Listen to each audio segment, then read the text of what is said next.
You are listening to Up in Smoke, Book 4 of the Wildfire Hearts series by Savannah Cade. Published by Griffin Inc. All rights reserved.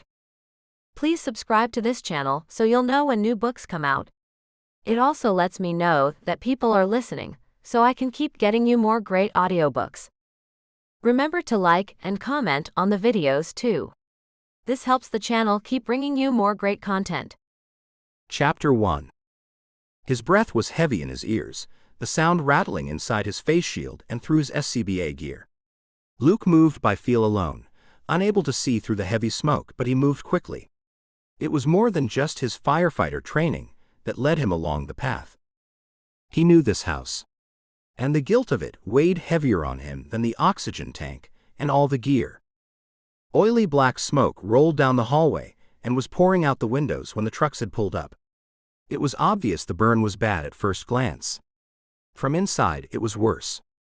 Visibility was zero. Behind him, Joe Houston followed along, staying in constant contact through their comms. He answered her questions by rote, his brain staying focused on what he knew he would find. His heavily gloved hand hit the bump of a doorframe. It had taken far longer to walk the few short steps down the hallway than he'd expected. Luke could only hope Ivy was still alive. He quickly issued instructions to Joe to cross the hallway and clear the room opposite this one. It was a single bedroom, normally situated, he knew. Turning back to his own task, he found the doorknob and twisted it. As he entered, the smoke followed him in. That was maybe a good sign, that the fire hadn't yet begun to eat this room. Maybe Ivy could be here and be safe. There was no safe inside a burning house, but he prayed she would survive. The fire wasn't in here. The question was Ivy? If she was smart, this was where she would come. And Ivy was smart. He quickly traced the edge of the room, bumping into shelves and desks. It hadn't been his home for years. The furniture was hers. He didn't know where it was or where it would stop him, and he couldn't see a damn thing now that the room had filled with the smoke he'd allowed in. Locating the closet and hoping that Ivy would be inside, he swung the door open and reached in almost completely blindly. The place where he'd hung his clothes as a kid and piled his stinky laundry in a heap on the floor was now completely built in with shelves. As he waved his heavily covered hands through the space, he thought that it wasn't fair that he was protected from the fire, and Ivy might not be. But he continued through the check. He'd begged the chief to let him do the search, but hadn't said more. His hands collided with all manner of things. Unidentified items fell off the shelves and tumbled to the floor as he bumbled his way through what seemed like boxes, maybe pens. He hunkered down, wondering if maybe she was curled in a ball, cowering at the bottom of the closet.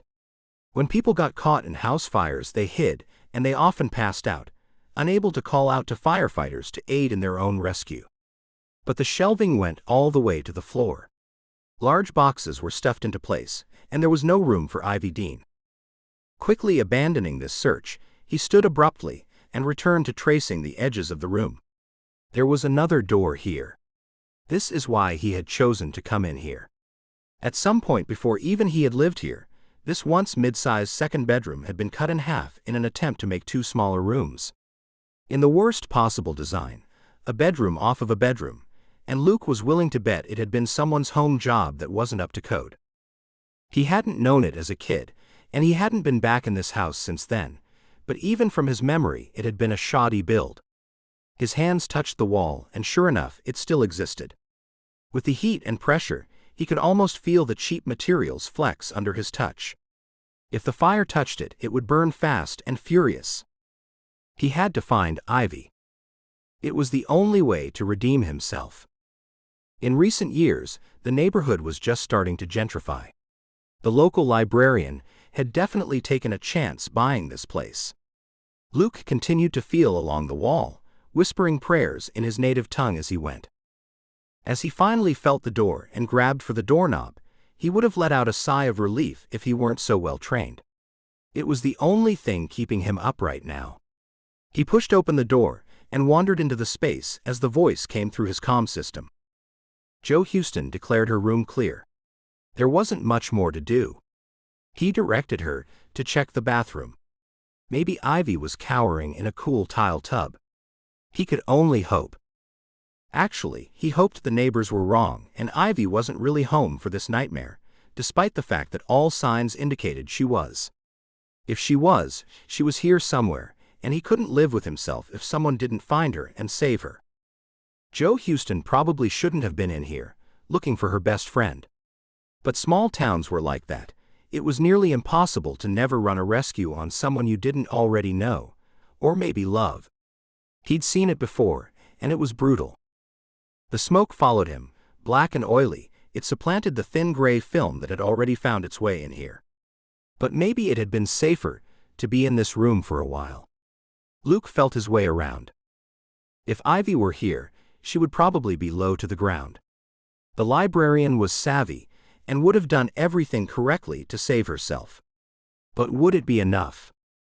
A preliminary check showed no broken windows. She hadn't escaped from this room. Crap. He ran into a piece of furniture, and then another. Luke circled the room, alternately swearing and praying to a god he wasn't sure he believed in. Then something bumped his leg. Chapter 2.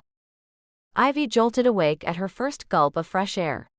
She was jostled about, unable to control her movements. She could only hold on for dear life, but even that seemed to be beyond her. She was held tightly in the arms of a firefighter, running across her front lawn. Her brain swam with the sudden intake of usable oxygen, and her thoughts circled like a choir singing too many songs at once, as she worked to orient herself. Reaching up, she looped her arms around the firefighter's neck and held on for dear life. He turned his head, and only as he looked at her square on, was she able to see through the clear face covering.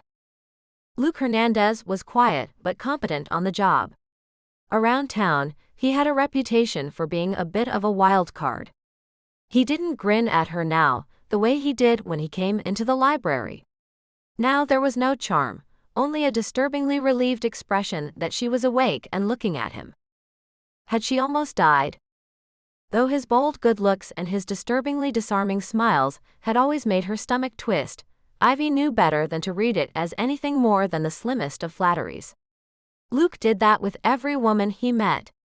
She'd been there when he slid his laminated card across the desk with a grin as though he were gifting her diamonds, only to turn and offer an even sexier smile and a sweeter compliment to Mrs. Diamond, a widower who was 80 if she was a day. Ivy turned away from Luke's obvious but confusing relief and looked down the street at the neighbors watching her rescue. They were cheering as she felt her face crack into a smile, or maybe almost sobs. By force of will, she held it together. She'd built this new life for herself from scratch. She hadn't lost it today. Taking another deep gulp of fresh night air, she realized none of that mattered if it was all burning up behind her. Ivy? Ivy? He was not. No, he wasn't. Luke Hernandez wasn't asking her out. He was simply doing his job. I'm going to put you down now. You're a safe distance from the fire. The fire. Not your house. He set her onto the cold grass, peeled his face mask, and began an assessment. Still far too serious to offer her that Hernandez charm that he and all his brothers possessed in spades, and spread like ones at a strip club. She was pushing his hands away, about to tell him that she was fine, when two other firefighters showed up. Ronan Kelly had his kit in hand, and his father Patrick, also on the crew, was hastily strapping an oxygen mask on her face, preventing her from saying anything. You're not fine, Ivy, Luke told her. You were just in a serious house fire. You have smoke inhalation and probably burns. I'm just so grateful that you were in that back room. The other two looked at him oddly, as though they too felt his heartfelt declaration was a little over the top. The guy was just doing his job, right? Luke explained, she was smart and put multiple doors between her and the origin point. He talked over her head, as if she wasn't even there. She pulled the mask down again to say, I'm fine, when she remembered her manners. Thank you. She sighed. I wish I was as smart as you're giving me credit for. I was just working in the back office and fell asleep. She didn't mention why she'd been in her office so late, and hoped her computer had turned the screen off before he got there. A hand fell on her shoulder, jolting her thoughts. Damn, Ivy. I'd hug you, but I'm filthy. Ivy jumped up and hugged her best friend Joe anyway. She was already a mess, and despite being blonde and small, and always dressed like a librarian, she didn't care about dirt. Over Joe's shoulder, she looked back to see smoke billowing out from every window of her home. Firefighters with hoses turned onto it, and some aimed for the neighbors' houses, wetting them down so that her burn didn't turn into theirs. As she watched it all get eaten by flames, Ivy felt like she was going to vomit. That was everything. Everything. There was no backup plan. She'd bought the house at the higher end of her ability, thinking she only had to make it 3 or 4 years with no major disasters. She hadn't made it 1 year. The only good thing was that she'd absolutely forbidden herself from buying a house she couldn't afford to lose. She never invested in anything she couldn't afford to lose. But this came close, so painfully close. Fixing this would hurt hard and take every bit of the cushion she had. She'd be back at zero, and zero had been a crappy place. She had no family to stay with, and only her own savings as a cushion. This was definitely going to be a hard fall. She held on to Joe far too tightly until Joe had to extract herself explaining, "I'm so sorry, Ivy. I've got to go finish the job." Joe was trying to save her house. But Ivy could see it was a lost cause, along with everything in it. Black inky smoke billowed out, stealing everything. Orange flames licked at her new living room furniture, taunting her as they ate her prized possessions. Grasping for something, for anything that made sense, she said, "I don't think I left anything on. Did something short-circuit?" She'd had the house thoroughly inspected before she bought it, exactly so that she wouldn't have a disaster in the first few years.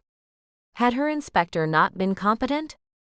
She was chasing these odd thoughts to keep from going crazy, as Luke crowded her, his bare fingers now pressing softly on her wrist. For whatever reason, she hadn't felt them before, but now the human contact jolted through her. On her left, Ronan Kelly still examined her, probably checking for burns and scrapes. She looked first to Luke, but his mouth was pressed into a thin line. Whatever this was, he didn't like it. Ivy turned to Ronan, her eyes asking the same question. He shook his head at her. "It wasn't your fault. This was arson." Chapter 3. "Oh, I couldn't," Ivy protested. The words automatically came out of her mouth, though Joe was offering her exactly what she needed. "Yes, you can." Joe didn't push so far as to say, "And you will," but it seemed implied. Ivy's automatic protests continued, even if she knew it wasn't what she wanted. The refusal was ingrained. "I can't afford half your rent. Certainly not after my house." "Your house burned down," Joe interrupted smoothly. "Which is exactly why you need to be my guest." Ivy was still shaking her head. There was something about the offer that put her father's voice right back into her head. "We don't owe anyone. Always refuse offers. Never be indebted." But her old life didn't work. And her old life wasn't here in Redemption, the place where she'd landed after she'd worked so hard to shed her past. It was impressive how often the old ways still reared their head.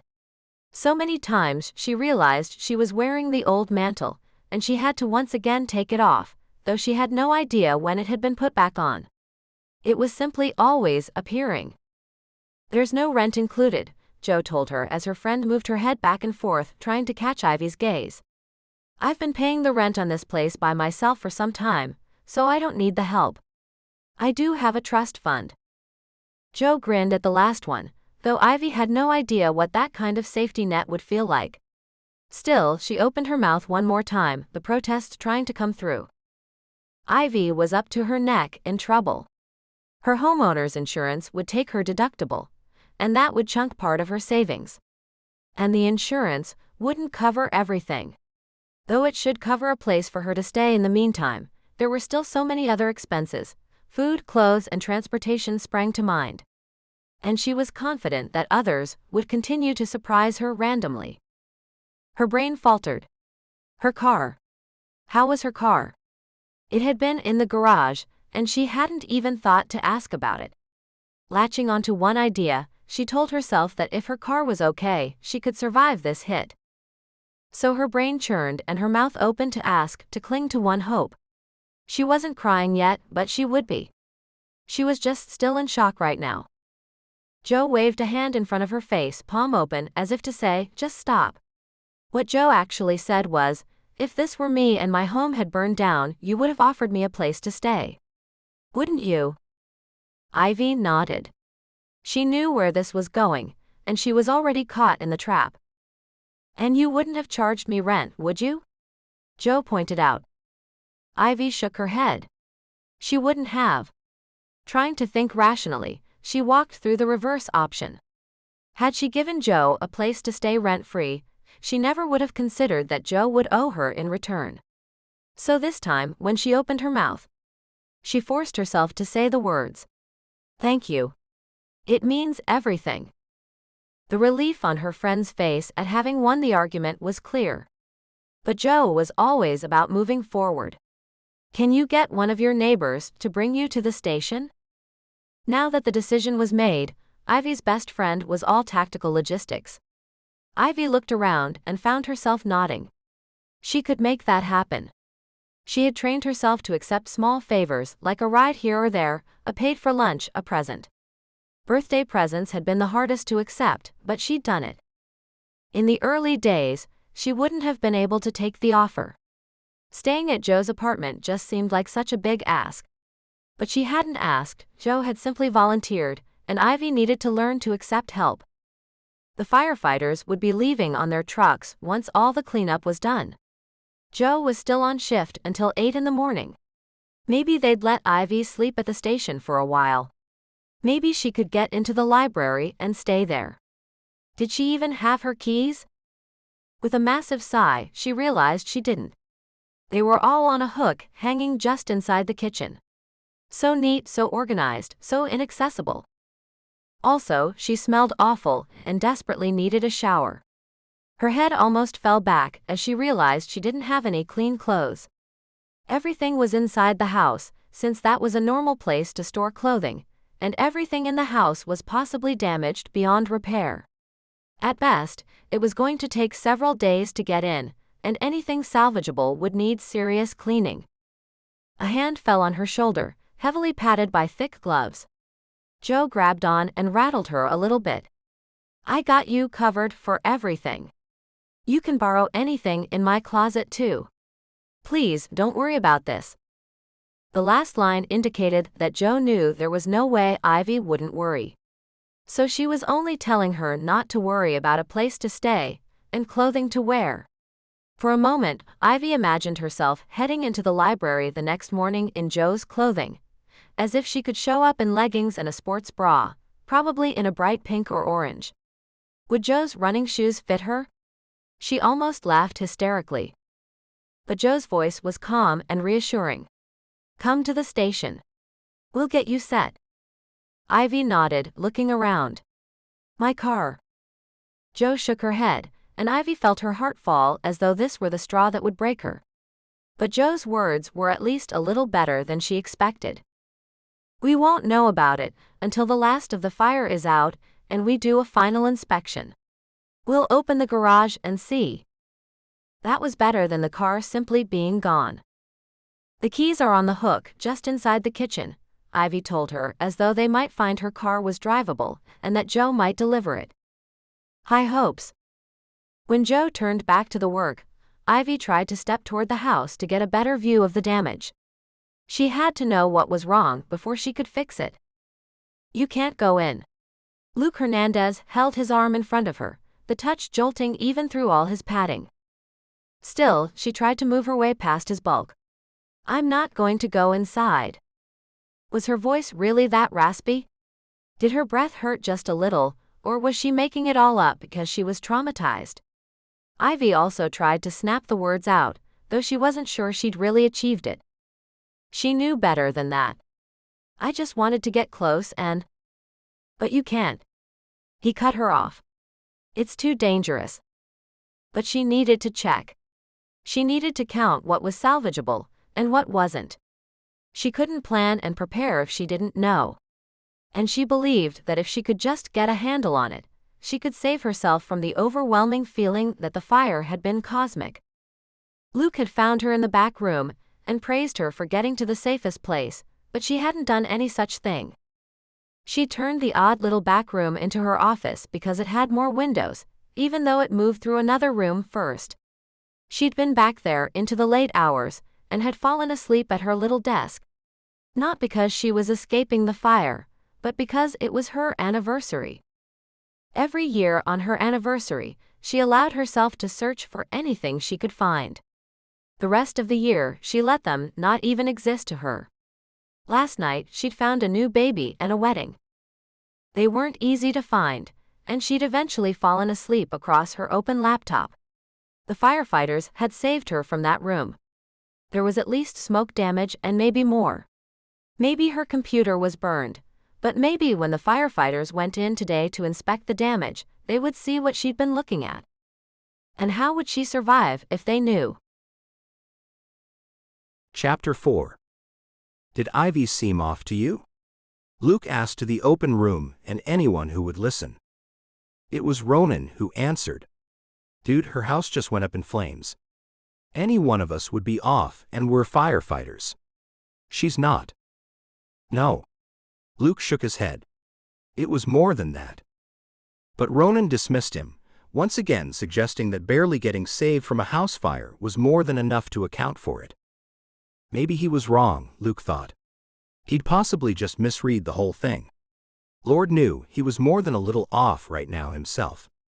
Maybe he was trying to drag everyone's attention away from the fire, simply by stoking the conversation with something new. It was 5 a.m. before the last truck had left the street where Ivy lived. Yellow tape had been cordoned around the yard, and a police officer had been stationed to keep any looky-loos from getting too close, and to keep teenagers from killing themselves thinking they were being brave. And to keep anyone, maybe even the arsonist, from tampering with the evidence that would need to wait until it had cooled off and until there was daylight to see it. Technically, it wasn't his problem anymore, but Luke knew it was. And it was going to be his problem for quite some time. Chief Taggart and Sebastian Kane would head back after the sun was up and do a thorough arson inspection. Though even in the dark of night and through the roiling black smoke, all the firefighters agreed, it looked like an accelerant had been used. The whole place had gone up in flames, looking like the fire had started at the base of the foundation. He might not be a trained investigator, but Luke had been able to see clearly that the area around the house had been doused. Aside from going in to rescue the librarian, they'd mostly been concerned with staying safe and making sure no one was caught in a flashover or under a falling beam. It seemed the good news was they caught the fire early enough to stop it. A neighbor had been smart enough to call it in at the first sign of odd smoke. But the flames had spread quickly before the time the trucks had arrived. Even now his heart clenched at the sheer luck that Ivy had been lucky to be in that back room. And for that Luke was grateful. Life saves were rare. He wasn't sure if this one counted. Hell, if anyone else knew what he knew, it wouldn't count at all. If they knew what he knew, he would be getting carted off to prison. When they'd returned, he'd entered the station, feet dragging as he waved the others into the showers first. They had it down to a science, so all the firefighters could go through in 2 quick rotations. Tonight, he'd been more than willing to be in the second round. So far, no one had put him in handcuffs and dragged him away. So he was counting that as a win. The fact that he was still standing here, a free man, made him suspect the others didn't have the information that he did. Thus, he would hold out a little bit longer, see if he could figure out what was happening with a minimum of damage to himself and those he loved. Hernandez.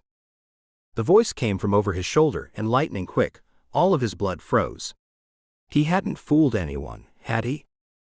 Trying to act normal and wishing he could remember what normal looked like, Luke turned to see the chief waving him into his office. Crap. So much for not being hauled away. The chief was a wonderful boss, and he was likely letting Luke know that the officers would be here at any moment to arrest him. Trying not to let any of his thoughts show, Luke headed in. The chief didn't make him close the door, which either meant the news wasn't that bad or else Luke was simply the last to find out. Looking at his boss, Luke tried to keep his face neutral and hoped that any odd responses would simply be chalked up to the crazy evening and the fact that everyone was exhausted. "Why'd you trade out for Kelly?" The question was somehow both blunt and pointed. Luke lied through his teeth. "One of my friends lived there growing up, and I know the layout. I knew it was weird." "What do you mean weird?" Taggart asked, tapping his pencil on the desk. He'd leaned back in the way that they all knew meant he was thinking things through, but hadn't reached a conclusion yet. The good thing was, the chief was easy to read. "The room where I found Miss Dean," he corrected himself, was a room off of a room. He hoped all of this made some semblance of sense. He hoped it passed for the truth. The family that lived there, true, he thought, though not the truth, had several kids. I don't know if that family did the work or not, but they divided the one bedroom into two with a flimsy wall, and between the rooms they still only had the one hallway door. The other bedroom came off from the first one. He was motioning with his hands, but Taggart was still frowning at him. Luke quickly grabbed a pencil from an old tin can and a scrap of paper, sketching out the odd shape of the room. "So it was evenly divided?" Taggart asked. "Right. But if you look at the layout, I don't think there was any way to connect this room into the hallway." He pointed to each space, showing how the odd little room was tucked too far into the corner of the footprint. And it wasn't a very good job either. The wall was flimsy, and I don't know the materials it was made of. And I'm sure it wasn't on the blueprint. But because I knew the house, I volunteered to go in. After a few more moments of explanation, Taggart was nodding at him. "Good call." The praise fell heavily onto his shoulders. It was entirely unearned, and Luke only nodded and headed out as soon as he was dismissed. He hit the showers, as though he could wash away the lies. Then he waited out the few remaining hours until the shift was over. His body ached for him to go home, crawl into bed and sleep for the next day, the way he was relatively certain the rest of a shift was going to do. But he couldn't. Instead, he climbed in his car and made his usual right-hand turn out of the station, so as not to tip anyone off. But very quickly he doubled back, hoping he knew where to find his prey. Chapter 5.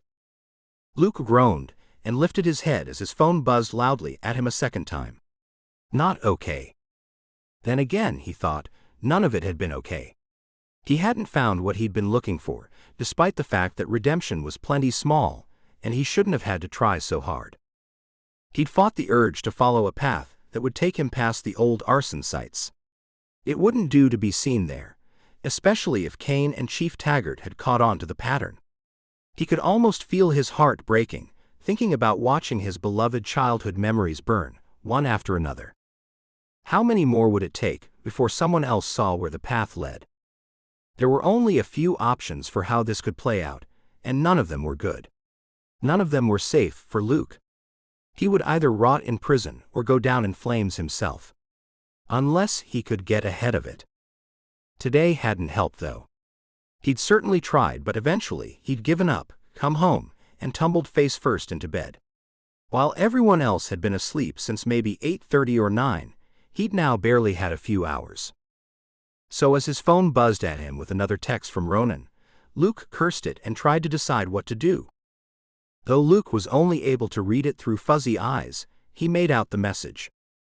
"At Snafu. Where you at?" He blinked, but his eyes only got fuzzier. Luckily, the message was pretty standard between them, and he was able to make it out by the shapes of the words. It was a command invitation to head out and join the crowd. What if he said no?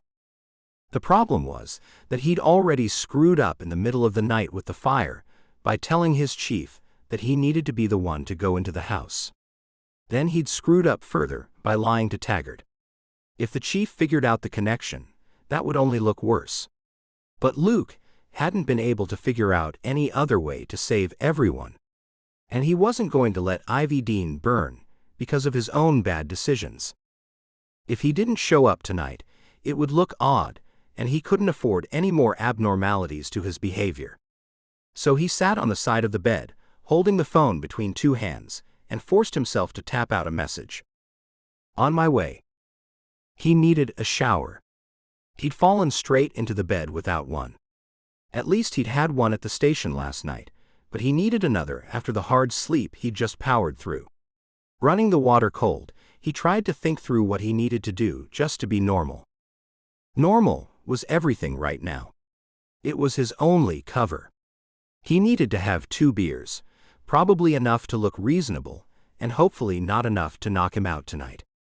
He needed to flirt with Tierney or Amy, or whoever was waiting on his table. He always flirted, and it never went any further. His reputation was entirely unwarranted. As an adult, he could look back and see how he'd wound up here. Hindsight made it clear that flirting had been the only way to not be an asshole in his family. It wasn't rude, and it wouldn't get him mercilessly teased by his older brother or his father. After his father died, his mother had been her same giving, kind self, but then she'd worked 2 or 3 jobs to support her 4 sons. She'd never been home. Though the boys had been fed and housed, they had raised themselves. Luke was sad to report that he was the most stable of the lot. He'd gone into firefighting because 4-year college hadn't been an option. Sadly, with his record and his family ties, neither had police work. Firefighting was respectable work, and luckily, he loved it. He had a lot to live down, much of it inherited, but much of it of his own making too. And now was not the time to make waves. Just when he'd begun to think he could inch his way forward, the fires had started. He was torn between feeling angry and sad, and worried that the universe was actively and constantly working against him. Stepping out of the shower, he ran a towel over his head. Awake enough to play out the evening, he put on jeans and a t-shirt and shoved his feet into sneakers because his brothers wore boots and he wasn't them. In a handful of minutes, he was walking in the door at Snafu, the large circular booth in the corner already occupied by his buddies from a shift, only tonight, Jo had brought along her new roommate, Ivy Dean. Luke was surprised by the jolt in the center of his chest as he laid eyes on her. She wore jeans and a bright pink sweater with enough holes to see the black tank underneath. She didn't look like Jo, whose closet Luke suspected she'd been shopping in, but she didn't quite look like the prim librarian either. Scooting over, she patted the seat next to her, as everyone shuffled to make room for him.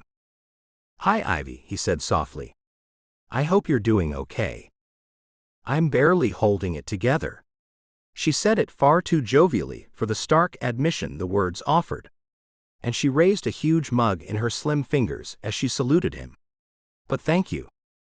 The last words were soft and somewhat scared, and only for his ears. The booth was packed with him in it.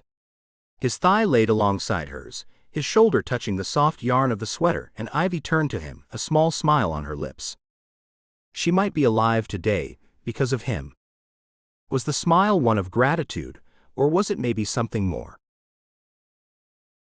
Chapter 6. Ivy was watching everyone. With everything that had happened, her concerns about her clothing were superfluous and stupid. But she held on to them tightly. Maybe it was easier to think about clothes, because she could do something about it. Everyone had commented on what she wore, all of it kind and complimentary.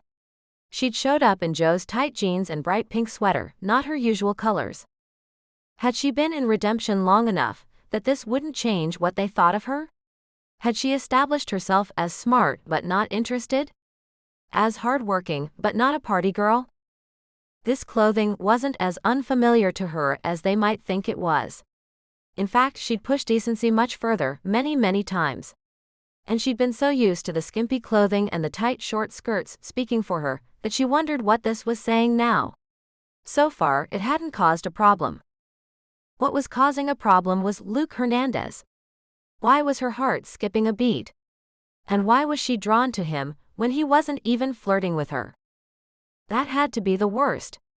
He couldn't find a cute or casually praising thing to say to her, when he always had a ready compliment for everyone. He did it so much that the phrases and the sweet nothings rolled off of his lips like honey. But now, when he looked at her in full sincerity and inquired about how she was doing, she lost it.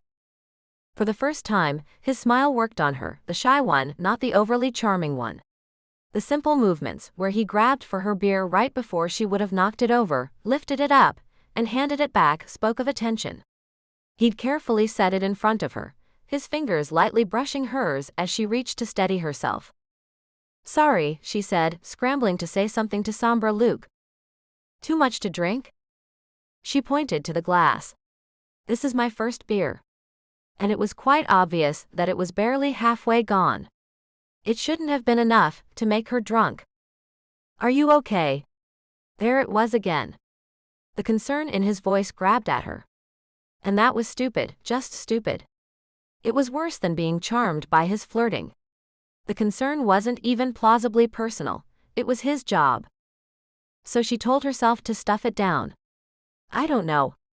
How long was I without oxygen last night?" She smiled as she said it, but Luke shook his head at her.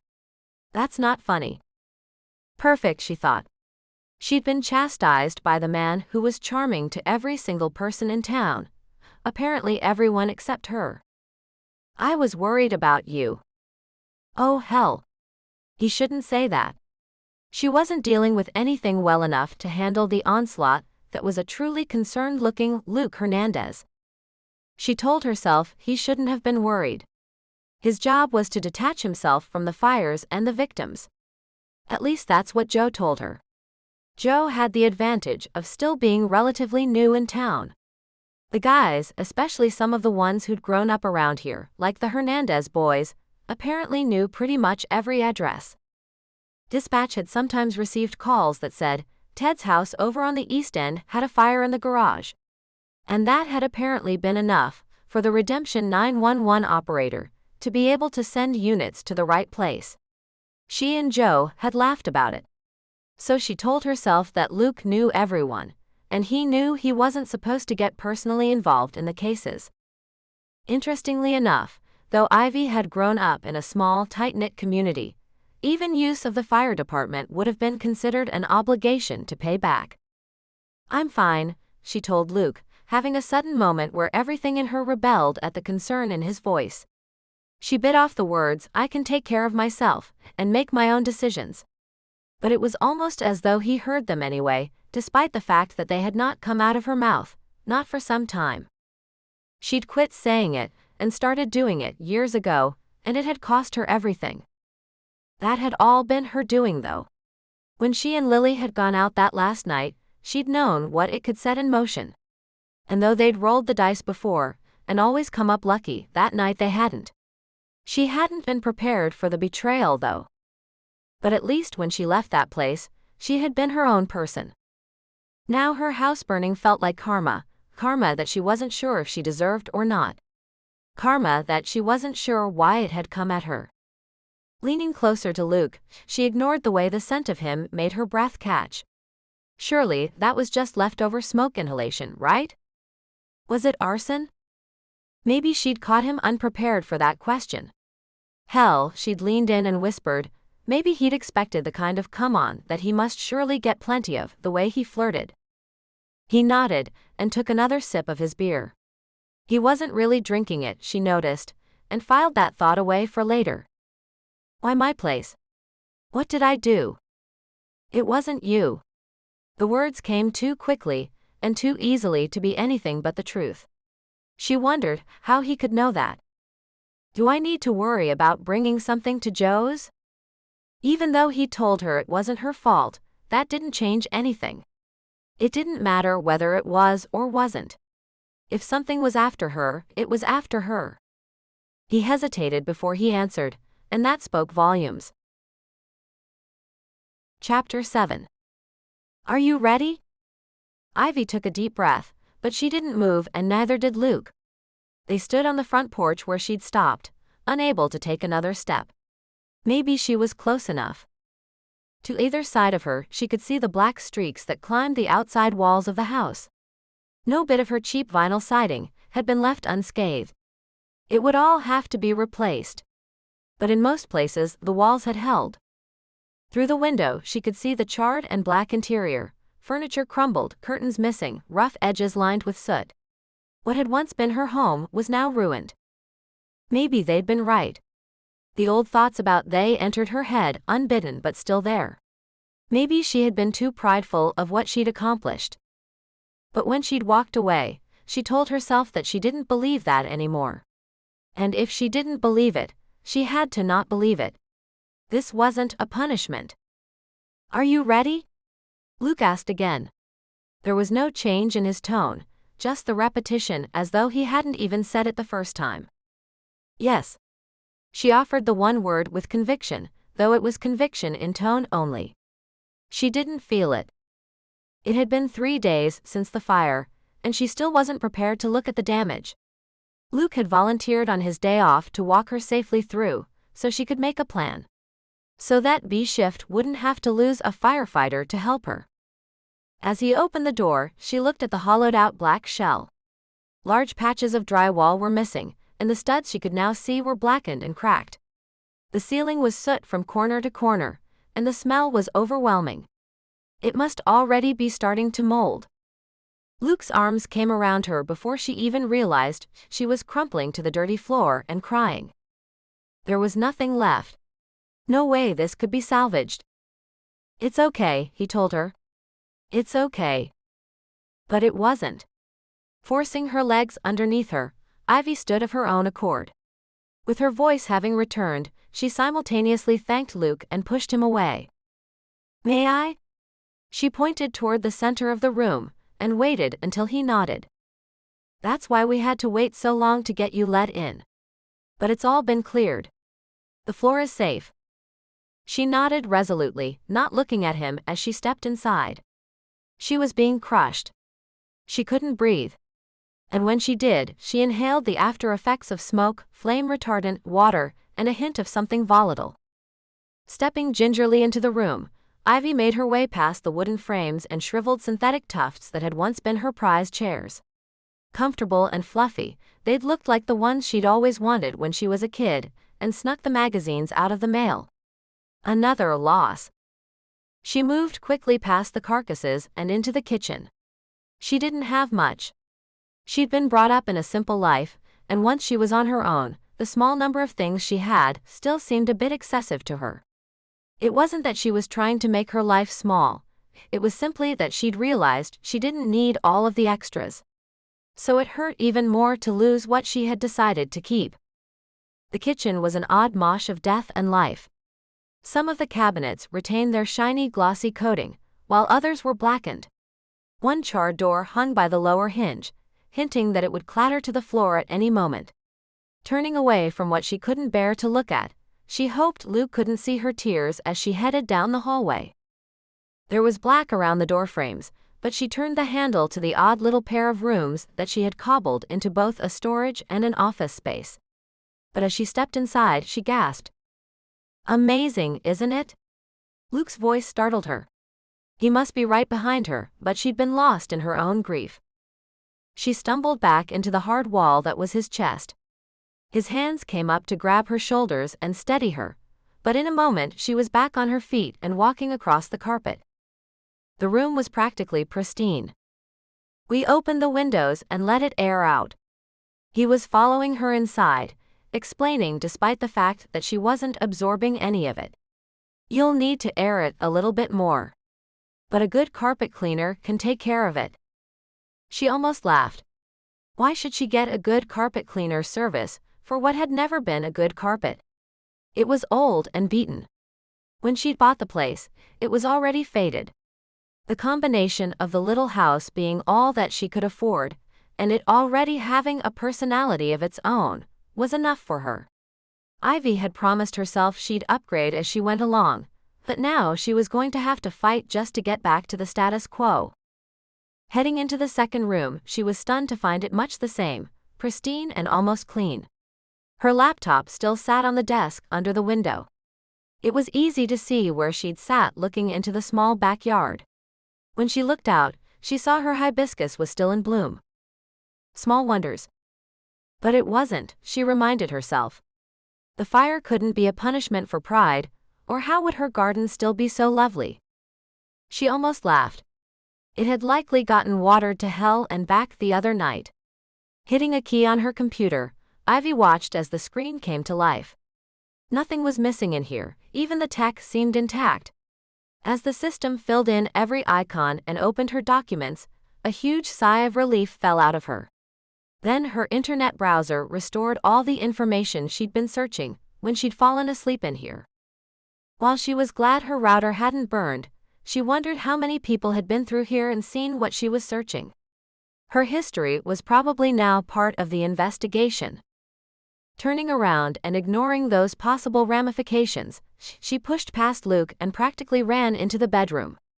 Aside from the hallway, this whole part of the house was mostly intact. "You closed your doors," Luke told her by way of explanation. "It's dramatic.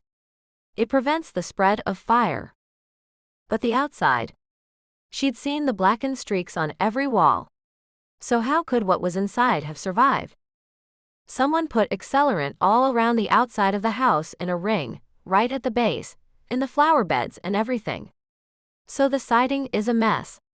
But accelerant burns faster than other materials, which means it burns first. So the damage didn't come through the walls. On this half of the house, just the outside needs work. She could live with this, Ivy thought. Maybe she could even live in this end of the house while it was repaired. But Luke seemed to see what she was thinking. You can't stay here. The living room and the kitchen, they all need to be repaired before it's livable. It's not safe with the odors and the mold. How's your homeowner's insurance?" "At least that was okay." "It's good. The deductible is pretty high." "We can help." His offer made her shake her head. "I've got it."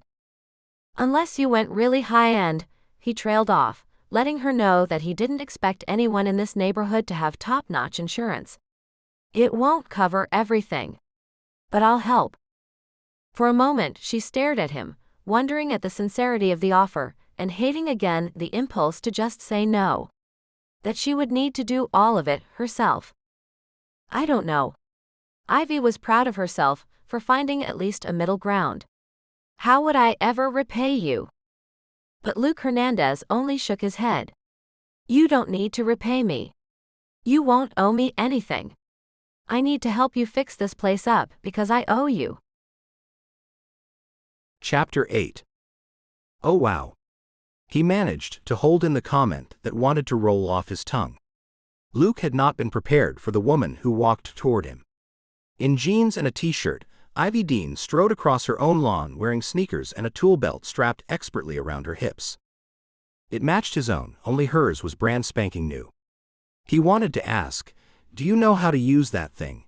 as he was always worried when someone showed up with a shiny hammer and a tape measure that had never been pulled before. But he'd learned better than to ask that question. No one liked to be told they were out of their league. Her head tilted to the side as she spotted the setup in the driveway. "What's this?" "The guys dropped their tools off so we can get started." He was proud of that. The A-shift crew all loved Ivy. Hell, Sebastian and Kalen owed her a debt that they might never be able to repay. Now Luke did too. He tried to cover his guilt with words. "We'll need to lock them all in the garage before we leave." The garage had been spared, though the siding would need a total replacement. But the interior of the garage, and even Ivy's car, had survived fine thanks to the cinderblock construction. "Do you guys just collect woodworking tools?" He shrugged. "Pretty much. The job requires that we're familiar with a variety of kinds of construction. If we don't know how it was built, we don't know how it comes down." She was nodding along, and Luke had always enjoyed watching people absorb that aspect of his work. Also, carpentry is an easy gig to pick up on the side. "I'll pay you," she offered, once again hopping on any kind of mention of his work. But again, he refused. This was his fault. He had come close to telling her so when they'd done the walkthrough. But even though he'd like to admit it, he couldn't. He didn't even know what he'd be admitting to. And that was the problem. If he threw someone under the bus, he needed to know that it was the right person. If he told the world his suspicions and he was wrong, he would ruin a life. If he didn't tell, and this got pinned on him, he'd spend the rest of his life in prison unless he could prove his way out of it. His heart beat harder these days. It had ratcheted up a little with the first fire. And then the second arson had torched the home where his family had lived when he was 4. A third fire had eaten a small abandoned store at the edge of town where he and Chiagu had once held jobs, a job that he'd loved because the owner had taken good care of him and treated him like family. The recent spate of arson fires in Redemption traced the path of Luke's childhood. He might have figured it out before anyone else, but very quickly someone else would too. He had no idea how much time he had to save his own ass. Hell, even he would have suspected himself. Had he gotten blackout drunk and lost hours, he would have believed he was doing it. Because who else could it be? But he had his suspicions, and they only made him feel worse. "What do you think we should tackle first?" Ivy asked when she turned away from admiring the sawhorses and makeshift tables that held compound miter saws, sanders, and even a tile cutter. "I think we have to go through the main rooms where the walls are exposed, and check every stud and replace every one that doesn't pass muster. The inspection showed the roof is fine though." "Well, that's a relief." Ivy opened the front door and left it standing wide. Luke followed her in, but moved quickly through the house, opening windows to let it air out again. It was cold, but they'd be working, and since they could monitor the building, now was a good time to freshen as much as they could without worrying about looting. Ivy followed him from room to room, and once all the doors and windows were open, she stepped back into the living room. Moving into one corner, Luke got to work. He pulled out his flashlight and peered behind what drywall remained. It looked okay, he thought, but he'd need a better view. He started reaching for his crowbar when a sound came from behind him. The cracking of plaster had him turning, and he was surprised to see that Ivy already had her own crowbar out and was making short work of what few pieces remained on the wall in front of her. She'd clearly had the same thought as him, but Luke held his tongue. In a few moments, they'd littered the middle of the floor with pieces of drywall until all the studs were bare. "Where did the furniture go?" he asked. "Joe and I rented a little trailer and hauled it to the dump." She sighed again. "Then I had to spend money on these clothes because Joe's jeans cost more than my weekly salary." He almost laughed but understood about Joe. His fellow firefighter didn't need the paycheck, but she'd proven herself time and time again. Ivy was still talking, and he found himself paying rapt attention. "The good news, though, is the hall closet was closed. So, while I need to wash every piece of linen in there, it all survived. I have to wash every piece of fabric. Joe's laundry is getting a workout." Luke smiled. No one had quite known what to make of Joe Houston when she'd first arrived on a shift. The brusque, straightforward firefighter with the trust fund had seemed a highly unlikely friend for the prim and proper town librarian, but the two had seemed inseparable since the day Joe arrived. Now, Luke was glad that Ivy had a warm home and a welcoming friend with room to spare. As he catalogued all the ways he could help Ivy, she turned away and began testing the studs in the walls. In the corner, they were sturdy, still yellow wood, protected by the drywall that had remained, but the fourth was blackened, the fire having alligatored the surface. Ivy deemed it unsuitable. With a steady gloved hand, she went after it until she had it expertly removed. Then she proceeded to pull out the next 3. Just as Luke was reaching out to stop her, she turned away. Lifting the wood pieces she'd been chucking onto the ruined flooring, she hefted them against her hip and carted them into the front yard, where she unceremoniously dropped them. He was almost too stunned to do anything. But he quickly got himself together and grabbed the remainders of what had been heaped on the floor and followed her out. Just as he was getting ready to open his mouth, she pulled a 2x6 from the pallet of lumber she'd had delivered for the job. Hefting it up, she sighted it to check it was straight before carrying it to the small workshop they'd set up. Moving into place, she quickly measured it with her 2 new tape and flipped the switch on the saw. He'd managed to hold off judgment until that moment, but Ivy Dean, sweater twinset-wearing librarian, was handling lumber like she'd done more than just read about it. She'd known not to remove too many studs in one location, and that she should replace them as she went. He watched as she handled a vice clamp, expertly creating a jig that would make all the boards a uniform length. "You know what you're doing, don't you?" With her safety glasses in place, her hands cleanly away from the moving blade, she turned the noisy saw off and looked up at him. "Did you think I wouldn't?" He shrugged, not wanting to admit he'd not expected it at all. "I didn't think the librarian would have mad carpentry skills." She only laughed and said, "You have no idea how many barns I've raised." It was such an odd phrase.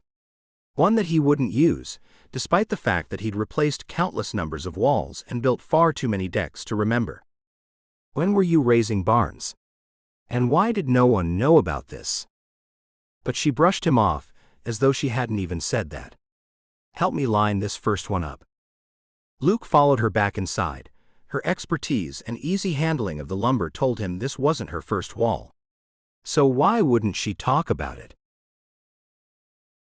Chapter 9. Mama, where's Chiagu? Luke watched as the ash on her cigarette grew to a horrifying length.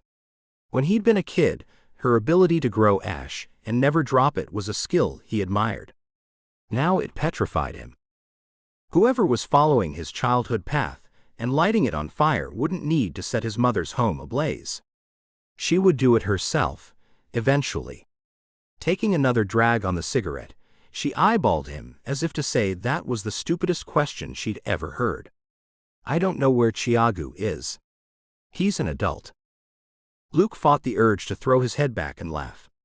Chiagu had never been an adult.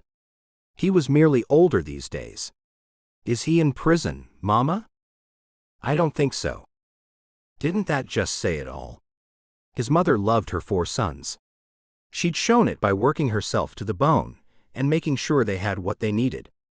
But what she'd missed was being there for them. Not her fault, Luke knew, but it had manifested in different ways in all 4 of them. Most of those ways had not been good. Though Luke was confident she still loved them all, she was tired, so tired that she didn't even know if her oldest was in prison or not. "All right," he said. "Thank you, Mama." He leaned over and kissed her on her forehead. That at least made her smile. It was the least he could do for all she had given them, even if it hadn't been enough. "You have to get back to that fancy job of yours?" she asked, finally flicking the long ash into the old brown glass tray next to her. Both it and she looked like relics. Again, he wanted to laugh, as if being a firefighter was a big fancy job. But seeing his mother and seeing where his brothers had ended up, he could also see where she would believe that. "I do." As he turned to leave, he had another almost more horrifying thought. What about Mario? What about him? She shrugged, as though she also had no idea about her 3rd child. "Is he in rehab?"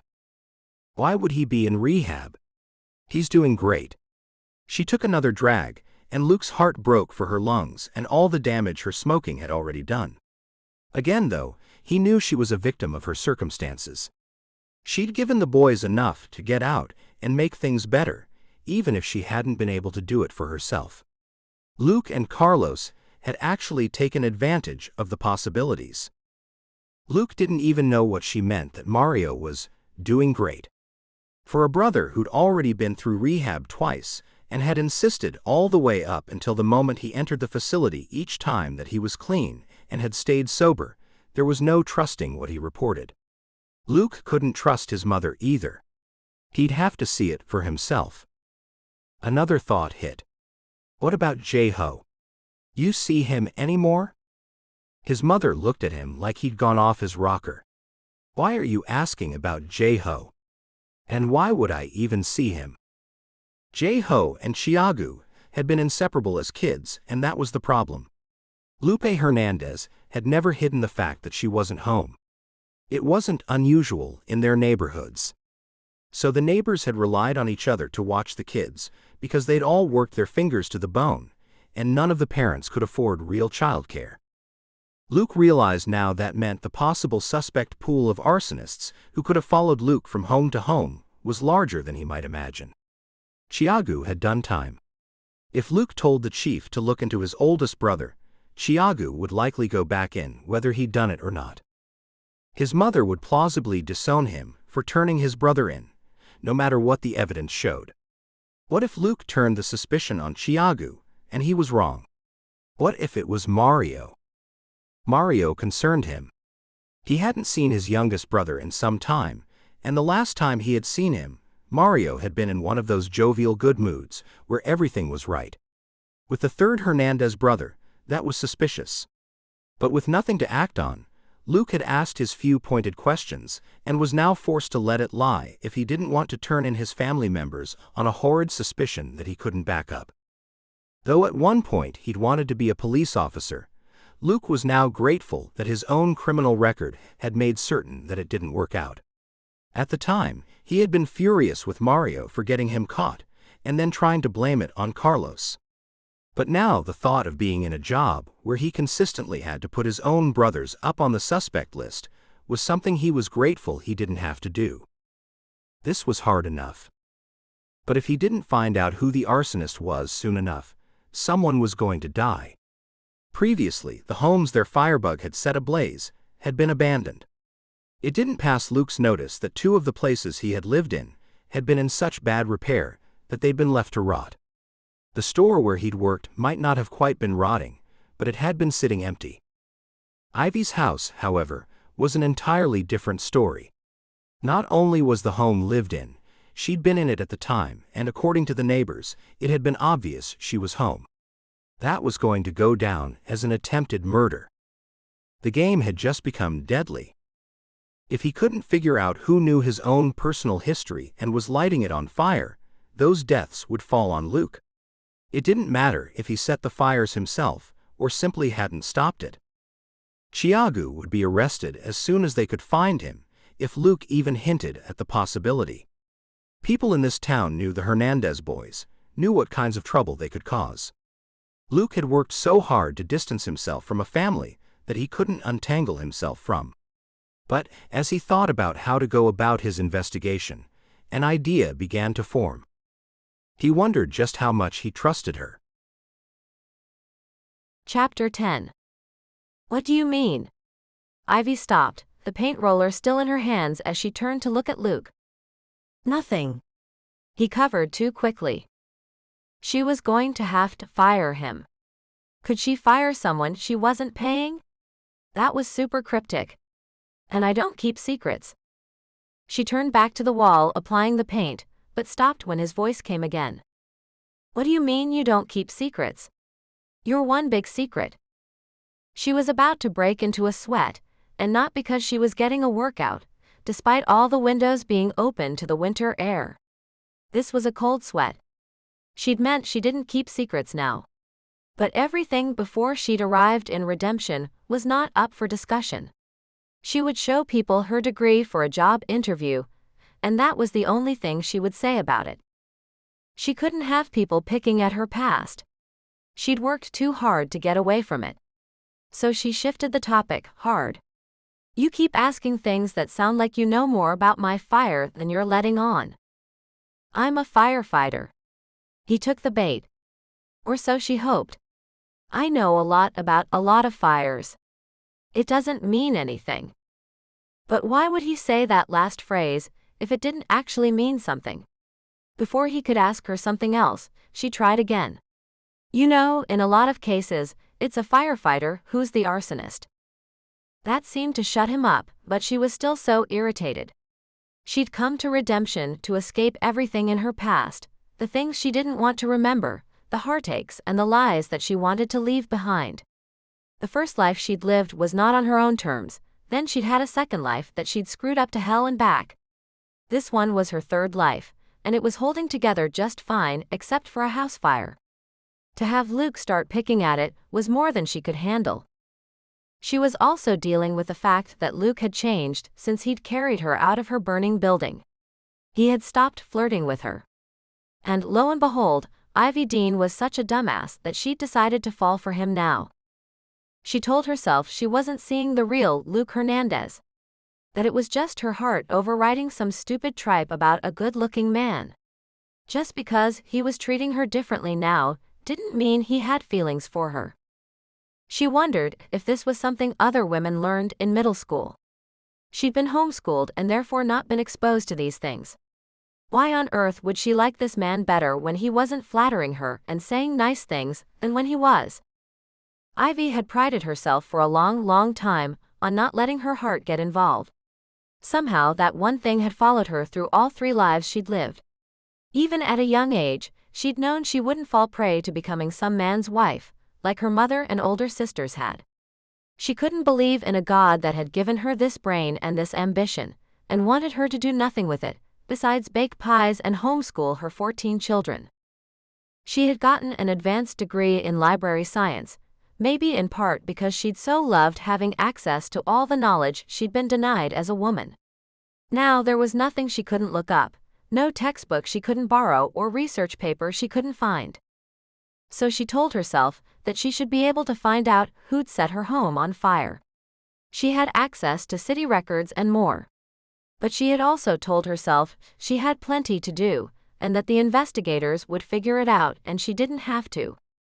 "So why are you investigating this?" she asked Luke. Why didn't he have the same idea that she did? That there was already a team assigned who would take care of it. She obviously had a personal stake in the whole thing, but why did he? What was making him ask these odd questions? Her roller stopped moving as she realized something stunning. Turning, she looked at him, though he didn't look at her. His back was strong. He was sturdy and well-trained. Her only advantage was that he might not see her coming. "You knew my house." "What?" He paused so still that she knew she'd hit the mark. "They told me you were the one who found me. Ronan said it was amazing, that you had told the chief to put you on the search. And then you walked right in and found me and carried me out. Which means," she pointed to the back rooms, "you knew that room was divided. You've been in my home. And since you weren't here after I moved in, you were here before." His body had stiffened. He stood rigid, still holding the roller. She would have worried about it dripping on the floor if she hadn't needed to still replace the flooring. If she wasn't more worried about the man in her house with her. Could she trust him or not? He was helping her. Help that she'd had to admit that she needed. The homeowner's insurance had covered the basic rebuild, but it wasn't enough to replace her missing blender, her microwave, or the fridge. Hell, she'd seen the itemized list. She couldn't buy a used fridge from a want ad for what they'd paid out for the old beast of an appliance. So she decided to pay herself to do some of the work, and Luke had volunteered to help with much of that. She'd hired professionals to do the drywall, but she and Luke had rebuilt the walls first. Now that the walls were back in place, she and Luke were painting, knocking out another bill and leaving her with more cash to put the place back together. Turning back to the wall, she dipped the roller and tried to act normal. She was planning to lay the flooring herself. Though she'd had the cabinets professionally installed, she'd saved still more cash by staining them and finding the hardware on her own. That was how she was going to be able to afford a new blender, and eventually replace the big fluffy chairs that she loved so much. But why was Luke helping her? This wasn't one of those cases where the whole team showed up and pitched in for the community. This was just Luke. Each day, he showed up as though he were paying off a debt. But what was the debt? Maybe she'd missed all the important clues because she'd been so worried about organizing her rebuild and replacing the furniture. Luke Hernandez had been asking disturbingly pointed questions all along. With her roller still in her hand, Ivy turned again, slowly swinging it wide. She positioned it between her and him as though it would protect her. He was charming. But weren't they all? Charming hid a multitude of sins. She knew that. Maybe that was why she'd never fallen for the flirtatious and overly forward Luke. Maybe that was why her heart had shivered and jumped when he'd begun speaking to her as though she were an equal. Maybe it was that he'd simply figured out what made her tick. Because he was a firefighter, and he had asked to come into her home, and he'd positioned himself as her brave rescuer. Now he was here alone with her. With the long-handled paint roller positioned in between them, she waited for him to turn around. Then she looked him dead in the eyes and planned an escape route. "Was it you?" Chapter 11. Ivy followed the old blue Chevy down the long road leading out of town. Redemption was not the place to try and tail someone. The town population was small enough that even she could identify someone else's car on sight, a lot of the time. Someone who'd grown up around here, like Luke, would notice sooner rather than later that she was behind him. This time, she'd left Shannon covering at the library. She hated leaving the library in someone else's hands. It was her baby. Running a library, even a small one like this, had been her dream. But she'd had to take time off because of the house. It was a lesson in letting go, Ivy supposed. At least with all her recent absences, this wouldn't look unusual. And she trusted Shannon implicitly. It was the universe Ivy had trouble trusting in. "Where are you going?" she asked into the silent space of the car as she tried to stay back but keep up. When she'd asked Luke point-blank if it was him, he denied being the arsonist. For a moment she'd caught a glimpse of the old Luke Hernandez, the charming smile, the dimple, the cheeky shrug. He'd said, "Why would I even do it?" But that wasn't an answer, and Ivy wasn't about to let it slide. "That's great. And I don't know why you would. But you sound guilty as hell right now. You can talk your way around it, but if you're going to lie, you'll have to do it straight to my face." She'd been so mad. Her house was uninhabitable. It was costing her so much money, and she had very little safety net, and he was grinning and shrugging at her? This was why she'd had no time for charming Luke. But it had all faded away when he'd seen how she felt. Luke had looked her in the eyes and plainly and clearly said, "No, Ivy. It wasn't me." Even as she breathed out relief, not questioning that she believed him, she'd been hit with an idea. There was something about the way he said it. She didn't move the paint roller, still bracing it between them as though holding him at the point of a sword. She pressed. "But you know who did." "No. I don't." Though she had believed the words, she didn't quite believe him. There was too much at stake. She could have died in that fire, and who would they even have notified? Ivy had learned by age 14 that she'd believed in some truly ridiculous and stupid things in her life. Her family believed those things, so she believed them. The minister denied the crimes he was accused of, and they all wanted to believe such a nice man wouldn't do that, so they chose to believe him. How her sisters had ever found forgiveness was beyond her. Ivy still hadn't. So she was more than aware of her attraction to Luke, and how it could make her believe truly ridiculous things. Without that stupid desire, her gut instinct was quite solid. But now she followed Luke Hernandez down Paper Mill Road and out of the city, toward the old abandoned factory. He'd led her on a bizarre trek around town, to say the least. He'd stopped at an old house, an apartment complex on the edge of town, a nice shiny new one. Then he'd checked an older home with the siding sagging. It made her place look like the Taj Mahal, even before it was getting put back to rights. That one he'd gone inside and stayed for a short while. Who would live there? She'd sat outside and waited and didn't get answers. When he left, a much older woman had come to the door, cigarette in one hand that she waved as she gestured. She looked so much like Luke that she had to be a relative, maybe even his mother, maybe his grandmother. Ivy had jotted down the address. She could look up a lot of this on her phone, but she'd most likely need to make use of the city records. Then he turned down this road and headed out of town. If he was going the other way, she might have followed him into Lincoln, but he was aiming west into open fields. Trying to stay inconspicuous, she slowed as he parked at the side of the road in a pullout that looked like it had been created by cars stopping there before. Ivy wasn't familiar with this area.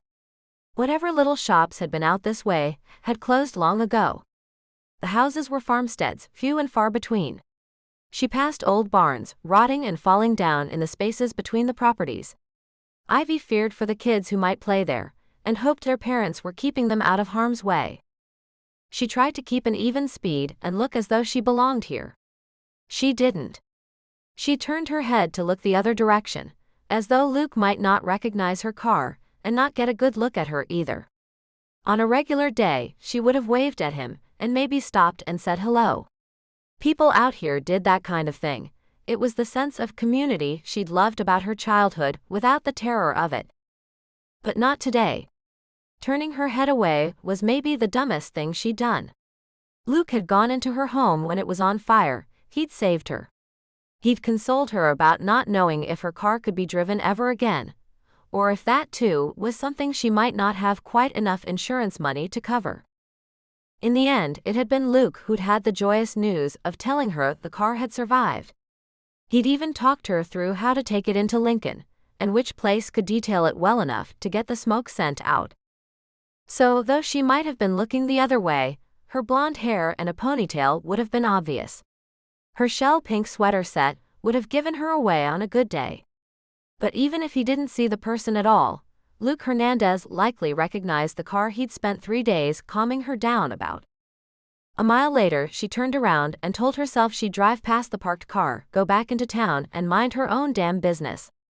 But as she passed the spot, she saw the old blue Chevy was still there and that Luke was nowhere to be found. Ivy found herself saying that following Luke was her business. The fire had destroyed most of her home. And this man was spending an inordinate amount of time with her these days, under the guise of owing her a debt that he wouldn't name. She had a right to know. Turning again and tucking her car into another pull-off just a little further down, she hopped out and followed the little footpath that became more obvious as she stepped into the grass. Soon she found herself amongst the trees and heard voices. "Give it to me. I paid for it." "It doesn't matter if you paid for it. You're not supposed to have it. You'll get arrested." The two voices sounded so much alike that Ivy frowned. Was Luke having a psychotic episode and arguing with himself? But as she approached, she realized there were two men standing in a small clearing, carrying on like teenagers. They stood over small charred remains of a campfire in what looked like a bad spot for flames. Luke ignored it and stayed focused on the other man. He held something away, like a game, but the anger in the voices was real. Ivy stepped closer, and as she did, she snapped a twig, making her freeze with fear. What would they do if they saw her? At least one of them was Luke, and she didn't think he would hurt her, but she had no idea what she was witnessing, only that she shouldn't be witnessing it. When the two continued arguing and didn't seem to hear her, Ivy let out her breath and began creeping forward again. This time she stepped more carefully as their voices rose and they almost came to blows. As she got a good look at the second face, she saw it was clearly not Luke. He'd sounded like Luke, and he was built the same but shorter. He lacked the charming grin and happy light to his eyes. It was just the voice that sounded the same. Luke held his arm extended away from the other man, and she caught a flash of what could only be a small baggie of drugs. She was not supposed to be here. Ivy gasped, and she could see from the way his shoulders jerked that he heard her. Chapter 12. Luke threw the small bag of drugs back at Mario, not surprised when it bounced off his brother's chest and fell into the leaves nearby. Crap. It would have been better had Mario caught it and gotten the hell out of here. If his brother was startled at his sudden change in attitude, he didn't complain. After all, he'd gotten his drugs back. And Luke guessed he'd gotten his answer. "You don't know." Mario yelled. "Know what?" "Carlos. This is about you, Mario. Only about you. Not again." He'd wanted his mother to be right, but now he felt the pressure at the back of his eyes from what he'd just learned. It was anger and sorrow and frustration to the point that he wanted to hit something, most likely his brother. It had cost them everything they had to get Mario into rehab the last time. Mario made stupid decisions, and they all paid for it. His brother stole from his mother and she let him, and Luke had no idea what he was going to do this time. He knew it was a disease, and it wasn't truly Mario's fault, but it wasn't his either. He sighed. He didn't have much time for a moral dilemma. Mario leaned over and swiped the drugs from the ground. Thank God, because if he hadn't been able to find them, and they'd had to search for Mario's stupid blue pills that contained God knew what, Luke wasn't sure how he would have handled it. He had to get Mario out of here before his brother spotted Ivy. Putting his hand out to his side, he kept his palm facing backwards, in a motion for Ivy to stay back, and he could only hope she heeded him. Lord knew what she was doing out here following him. When his brother was finally gone, Luke turned around, not surprised to see that she was no longer hidden but standing in the middle of the path. One hip was cocked, her arms crossed, and a glare graced her beautiful face.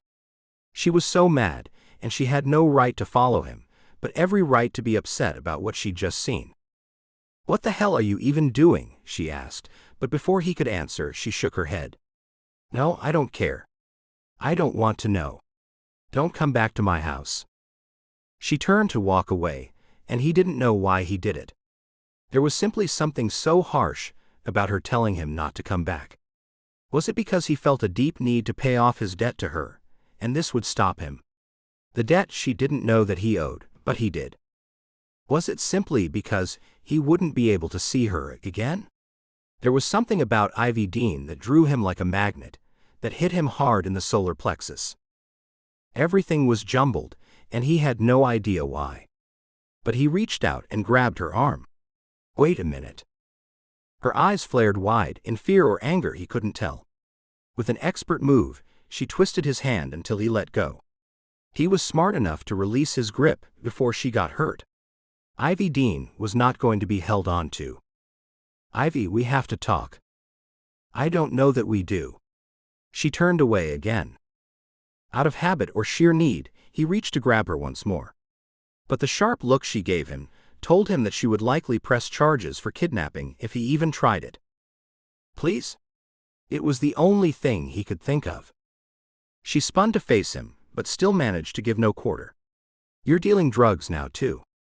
She wasn't agreeing to talk, but he would have to if he didn't want to be on her bad side. For some reason, that felt even worse than what he'd just learned about Mario.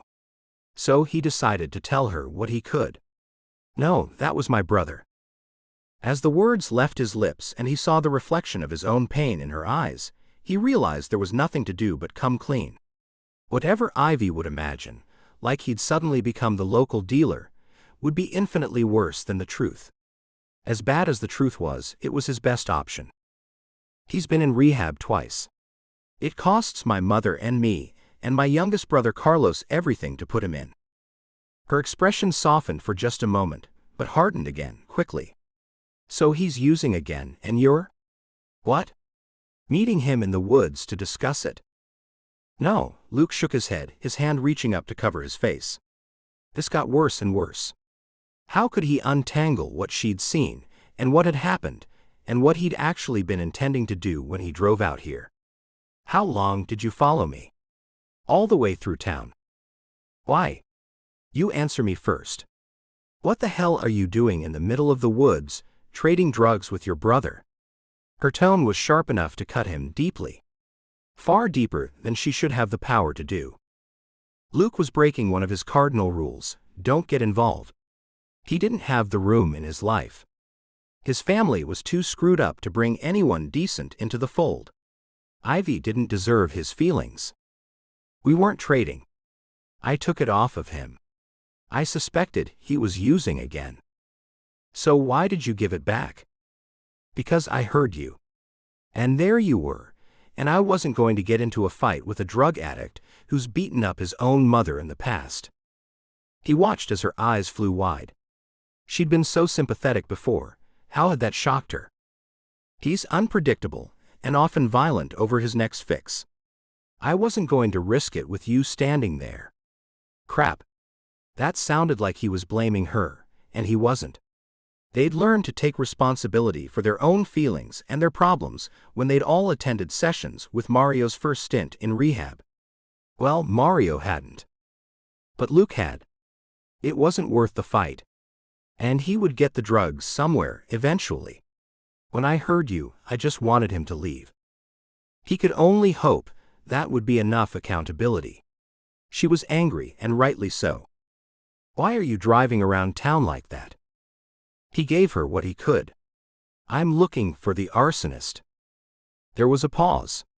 He could see the gears turning in Ivy's head, and he could see the moment they clicked into place. "You think you know who it is?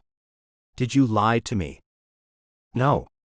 The word was soft, but at least he could say that with confidence. He'd been careful not to lie to her, though he hadn't been sure why at the time. Now he knew. Despite the fact that she was following him, he trusted her. He wasn't sure he could trust her not to tell anyone. But he could trust her judgment. So you didn't do it. And you don't know who did. He might trust her, but her tone made it clear she didn't trust him. All he wanted was for her to believe in him. Hell, someone had to, right? Not well enough to say anything. So you have a suspicion. Her accusation was soft and clear. He only tipped his head. There was nothing he could say. No words that wouldn't be a lie. And somewhere along the way, he realized he couldn't lie to Ivy Dean. Then why did they burn down my house, Luke? Chapter 13. Luke wasn't quite sure how to answer Ivy's question, so he shifted gears and answered a different one. Let's head back to my car. It's cold. She rolled her eyes at him like a teenager. I'm sorry. When I got dressed this morning, I didn't intend to be walking in the woods. Look, if you're going to tail someone, you need to be dressed for anything. And honestly, this, he waved his hand up and down, indicating her khaki skirt and her shell-pink sweater set, doesn't exactly keep you hidden in the woods. It's not quite camouflage. He didn't comment on her absolutely inappropriate shoes as she led the way back through the woods. It seemed she'd followed him straight into the old meetup site, and he felt like a fool. He'd had no clue she was behind him until he'd heard her gasp. Luke didn't ask himself how he'd instantly known the sound belonged to Ivy Dean, librarian extraordinaire and not-so-secret agent. After he'd spotted Ivy behind him several times in the past few hours, he'd dismissed the idea that she was following him. But when she made herself known as he'd confronted Mario, he'd had to admit she was more tenacious than he'd given her credit for. Why did they come after my house, Luke? She pushed again. Let's get somewhere warm. The old hangout spot hadn't been very deep in the woods, just far enough in that a group of teenagers coming from different directions wouldn't necessarily be seen from the road. He'd wondered if the arsonist was one of his brothers, if he would come back here and maybe stash evidence, maybe hang out. Luke really hadn't known what he'd expected to find, but what he had found didn't really surprise him. He'd wondered now if catching Mario the way he had meant that Mario had bought the drugs just moments before he'd shown up. Why else would his brother have drugs on him that he hadn't already taken? So maybe now there were deals going down here. Hell, he thought there had probably always been deals going down back here. He'd simply been naive. As they cleared the edge of the trees, Luke looked up and down the street, spotting Ivy's much nicer car stashed in another turnout a little further down the old road. Once again she shivered, and the thought of putting her in his old beater wasn't quite what he was going for. He wasn't normally ashamed of the car. He simply spent his money on other things. Unlike Kalen, who drove a sleek sports car and flaunted it, Luke was a co-signer and often mortgage payer on his mother's small home right now. The crappy Chevy represented what was left over after sending Mario to rehab and making sure his mother had a roof and his own rent was paid. He wasn't quite ready to fold Ivy Dean into the passenger seat. Why don't we head back to my place? Or yours? Ivy shook her head. Not to Joe's. She's home today sleeping. She didn't comment that maybe Luke should be too, since he worked the same job as her friend. But she stalked away, getting into her own car. It was clear as he turned the key and started the engine that she was going to make him go first. She was still tailing him. Ivy wasn't going to let him shake her off. When Ivy Dean wanted answers, she found them. Maybe the car ride would be a good chance to put his thoughts together and be more organized before he opened his fat mouth. But he found himself pulling up her driveway as her garage door lifted, probably triggered from a remote in her car. He pulled into the open space in front of the house and followed her through the garage door into the kitchen. He too shivered a little bit, not quite dressed for the cold snap that had decided to invade the town today.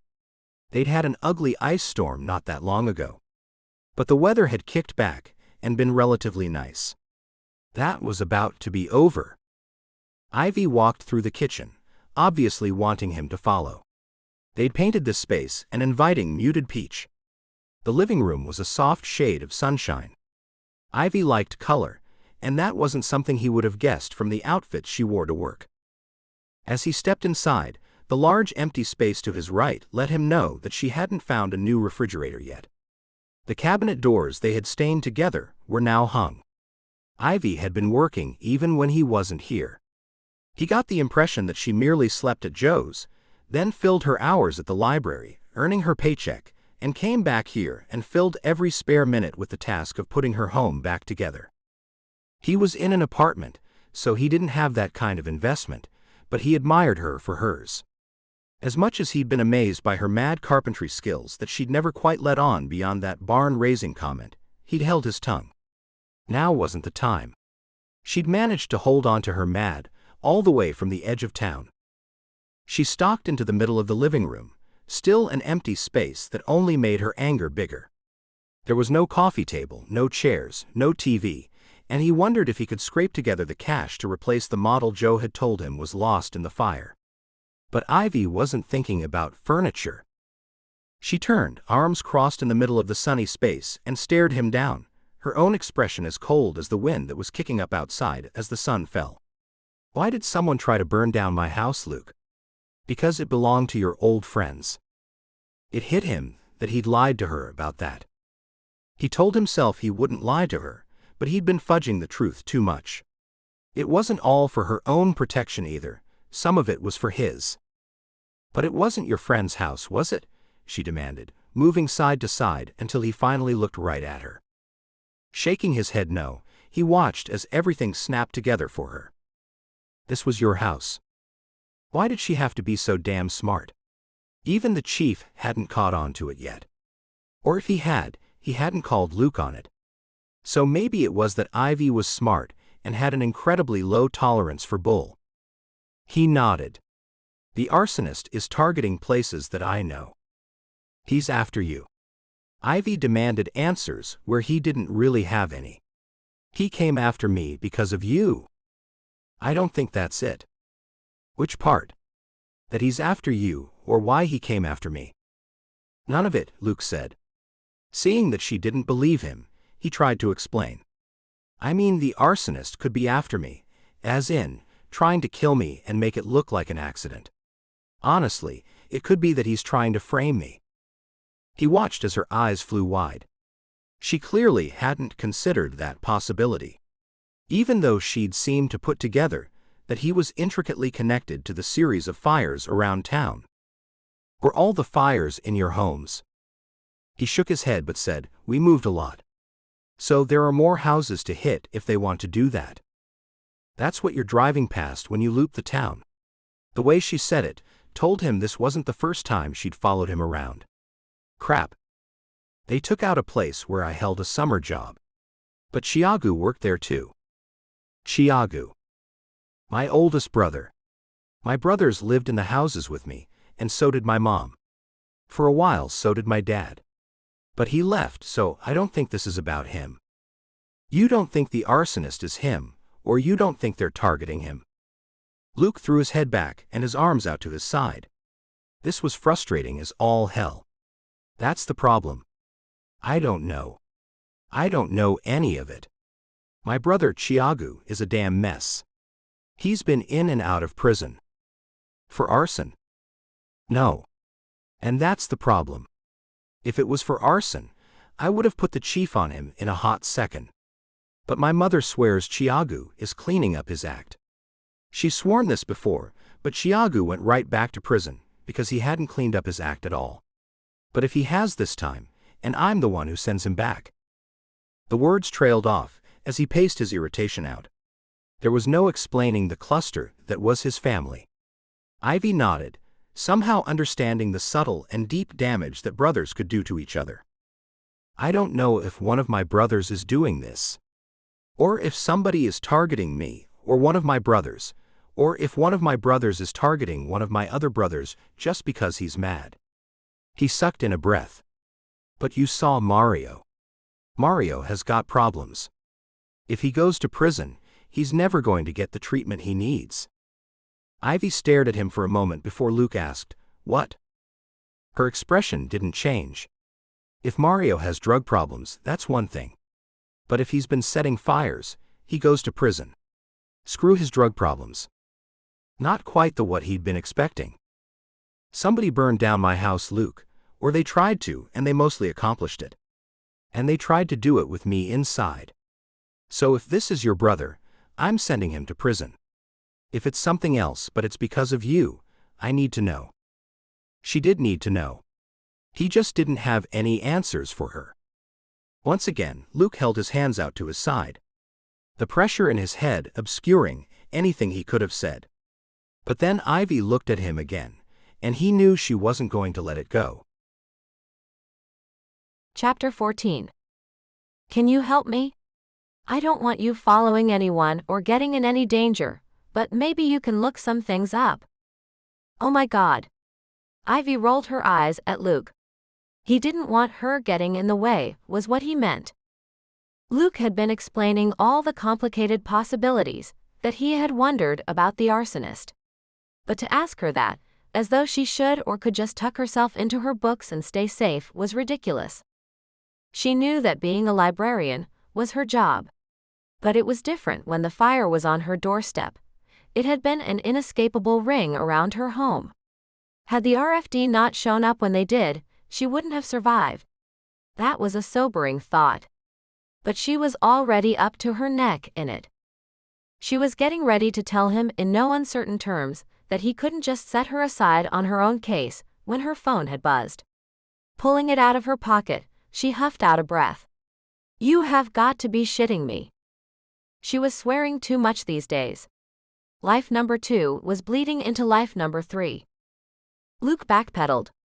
I just can't have you telling people what I just told you. Fine, if it's Mario, you're right, he should go to prison. He barely took a breath. I mean, I guess you can tell whoever you want, but if you do, it will destroy my family, which is why I haven't said anything before. My mother spent too many years working too many jobs for me to destroy it all now. Ivy was barely even listening. She looked up at him and sighed. It's not you. It's the siding guys. Oh. She watched as all of the tension left his body and turned to irritation on her behalf. What about them? She held up her phone as though he could read the tiny email message on the screen. They've postponed me again. She watched as his frown disappeared, and he turned and looked out the front window. She'd had the large window reinstalled at a very hefty price. While the insurance had covered most of it, everything it covered was incomplete. So another chunk had come out of her savings. That meant no fridge yet and no TV. Now Luke looked across the street, a frown pulling at his brows as though he were watching a dust storm rolling in, or tornado touching down on the neighbor's house. They can't postpone. Oh, they can. They just did. Her irritation bled through her tone. Sometimes, the old ingrained ways of always being nice and polite tried to force their way through. And sometimes, like it always had, her own more forceful personality showed. Now she was at full-scale irritation. This was too much, and if she didn't get mad, she'd crack and lose it. No, Ivy, they have to show up and do it. The weather's about to change. They have maybe 2 more days, and it has to be finished. She didn't understand. The siding company seemed to not care.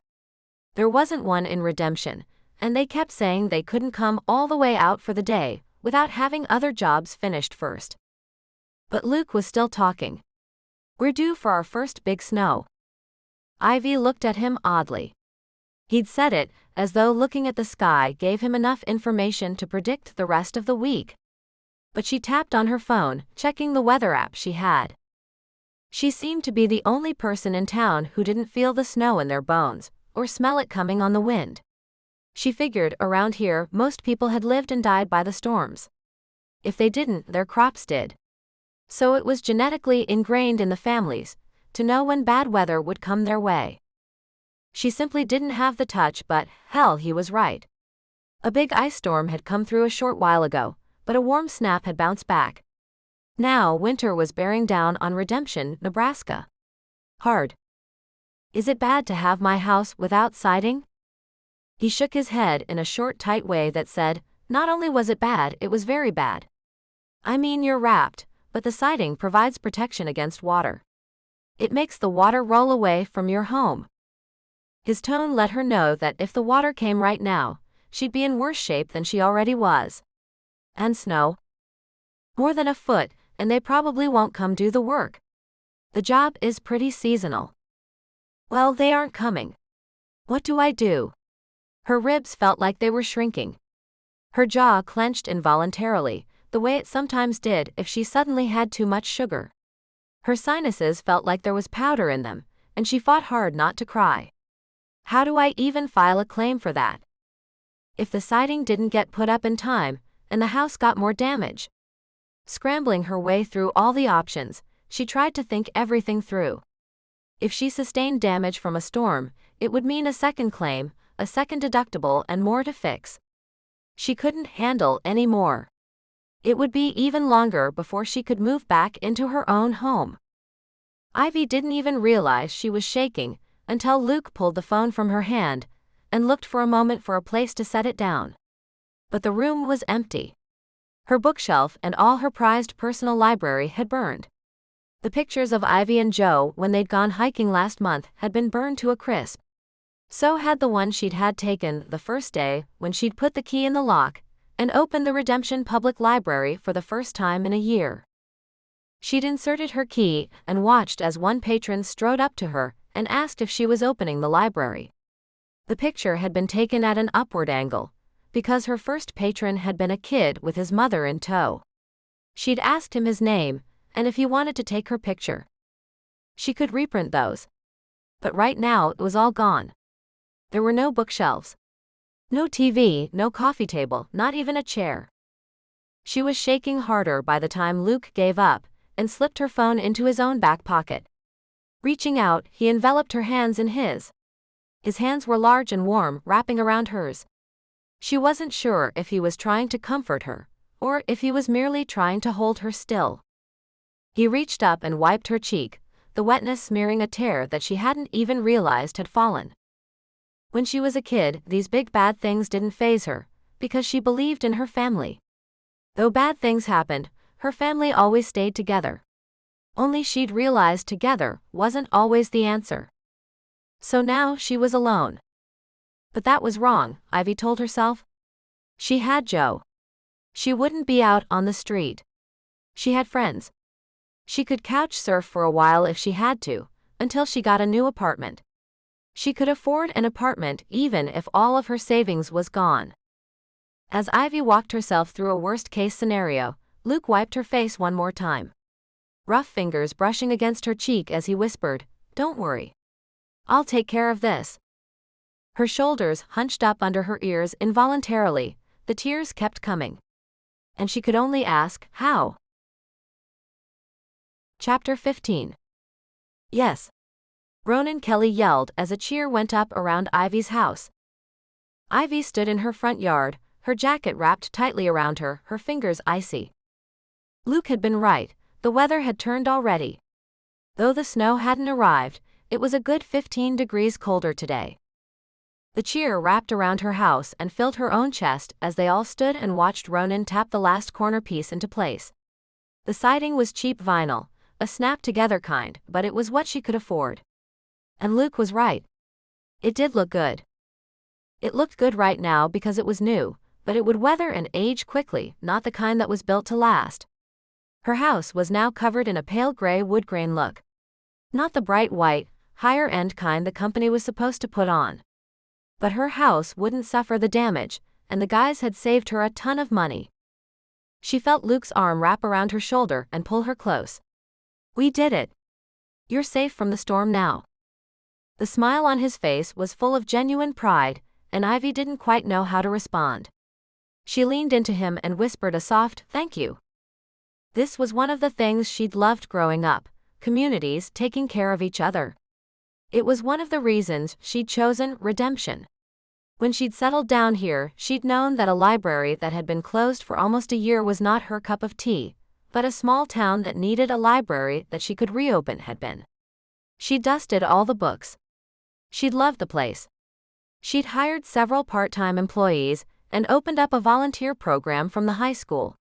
She'd gathered money for prizes for the local kids, and she'd helped find a few missing persons along the way.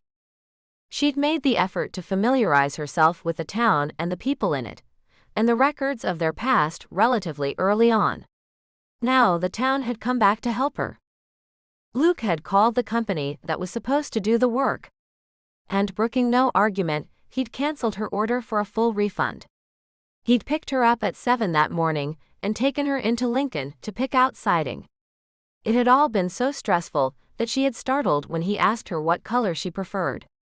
In her old world, no one asked if you needed help, they just showed up and did it. And you got the help the men dictated you needed. Her father had been the one the locals looked to, and making her own decisions had been foreign to her then. When she was stressed, it came back to her to take what was handed and say thank you. So Luke pressing her for a choice had felt a little odd, but she'd pulled herself together and chosen. By noon, everyone had shown up.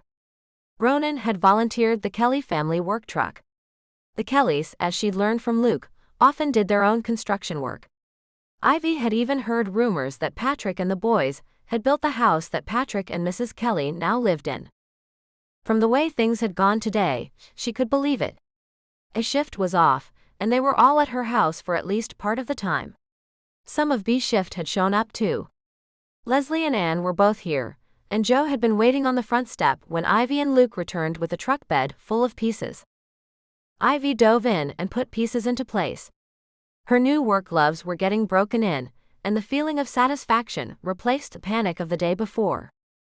When several of the guys said things like, "Hey, you know how to use a nail gun," it was Luke who laughed and repeated, "Apparently, Ivy here can raise a barn." She'd simultaneously stiffened and tried to laugh it off. That was not the information she'd wanted to spread in redemption. She shouldn't have told him.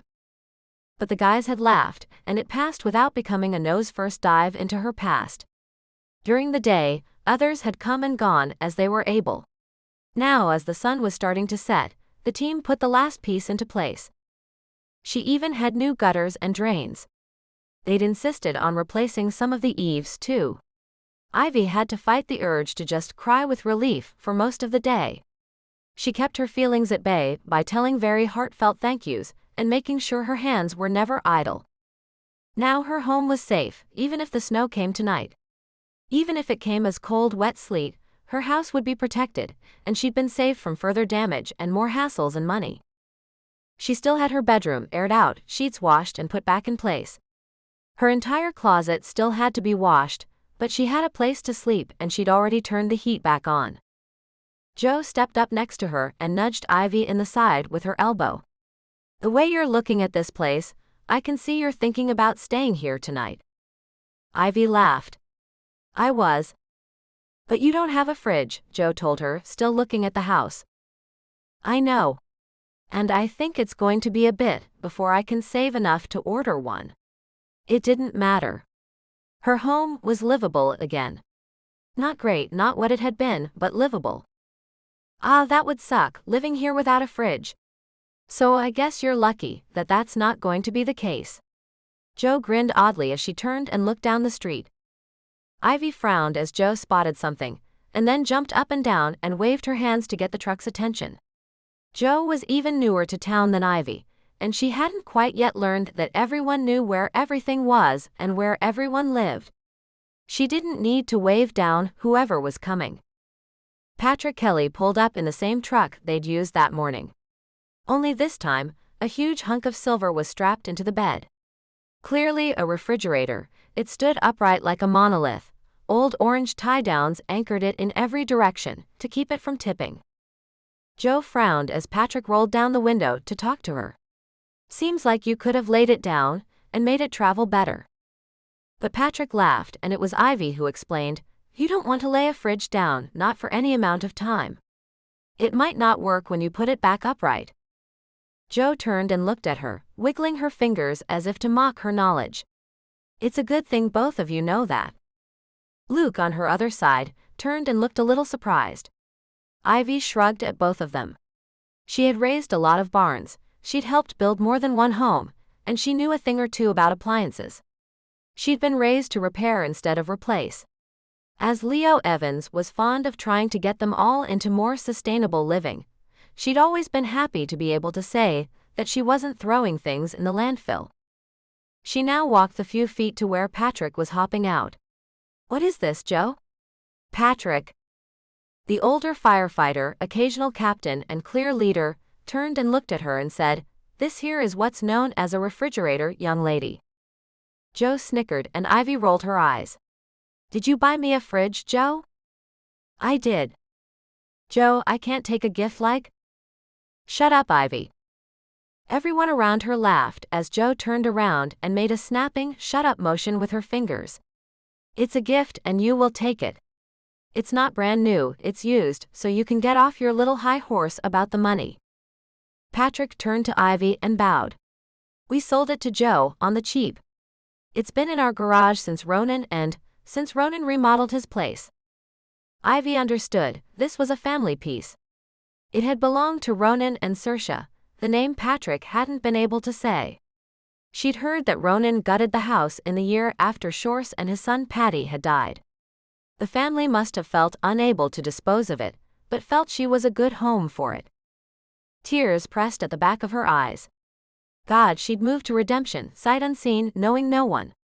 She'd stayed in a crappy little apartment outside of town for a while, making sure she wanted to stay and keep the job.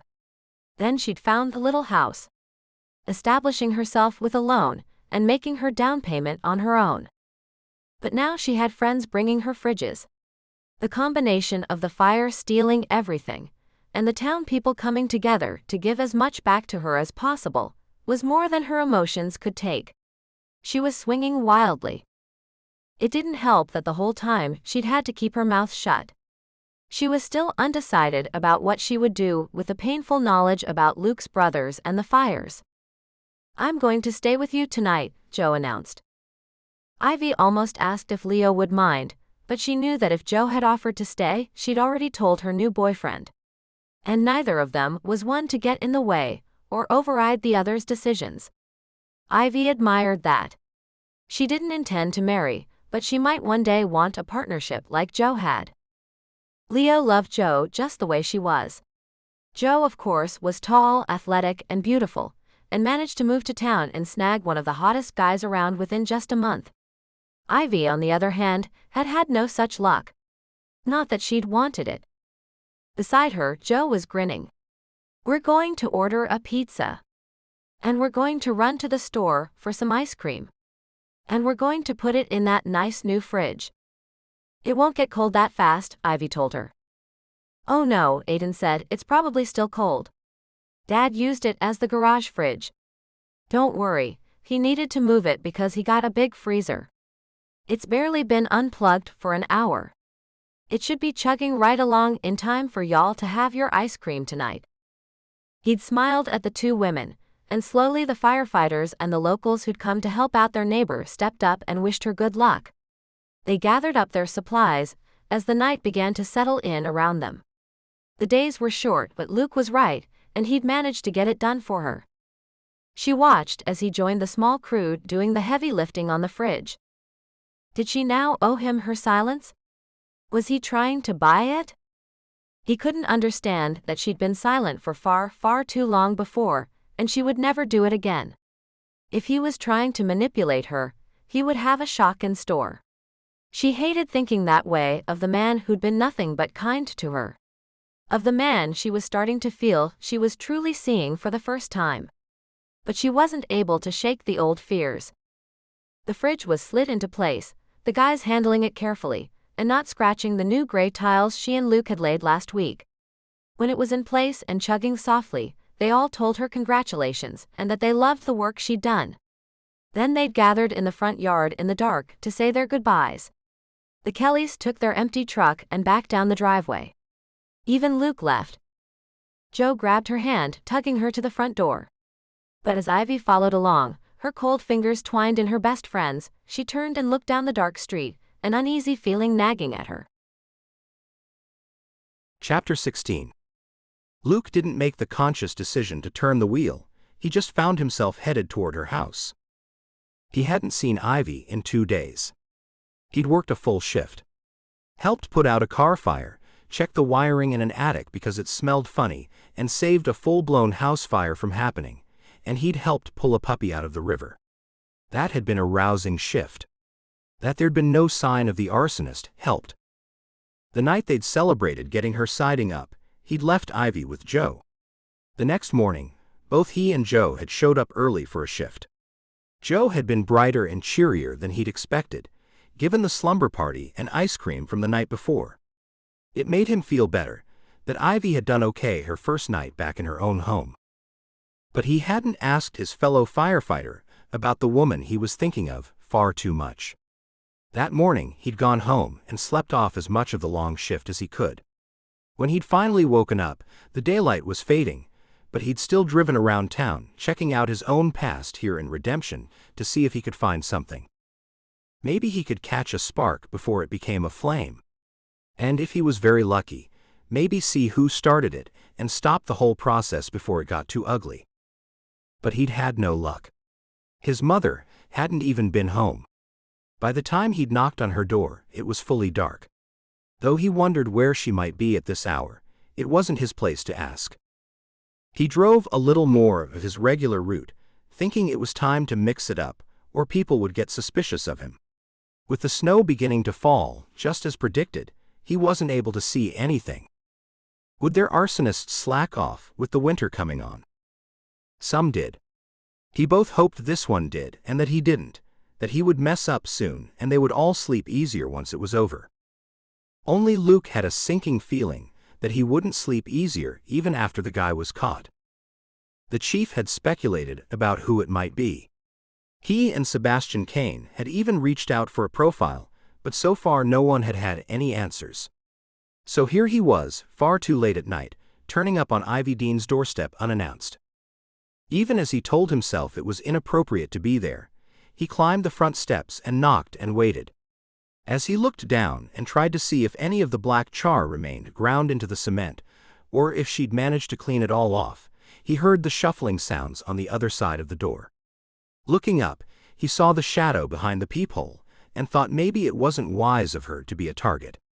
Someone standing on the porch could see she was home, even if she decided not to answer the door. Had the arsonist actually tried to kill her? And if so, would he be mad that he'd failed? But when the door opened, those thoughts fled. Ivy didn't even say hello, she just stared at him through bloodshot and puffy eyes. What happened? She shook her head, not able to answer him in words as she inhaled sharply through her nose, as though she were holding it all behind the pressed line of her lips. Ivy, you can tell me. His heart felt the push and pain of seeing her like this, and he didn't know what to do besides offer help. But what help did she need? She shook her head again, her lips pressed tight, and for a moment he thought maybe she couldn't speak. But he tried one more thing. I told you about my brothers. You can tell me anything. He hadn't even realized that Ivy had stepped back, leading him into the open space of the living room and closing the door behind him. As he heard the lock slide home, her shaky voice told him, "My brother died." Luke tried not to look shocked. Clearly, Ivy was upset, but he hadn't even known she had a brother. Come to think of it, she'd never mentioned siblings or even a mother or a father. So he simply turned to face her, standing awkwardly in the empty space and trying to look like he fit. Tell me. He was an asshole. Once again, she'd shocked him. His wife is probably sad that he's gone, but she shouldn't be. He treated her like crap and left her with 4 little kids. 2 of them, I didn't even know about. Holy crap. No wonder she was crying. He was stunned by the news himself and found himself asking, when did he die? 9 months ago. And she hadn't known. This time, her hands lifted, waving as haphazardly as her words. Her shoulders rolled with a deep breath and an exhale that said maybe she would finally let it all out. Looking around, Luke motioned for her to sit. The kitchen had been so burned out, it had allowed for a little bit of redesign. They'd added a small bar to the existing counter, and he saw that she'd gotten stools for it. Even if she didn't yet have chairs or a TV or a table, there was a place to sit without pulling her into her office or her bedroom.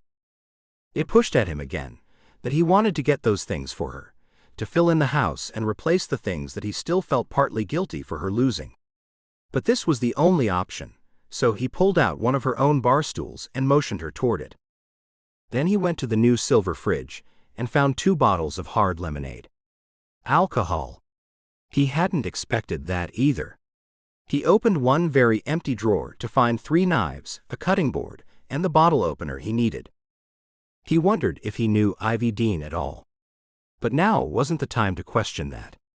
She was leaning forward with her face in her hands, and he could still see that the tears were coming fresh again. He wanted to ask how her brother had died, and she'd not known for 9 whole months. But clearly, that wasn't the issue. He tried something gentler. Was he your only brother? Had she said. He didn't remember. Ivy shook her head. I have 13 brothers and sisters. He shouldn't have been taking a drink right then. He almost leaned over the sink so he didn't spit it onto her floor, but managed to get it swallowed. Maybe he shouldn't drink while Ivy Dean revealed her secrets. Luke couldn't think of anything to say to that. And it didn't matter because she quickly filled in. Well, I guess I only have 12 now. 14 children. He thought it was harsh being one of 4. He'd envied the families that had just 1 or 2 kids, because they seemed to have more time and more money to go around. Though he wouldn't trade his brothers for anything, his parents had definitely overshot with how many kids they could support. His mother had always complained about feeding 4 boys, and here Ivy was one of 14. He softly pushed the bottle toward her, the black label again reminding him that there were things he didn't know about her. Luke watched as one slim hand came out and wrapped around the bottle. She lifted it and took the longest swig imaginable, draining half of it in one gulp. When she swallowed, she thumped the bottle down on the table and turned to stare at him. The red in her eyes only made her seem more determined. She asked him, "Do you really want to know? Because it's not pretty." Chapter 17. Luke didn't know what he had gotten himself into, but he nodded that he wanted to. He hadn't done it just to comfort her. It was the truth.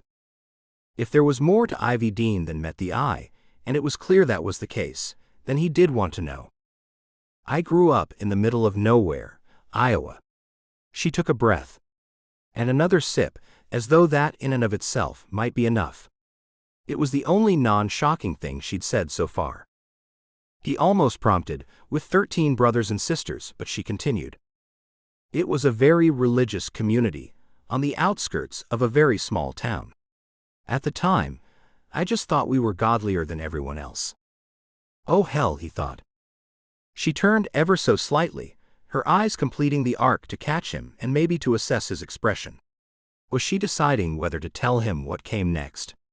Luke kept his expression neutral and friendly, hoping she felt she could trust him. Looking back, I'd have to call it a cult. The women were only allowed to wear pastel colors. We made our own clothing and the men's. We baked our own bread. We buttoned ourselves up to our neck and wore skirts down to our ankles. Are you Amish? Or Mennonite? He shouldn't have asked. She shook her head. No. That's actually far too, she searched for the right word. Christian for what we were. You weren't Christian. He shouldn't have said that either. We called ourselves Christians, but I don't think there was actually anything from Jesus in it. I sure can't see it now that I've been allowed to read things for myself. Oh hell. One of those. He decided to dip his toe in. It might explain a lot if he was right. Powerful church leaders, subservient women. Got it in one.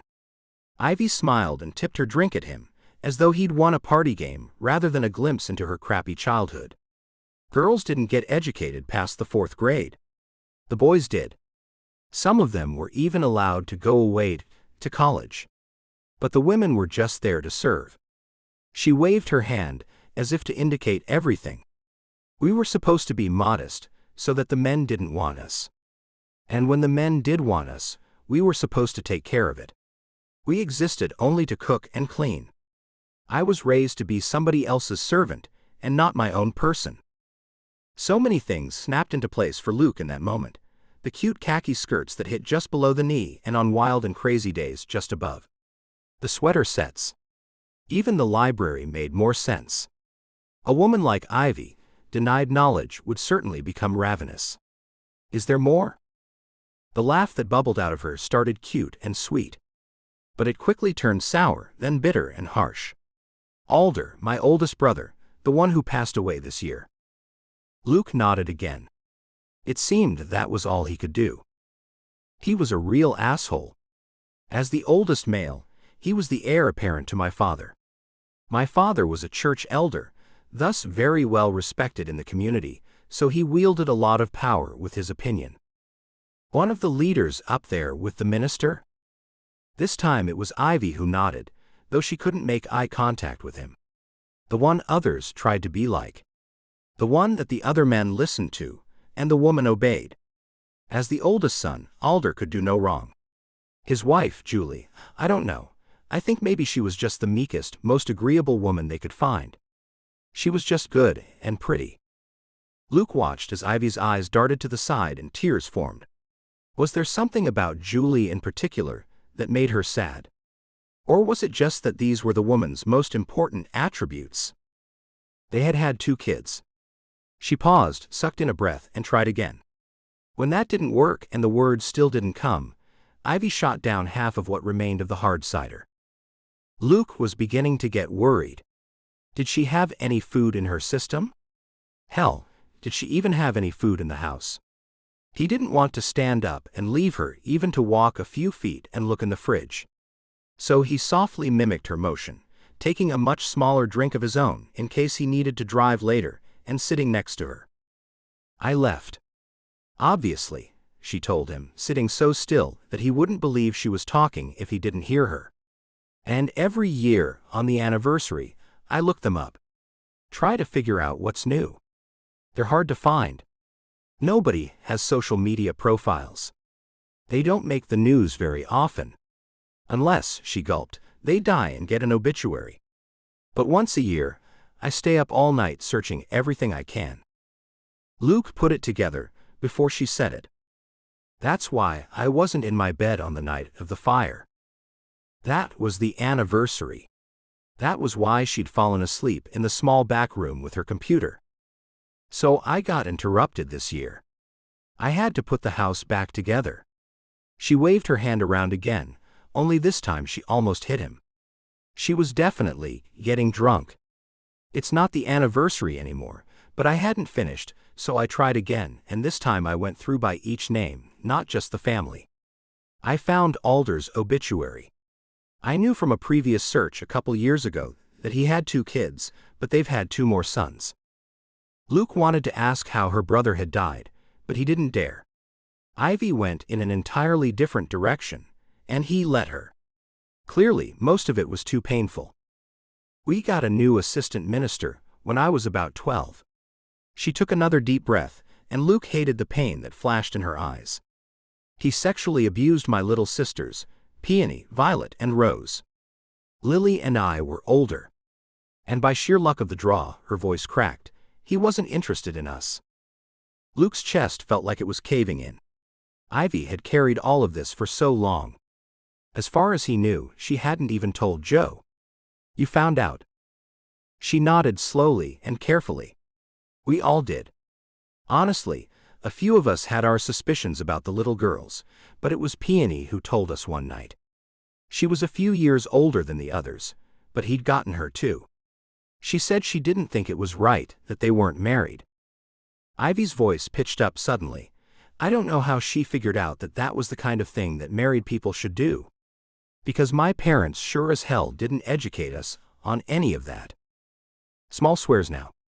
He imagined the family getting excommunicated for pulling their daughters out of the church, or the minister getting driven out of the community. What happened? He heard and felt her massive intake of air. Nothing happened. My father and Alder told Peony that it didn't matter. They told the girls to stay quiet and told Peony to forgive him. They said that the minister had made a mistake. If she had turned around and hit him with a flat palm right to his sternum, hitting at just the right moment to stop the electrical impulse that made his heart beat, Luke wouldn't have been more stunned. The women in Ivy's community or church or cult weren't just subservient, they weren't anything. The anger boiled up in him, as he thought of anyone treating a child that way. And then he thought of anyone treating Ivy that way. Bright, beautiful, driven, and so intelligent Ivy. She had been stuffed in a tiny box, and told she wasn't worth anything other than serving a man. His rage flared hot and bright. But there was no one to hit. Ivy had saved herself, and she didn't need him. He hadn't heard of Ivy dating at all since she arrived in Redemption. She'd run the library and befriended all the town's citizens and especially the children. She'd flat out taught some of them to read, he knew. She ran the library as a beacon of hope for them all. And he'd seen the way the kids were with her. He'd figured she'd made them all love books, and they all loved the librarian. And if they struggled, she helped them. He knew now, if they had a secret, she would defend them. They loved her not because of her sunshine, but because she understood their darkness. I tried to protect Peony. Tried to keep her away, so she wouldn't have to be alone with him. When I told my mother that he was trying to do it again, my mother said he wouldn't do that. But Peony said he did. Her voice cracked again. Luke's heart cracked right along with it. I told my mother. And she told me that Peony would just have to forgive him. Then they separated us, so I couldn't protect my sister. The pain and the tears tore at her. She was crying full out, and there was nothing he could do to make any of it better. Luke couldn't fathom any pain of that level in his heart. He couldn't imagine a mother trading her own daughter this way. But as a firefighter, he'd been inside so many of the homes in town, and so many were unexpected. Some were full of secrets and wonderful surprises, bright colors, toys strewn about, and happy children. But some homes had held dark things he hadn't been able to shake. When Ivy turned and opened her mouth to tell him more, Luke knew it was only going to get worse, and he wasn't going to be able to bear it. Chapter 18. I would never have left Peony. The words came out on a broken cry that she couldn't hold back. Despite all the pain, Ivy knew Luke understood. Yet, obviously, she had left her sister. This was the part she never told anyone. In fact, she hadn't ever told anyone about her family. When she'd left them all behind, she'd decided that they were part of a past she didn't want to be connected to anymore. Her family was life number one, and she'd immediately entered life number two. She could tell Luke wasn't blaming her, but he also didn't understand. When I was 16. God, she needed more alcohol. She lifted the bottle and drained the last of it, wishing it weren't empty. But since Luke didn't hop up and grab her another, she figured it probably wasn't the wisest move. She was just going to have to suck it up and deal with the hurt. Several of us snuck out. We drove into town, changed clothes, got fake ids, and went to a club. Looking back, it felt so wild and crazy. But she knew now that it wasn't even as much as the average teenager did. It was just shocking in her crowd. I didn't do anything but wear a short skirt and a t-shirt. I wasn't dressed down half as much as most of the women there. I ordered one mixed drink. In fact, I didn't even drink more than a sip. That was it. This time he seemed shocked by how tame she was. That was the extent of my rebellion. But it wasn't just you. Ivy shook her head. Lily had been there, and so had Rowan, along with several other kids from their church. I didn't finish that drink. I went back for a Coke, and I had the nerve to kiss a boy in the back hallway. It was my very first kiss, and it was interrupted by Lily running in and telling me that our dad had showed up at the club. She felt it all again, the sudden fear, the ice in her veins, the knowing that she would be in harsh trouble. She thought she was so brave and bold, and, aside from the one sip, she hadn't even been drinking. No matter that she'd liked kissing him, the terror of what her father would do changed everything. I pushed him away and I froze. I should have run. I should have gone out the back door and never let them know for sure that I had been there. She took a deep breath. Lily grabbed me by the hand and I told her to hide, but she just looked at me and said we can't. I didn't want to face Dad, but she and Rowan grabbed me and tugged me along. We all three went boldly out the front of the club, past the bouncer. Right past Dad and Alder too. Dad was yelling at us. Everybody in the club was looking, and I remember being so embarrassed. I remember thinking in that moment that that was the worst thing that could ever possibly happen to me. She turned to look at Luke and saw that he understood. She'd been so wrong in thinking that, and it wasn't long before she figured that out. They followed us out of the club, put us in the car and drove us home. I was even embarrassed to be climbing into this big old powder blue Cadillac. At the time, I thought we were godly and saving money by driving this old car. And now, looking back, it was just this posturing my dad did. See how he was better than you, that he didn't have to buy new cars. Everything was about being better than someone else. She sighed. She couldn't do this. She should stop. Luke had already figured out that she'd left her family so far behind that she didn't even know her brother had died 9 months ago. But she couldn't let him think she had done this herself. We got home, and my dad lined the 3 of us up in front of the other kids. With everyone watching, he said all kinds of horrible things. He encouraged the others to say it too. But Rowan was told he'd misbehaved. At the time, I didn't even catch it. But now, looking back, Dad told Rowan he had done something bad. Rowan would have to pray and repent. But what he told Lily and me was that we were something bad. Mother said we'd ruined our futures and no one would want us. She picked at the label on the bottle, so she wouldn't have to look at Luke. But the story had started, and it was going to continue, even though she didn't want it to. I remember being relieved that no one would want me. The worst thing I could imagine would be getting married and handed off to some guy that, if I was lucky, I would like him. Most likely I wouldn't. And it wouldn't matter. Her unsteady fingers wrapped around the bottle, lifting it for another drink, before remembering it was already empty. When she set it back down, it thunked harder than she expected, letting her know she was more upset than she was willing to admit. Even now, all these years later, just thinking about it was like getting a knife and digging it deep in her own skin. Dad asked whose idea it was, and I still think Lily just panicked. It had been her idea. I had totally gone along with it. I will fully admit that.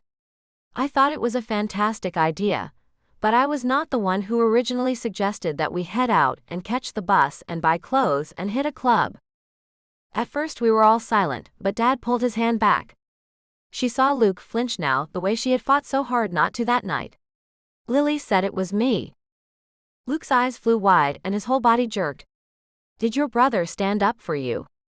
Did he not know it wasn't your idea? Ivy tipped her head as if to mock him. Don't you remember? He was already excused from this mess. He just had to do a little prayer and repent for his bad behavior. He was not part of turning the women against each other. Damn. It was the softest of whispers. He probably hadn't meant for her to hear it. But she did, and she agreed. I'll be honest, I wasn't the perfect kid. I back-talked, and I wasn't good at being meek. Neither was Lily, but she hid it better than I did. For whatever reason, that night was the final straw. Ivy paused as something she'd read clicked in her brain. Do you know the hypnotist's dilemma? Luke hadn't quite followed her sudden subject change. But she tried to explain. They invite everybody up on stage and ask them to do a simple task, like make a fist.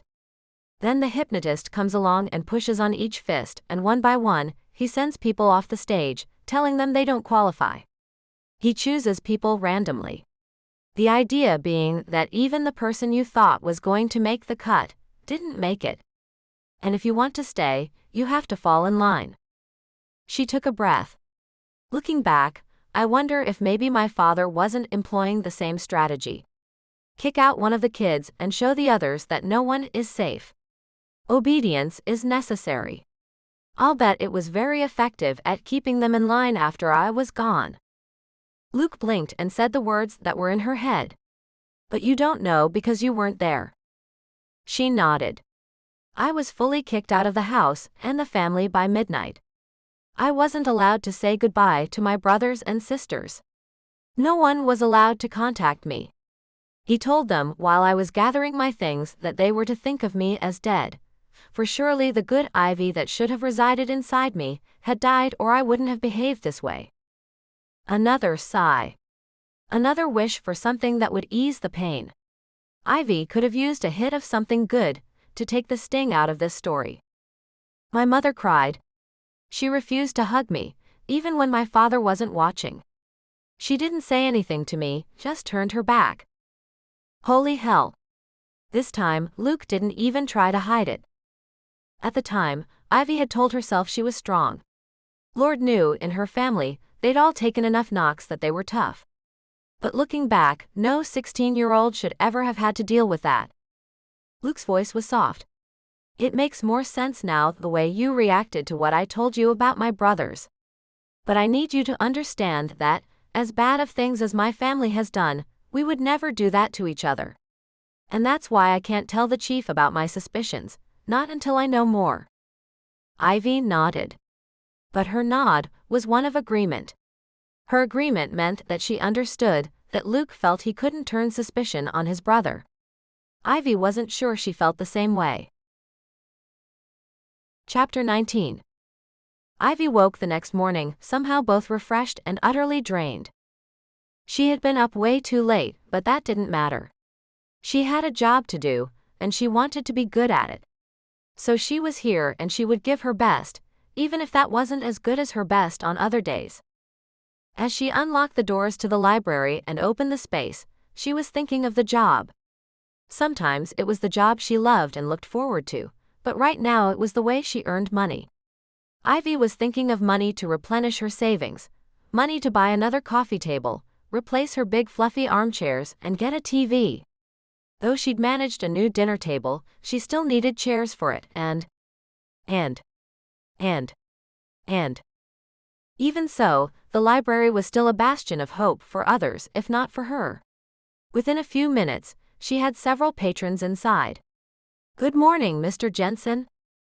He'd requested the newest from Stephen King, and before he asked, she pulled it out from behind the desk where she'd held it on reserve. His smile helped wake her up. One of the local moms came in with her 2 young children in tow. For the first time, Ivy noticed that the woman was pregnant again. Every time she thought she'd shaken the past off, something grabbed at her.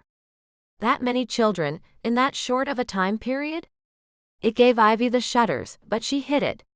Smiling at the woman, she told herself that she didn't know that Layla's situation was the same as her family's, and that she couldn't undo what was already done. That was a lesson she'd learned a long time ago. So she pointed them to the children's section, saying hello to the 2 little ones as they passed by. They offered cute gap-toothed smiles, and she felt her heart melt. She was where she belonged. After she'd told Luke as much as she could last night, he'd put his arm around her for just a moment. She'd sunk into him, feeling that at last she had a rock she could lean on. But he wasn't her rock. He might not even be a rock at all. He was possibly harboring the arsonist who'd tried to kill her. And he'd never quite answered the question of whether whoever it was, brother or not, might come back and try to kill her again. She'd been tense for weeks, wondering if she might be in danger. And she hated how the fire had taken everything from her.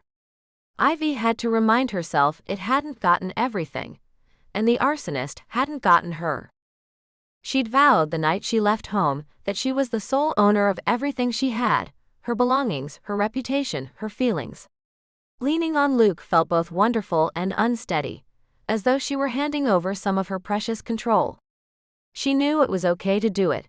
She knew that what she felt was an overreaction from her past, but that didn't make doing it feel okay. A little tired, and more than a good bit overwhelmed, Ivy went through the usual motions of her job. She wasn't up for designing extra reading contests, or finding new ways to reach into the community today. She could run this library with her eyes closed, and at 11, when her part-timer came in, Ivy turned over the front desk. Some of the volunteers just shelved books, but everyone who was paid knew how to do every job. When Ivy had had to miss shifts from the fire, it had paid off. There was a certain pride in being indispensable, but there was more pride in knowing that she'd set the library up to run without her. Thanks, Shannon. I'm going to be in the back. I'm heading into the record room to do some reorganizing. She didn't like to lie, so she would do some organizing while she was there. But most of what she did was dig through some old files and city records. Half an hour later, she had the names and birth dates of Luke Hernandez and his brothers. Santiago was the oldest, Luke second, then Mario, then Carlos. There had been a fifth boy born to Mrs. Hernandez, a small premature baby that had been named Jose, who, according to the records Ivy found just a little while later, had been stillborn. Luke hadn't mentioned a fifth Hernandez son.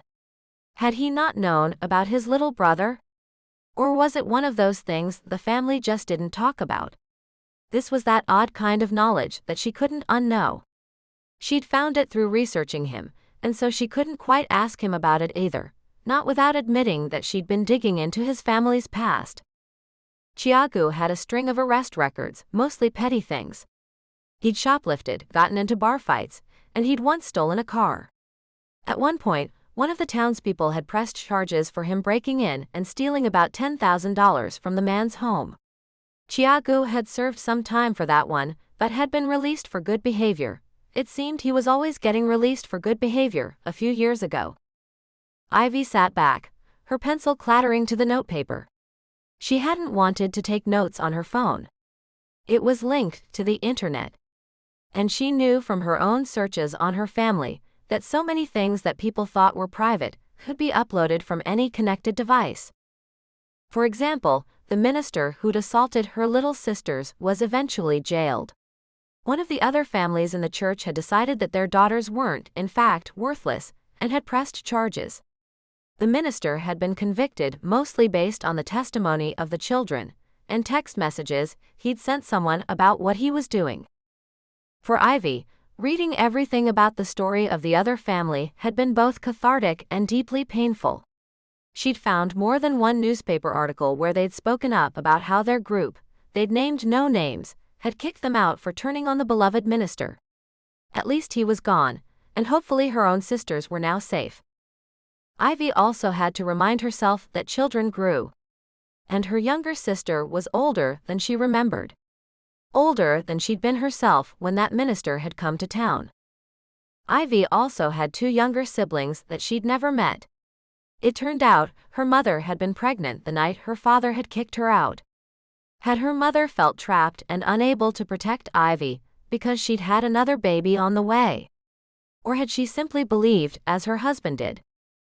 Ivy had long ago come to terms with the fact that she would probably never know the answers.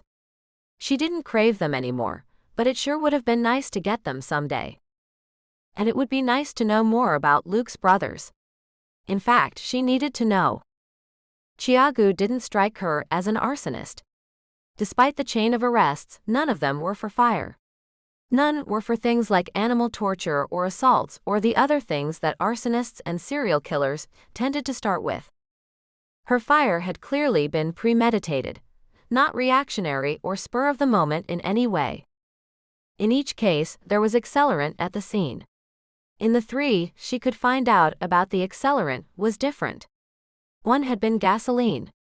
Another had been oil from the garage of the shop that had burned, and a third had been kerosene. In all cases, the place had been ringed with accelerant and set ablaze. Did Mario Hernandez have the wherewithal to do this? He'd been ready to fight Luke for street drugs the other day. Ivy would imagine a drug addict would make mistakes and not be able to elude the investigators for long. The fourth brother, the baby, Carlos, wasn't even in town. He lived in between Lincoln and Omaha and was climbing his way up some ladder at a car dealership. Had Kane and Taggart not found this information? They were the arson investigators. Should she take it to them? Tell them about the Hernandez boys? If someone died and she hadn't done everything she could, would she be able to live with herself? But what did she even tell them? That Luke had a suspicion, one that she thought didn't hold much water on deeper inspection. Honestly, his family was a mess. But his didn't hold a candle to hers, so who was she to turn them in when even Luke didn't have a strong suspicion? She pushed away the old birth and death records and pulled up articles. Maybe she could learn something by looking up accelerants or arson. While it was fascinating, it didn't do much for her suspicions or Luke's. Not until the third article sparked another thought in her mind.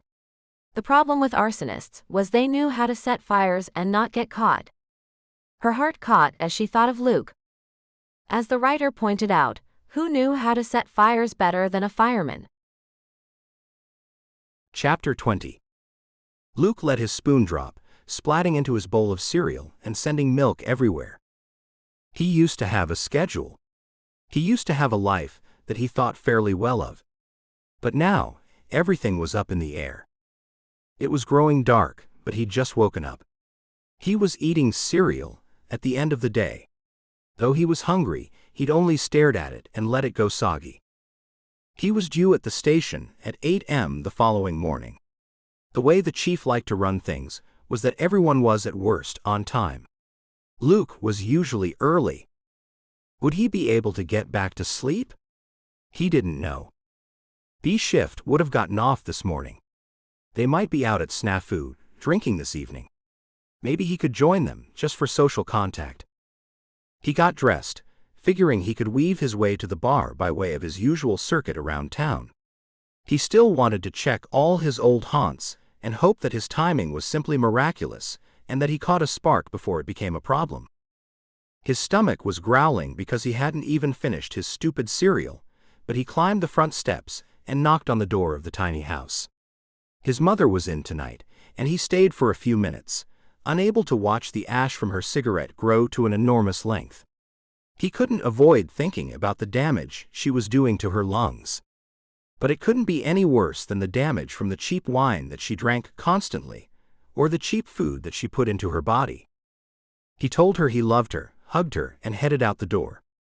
He should have gone straight to the bar. But once again, his steering wheel seemed to have a mind of its own. And he found himself on Ivy Dean Street again.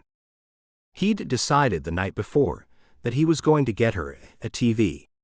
It seemed the least he could do for leading an arsonist to her door, even if he wasn't really admitting that yet. He'd hit up the local store and ordered one to be delivered as soon as it came in. With a smile on his face, even though it would be several days before she got her present, he pulled into her driveway and knocked on her door.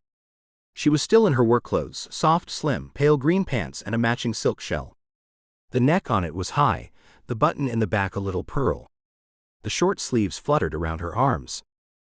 For a moment, he didn't know what to say. He should have been better prepared for this. But she motioned him inside, and it was as natural as anything to follow her. "You keep showing up on my doorstep, Luke Hernandez." He liked the way she said his name, the way it rolled off her tongue with just a hint of the appropriate accent. He imagined her calling him Luciano, and it made him smile again. He found a few words and hoped they worked. "I thought maybe after the night you had last night you'd want to come out. Maybe go to Snafu, grab a beer." The last part came out as a question, and he was relieved when she smiled at him. "I could, but I haven't eaten anything yet. I should do that before I drink anything." At that moment, his own stomach decided to growl loudly. At least Ivy had the grace to laugh at him. He probably turned 5 shades of red as he remembered the stupid, soggy cereal that he put down the drain. "We can get food there," he offered immediately, trying to cover the embarrassment with words. He jumped in again. "I'm buying." But she shook her head, waving her hand toward the kitchen. "I already have something in the oven." Well, crap. He'd just ruined his whole plotline for the night, hadn't he? But Ivy always seemed to know how to make things right. "Why don't you stay? Have dinner with me. I owe you after the way you watched me cry last night." She didn't owe him anything, but he didn't quite know how to say that either. It seemed they were owing each other a lot these days. And no matter how he counted it, the debt was always heavy against him. He agreed, and found out that he'd arrived at a quite opportune time. Within a few moments, she was pulling a small roast chicken from the oven. The glass baking dish was filled with tiny carrots, potatoes, mushrooms, and onions, all scattered around the chicken and smelling heavenly. By the size of it, she'd probably planned to eat it for the next 3 or 4 meals. He would scarf down that much in one sitting. Luke almost refused, but Ivy didn't give him the chance. She was pulling plastic plates out of the newly refurbished cabinets and dishing out the hot food. She put 2/3 of it onto one plate for him. He'd thought he'd come over to ask her out and even offered to buy, but in the end she was feeding him and the debt weighed against him again. They ate, not speaking of any of the hard topics of the past several weeks. She didn't mention her past or her family, and he didn't mention his own brothers or his concerns. He didn't tell her that, as the weeks passed, he grew more and more tense that it was time for the arsonist to strike again. Or that the light dusting of snow that seemed to be covering the streets these days wasn't going to be enough to keep a firebug at bay. When asked something that made the conversation hit a snag, Ivy would just shift the topic, asking something different. It should have been awkward, but she made it less so. In the end, they both finished their food at about the same time. So he stood to help her clean up. It was the least he could do. Wasn't he always doing the least with her? When the dishes were in the dishwasher, not full enough to run, she closed it and turned to him. "Shall we go? Do you want to change? It's snafu. You could loosen up a little bit." He hadn't meant it in a bad way. Just that she was clearly in her work clothes. But the expression on her face told him he'd stepped in it. "Really? You do understand this is loosened up where I come from." "I didn't mean." She sighed at him, then her lips pressed flat with anger. "I know you didn't mean it that way, but you don't know anything about it." "Didn't he?" She told him last night. "I just meant you always look so proper." He had held back the word prim, and gave himself a pat on the back for it. "When you were wearing Joe's clothes. He searched for the proper term. It suited you." He couldn't go wrong with that, could he? But he must have. She turned around and stared at him. "What would you have me do?" "Damn." He tried. He really did. "You never wear jeans." He liked her in jeans. If he was going to step in it, he might as well jump in the puddle with both feet and make a splash. He didn't want to say, "You don't wear anything sexy." But her expression hardened, and she stared at him. "Really, you think I should loosen up?" There was nothing he could say. He'd come over unannounced, eaten the food she prepared for herself. And now he'd managed to completely insult her. She was not going to go out with him now, and let him buy her a beer.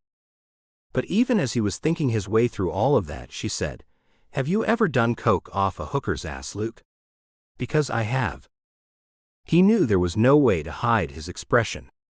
Just in case the things she'd said before weren't shocking enough, she'd tossed another grenade at him, and he wasn't catching it well. "She'd what?" "When I left my family and went out on my own, I got a job waiting tables. And I was good at it. So I moved to fancier and fancier restaurants, where I began partying afterwards with the patrons. I've done all kinds of drugs, Luke." He blinked at her. She had had the grace to say, "No. I'm not an addict. Unlike your brother, I just don't have," she raised her fingers for air quotes, "an addictive personality." When he didn't speak, she went on, lobbing her stories at him like lit sticks of TNT. "And thank God, because I tried everything." She sucked in a deep breath as she mistook his concern for disapproval, her lips flattening again. "How exactly should I loosen up? Should I screw my way around town? Should I get some tattoos, Luke?" "Well, you're too late for either of those." One hand reached up to the back of her neck, and then quickly her arms crossed, grabbing at the hem of the pretty silk shell she wore. She twisted her back to him as she stripped it, revealing a twine of tattooed ivy and lilies that snaked across one shoulder and down her side. Black ink scrolled through it, as did tiny words he couldn't make out. But she was reaching to the front of the silk pants and unbuttoning them, pulling one side down, revealing more ink, crossed swords on a tantalizing hip bone. And as she boldly faced him, the shell discarded on the kitchen counter behind her, in only a white lace bra, he saw another tattoo on her chest. It hadn't been disapproval that she'd seen, and now he couldn't even form words to tell her she'd been wrong. He had no way to fight her anger and tell her she didn't need it. He didn't have any issues with any of it. It was bold and sexy and unexpected. And his whole body clenched at the idea that Ivy Dean was hiding this from everyone, except him. What he did next would change everything. Chapter 21. In a moment of pure fantasy, Luke leaned in. Ivy was mad at him.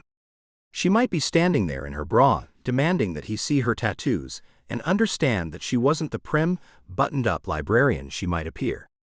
She demanded that he see her as she was, and he was noticing. He hadn't flirted with her. He didn't sweet-talk her. He didn't brush her lips lightly with his and try to coax her into a kiss or something more. He simply lost his damned mind and sank right into it.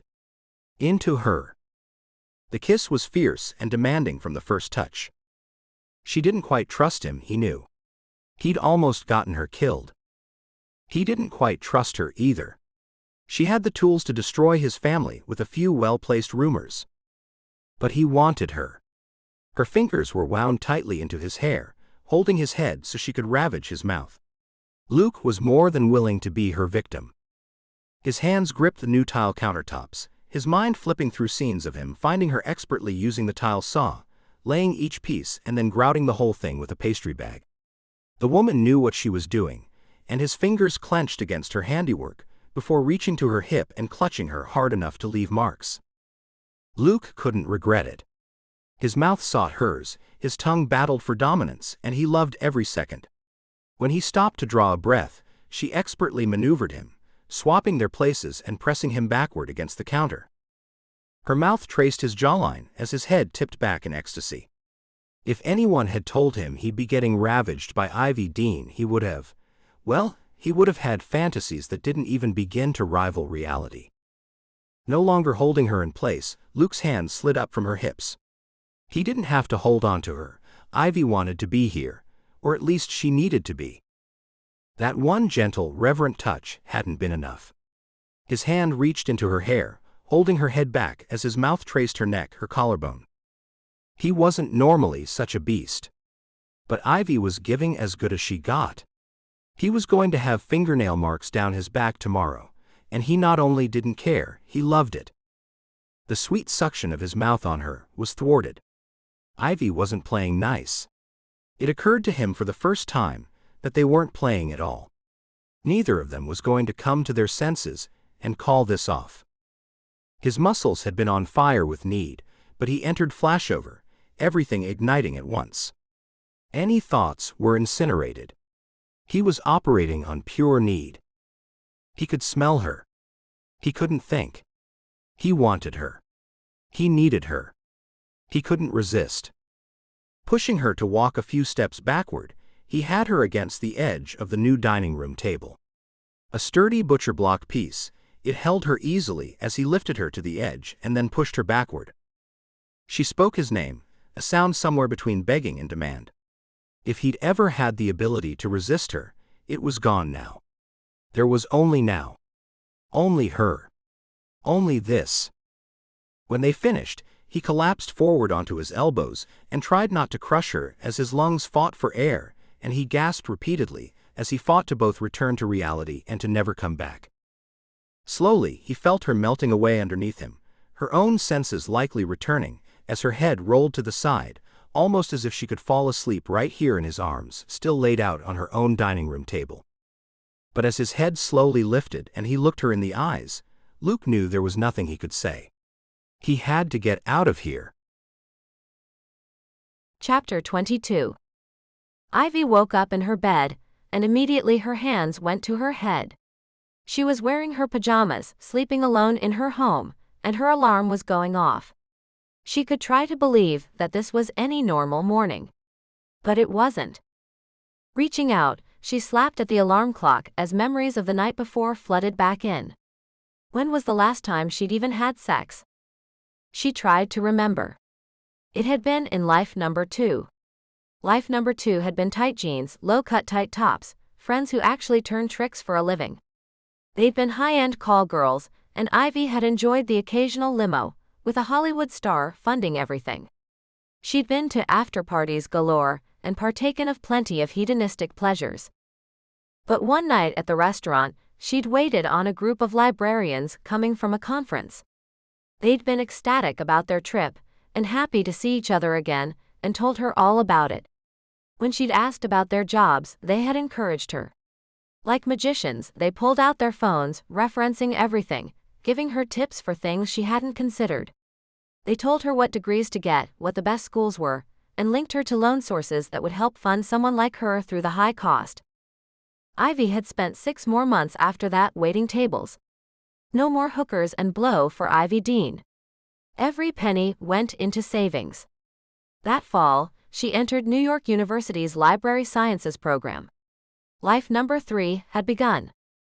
And she hadn't slept with anyone. Not since the night she'd waited on those librarians. Until now. Rolling over in bed, she knew she could burn the time until her snooze went off. Ivy tried not to think about Luke. About the sizzling heat of his touch, and her complete inability to control herself when he kissed her. They'd gone from 0 to 60,000 degrees in a moment. Forcing her thoughts back to the librarians, she wondered if she should reach out again. She had stayed in touch with 2 of them, letting them know when she graduated NYU and when she'd gotten her master's. She told them of the job in Redemption. They'd been cheerleaders all the way, as she'd once again cut herself off from most everything and walked away from life number 2. This time it had been of her own free choice. But last night she'd whipped out her tattoos in a fit of anger. Feeling the fire as Luke had touched her, and doing. Oh my God, what had she done? Life number 2 was bleeding into life number 3. As much as she was attracted to him, clearly too much, she still wasn't completely convinced that he wasn't the arsonist. She didn't believe he was, but her feelings had led her horrifically astray before, and she couldn't trust them. The alarm began screaming at her, and once again her hand flailed out to hit it. This time she forced herself out of bed and climbed into the shower, her body deliciously sore in previously unused places. She wasn't even sure if Luke had fled her home, or if she kicked him out. It seemed to be a mutual thing. But he was gone now, and she could at least pretend that last night hadn't happened, even if she couldn't shake the memories that rushed back at her. She got dressed, ate breakfast, and drove to work. Ivy tried to turn her brain off as she checked into the library. This was not her usual mo. But she made it through the day as normally as possible, then picked up fast food on the way home. That wasn't normal for third life Ivy Dean either, but what was she going to do? The leftovers that she was intending to eat tonight hadn't existed after she'd fed them to Luke. She brought her bag of cheap food home and sat at her bar. She couldn't sit at the table. Between it having no chairs yet, and being covered in sweaty, steamy, sexy memories, it wasn't as though she could just unwrap her burger there and ignore the things she was trying hard to ignore. So she sat on a bar stool, played on her tablet, and tried to keep her brain from straying to the man she'd been magnetically attracted to for quite some time now. In life number 2, Ivy had known how to screw someone and walk away. Was that what she was going to do here? Could she even do that? It seemed that there would be no way that she could simply not see Luke Hernandez again. Even if she shifted her way out of his circle, they would surely run into each other. Maybe that would be okay. She could be polite. He could be polite. But what if she uncovered that it was one of his brothers starting these fires? Or even his father? What would she do then? Her phone pinged and she saw the message from Joe. The shift must have hit a down patch. Holy hell, what did you do to Luke last night? She froze. Had he gone into work and told everyone? That didn't seem like Luke, but screwing a man she didn't quite trust on her kitchen table didn't seem like her either. Quickly, she tapped back a non-committal message. Why? What did he say? Only as she hit send did she realize that she'd basically admitted everything. F me. No, honey. Luke already did that, she reminded herself. Oh, he's just off his game big time. Alternately smiling at himself, and then frowning at nothing. I figured it had to be about you. Joe chased that message with a string of emojis that mocked her. But Ivy put her head in her hands and didn't respond. Last time she'd incriminated herself. She sighed and tried to think of other ways to catch or clear Luke's brothers. Ivy wouldn't admit to herself that solving that mystery would make room for her and Luke to be together. They weren't together. But she worked on it anyway. Tracking down Santiago Hernandez Sr. had been difficult at best. The only thing she'd found so far was that the bastard had left his children when Carlos was barely out of diapers. Probably around the time the fifth son had been stillborn. Was there a connection? Did it matter? There was no evidence she could find of any child support or even any contact after the day he left. She finished her burger with no more pings from Joe. Her thoughts scrambled as she celebrated having won yet another round of her matching game. As the screen played an ad she wasn't interested in watching, Ivy looked out the window. While she'd been eating, the day had gone from dark to pitch black. She'd left her new curtains wide open. They were cheap poly fabric, but the cranberry color had contrasted nicely with the pale, creamy sunshine of the walls. She loved the way the color popped and told herself that when she got chairs, she would get pillows that matched. But as she looked out the large front window, her thoughts were not on matching pillows, but on the way her blood suddenly cooled as she scanned her own front yard and looked at the street. There was nothing she could put her finger on. Nothing she'd seen. But she couldn't shake the sudden sensation that she was being watched. Chapter 23. Ivy turned the key to the empty building. She liked being the only one here. Wednesdays meant they opened at noon and stayed open until 9 at night. It was yet another change Ivy had brought to the tiny library. The beauty of opening a library relatively from scratch was that she got to implement her own ideas. She wasn't changing set schedules that the townspeople already knew. She'd seen this at other libraries and loved the idea of late-night book borrowing. So she tried it. The other good thing was that she didn't have to work the late shift herself. Usually, Shannon did. And Wednesday mornings were her chance to take care of things without anyone else around. But today, as it had been since the fire, the library wasn't getting quite her full attention. She'd exhausted all the knowledge at her fingertips.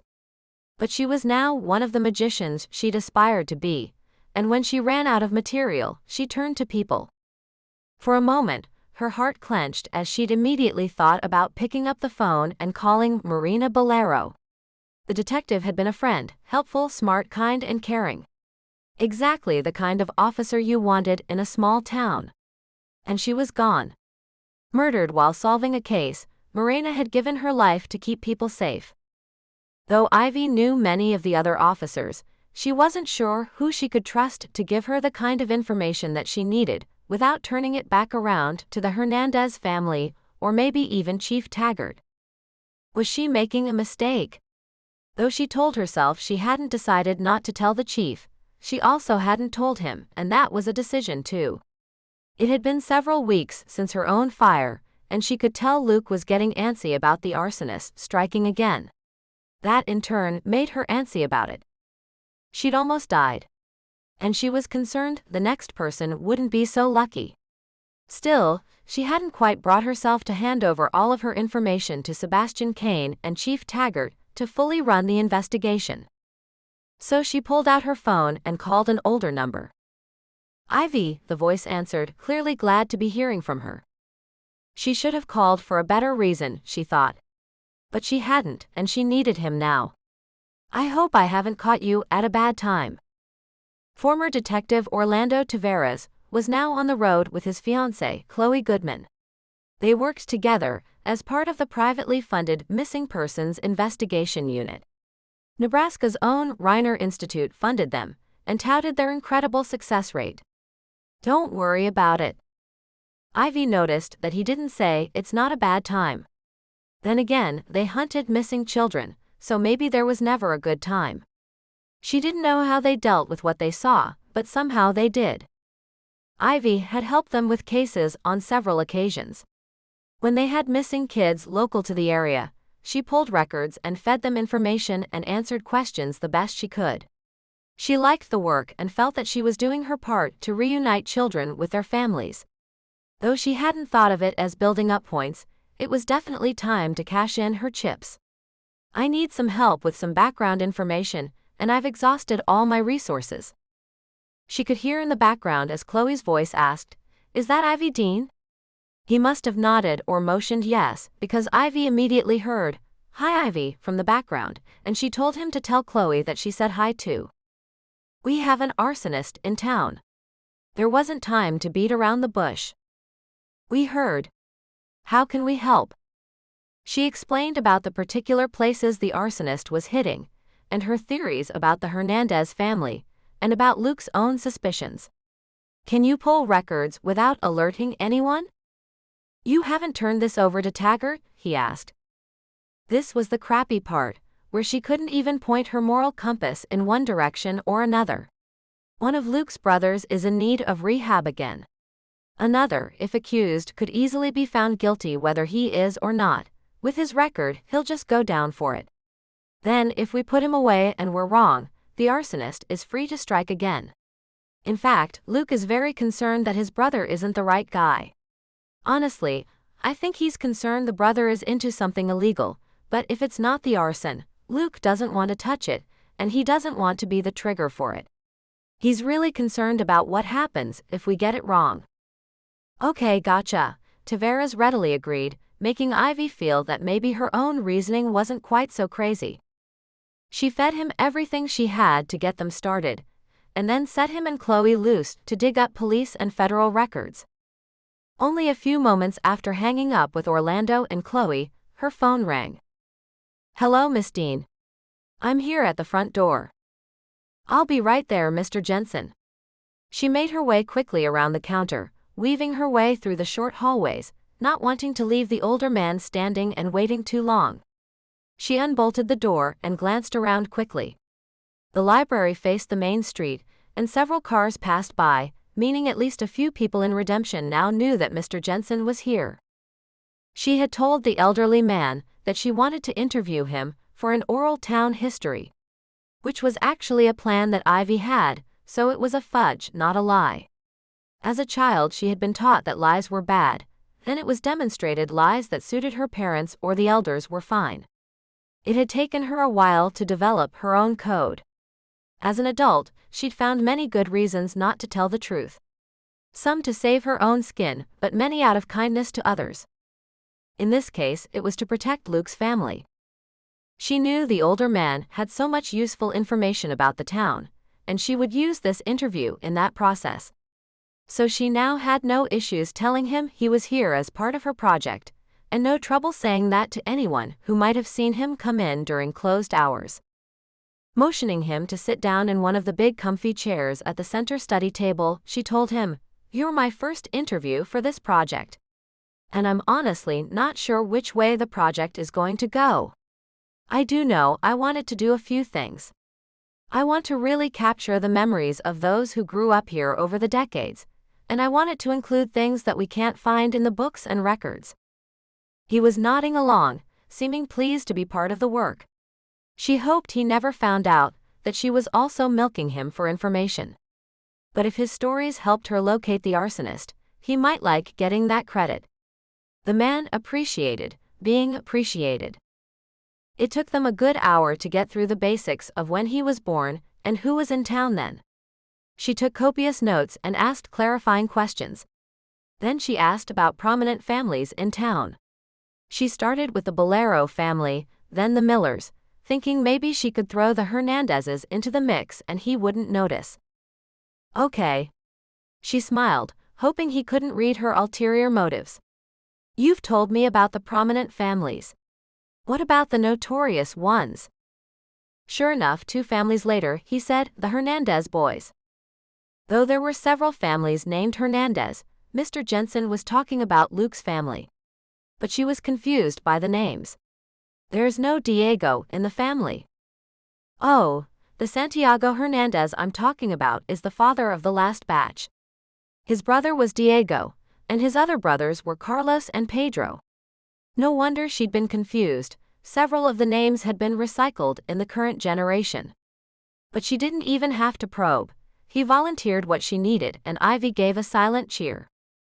That next round of Hernandezes was just as bad. I always wondered what kind of trouble they would cause when they grew up. And here we are. Ivy felt her suspicions start to gel. Chapter 24. Thank you, Mr. Jensen. You've been a huge help. Ivy led him out the front door, though the library had opened while they talked and she'd moved them into the back room. She'd even cut him off partway through the interview when people started needing books checked out. She'd not finished per se, and he would have to come back, but he'd told her all sorts of things about all kinds of bad seeds all over town. Watching as the old man made his way to his car, she noticed he was leaning more heavily on his cane than he had on the way in. The interview, as tame as it had been, had worn him out. Ivy worried about him in more ways than one. He had been instrumental in finding some lost children just a short while ago. He was kind, friendly, and always willing to be helpful. On the other hand, the information he had just given her about the history of the town spoke to a deep bias against Latino people. That hurt her soul, in addition to simply being ridiculous. The Hispanic population in Nebraska was so high that having a bias against them would mean being at odds with a very large portion of the locals. Nebraska, as late as the 1990s, actively recruited southern border immigrants, inviting them to not stop in the southern states, but come all the way north and settle on the open plains and cornfields. It worked, and Ivy now saw the results of that in the faces around her, even in Luke's. She would have to take everything Mr. Jensen said with a grain of salt. However, even accounting for that, there were disturbing things the man had said. It was clear that Tiago's troublemaking had begun when he was young. No one was watched the boys.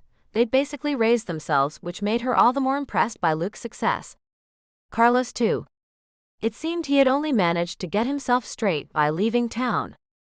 Ivy checked out a young woman's stack of thrillers, even as her brain replayed some of the things Mr. Jensen had said. It's no wonder Mario's got problems. He'd smacked his hand onto the laminate surface of the table. Tiago dealt drugs for a while, probably got his own little brother hooked. Ivy hadn't written notes for that one, but mentally noted another thing to follow. She'd not found drug arrests in Tiago's history, but there weren't necessarily public statements for every time he'd been picked up or questioned. Mr. Jensen had also had a sour expression when he'd told her, Mario and Carlos used to tease the neighborhood dogs. They were horrible little children. Evil, if you ask me.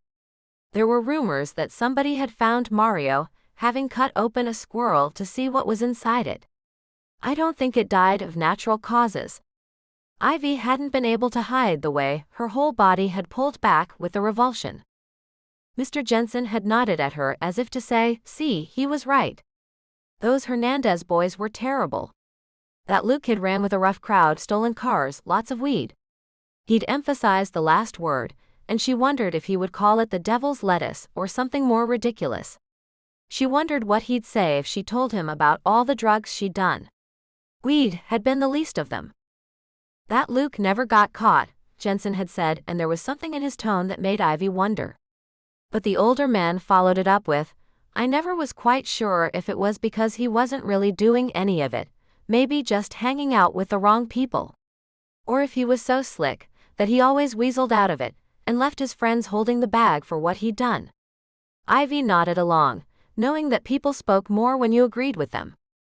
Mr. Jensen at least had the decency to follow up with, Luke, though, he's made something for himself. Went off to community college, came back and tried out for the firefighters. He said it as though it were a cheerleading squad, and Ivy smiled as she tried to cover a laugh. Surprises me, but seems he's been a good addition to the station. Taggart seems to like him. And I like Taggart. And didn't that just say it all? Mr. Jensen decided who he trusted. And he trusted the people that those people trusted, whether or not it was the right thing to do. Between helping the few patrons that wandered through the place on a Wednesday afternoon, she dashed back into her office and pulled her notebook out of her bag and jotted down everything she could remember about the Hernandez boys. When she finished, there wasn't much left to do, just help the steady trickle of patrons and stare at empty walls. So she worked her way through the library, doing some of the things she normally did on Wednesday mornings so that her workers didn't find things amiss. Though they were giving her a pretty clean pass these days, so she knew that anything that wasn't done would get written off. Still, it was time to get back to normal. Sitting around and waiting for the arsonist to strike again would only make her a crappy librarian, and who even knew how long that would last? Turning her attention fully to the job, the singular focus that she'd lacked for several weeks felt good, even though she hit a long stretch with no one but herself in the building. The only sound that cut the silence was her phone ringing. The name on the screen said Orlando Taveras, so she jerked the phone to her ear and greeted him quickly. That was fast. You did catch us at a good time. We're in between cases, and it was easy enough for us to just sit down and pull the records for you. We'd just been finishing breakfast when you called. His voice sounded cheerful, and she was glad that he and Chloe were doing well with the work. Anyway, it's all gathered up, but I didn't want to send it until I talked to you. Sounds like this info is a little hush-hush? That it is. She hadn't fooled him at all.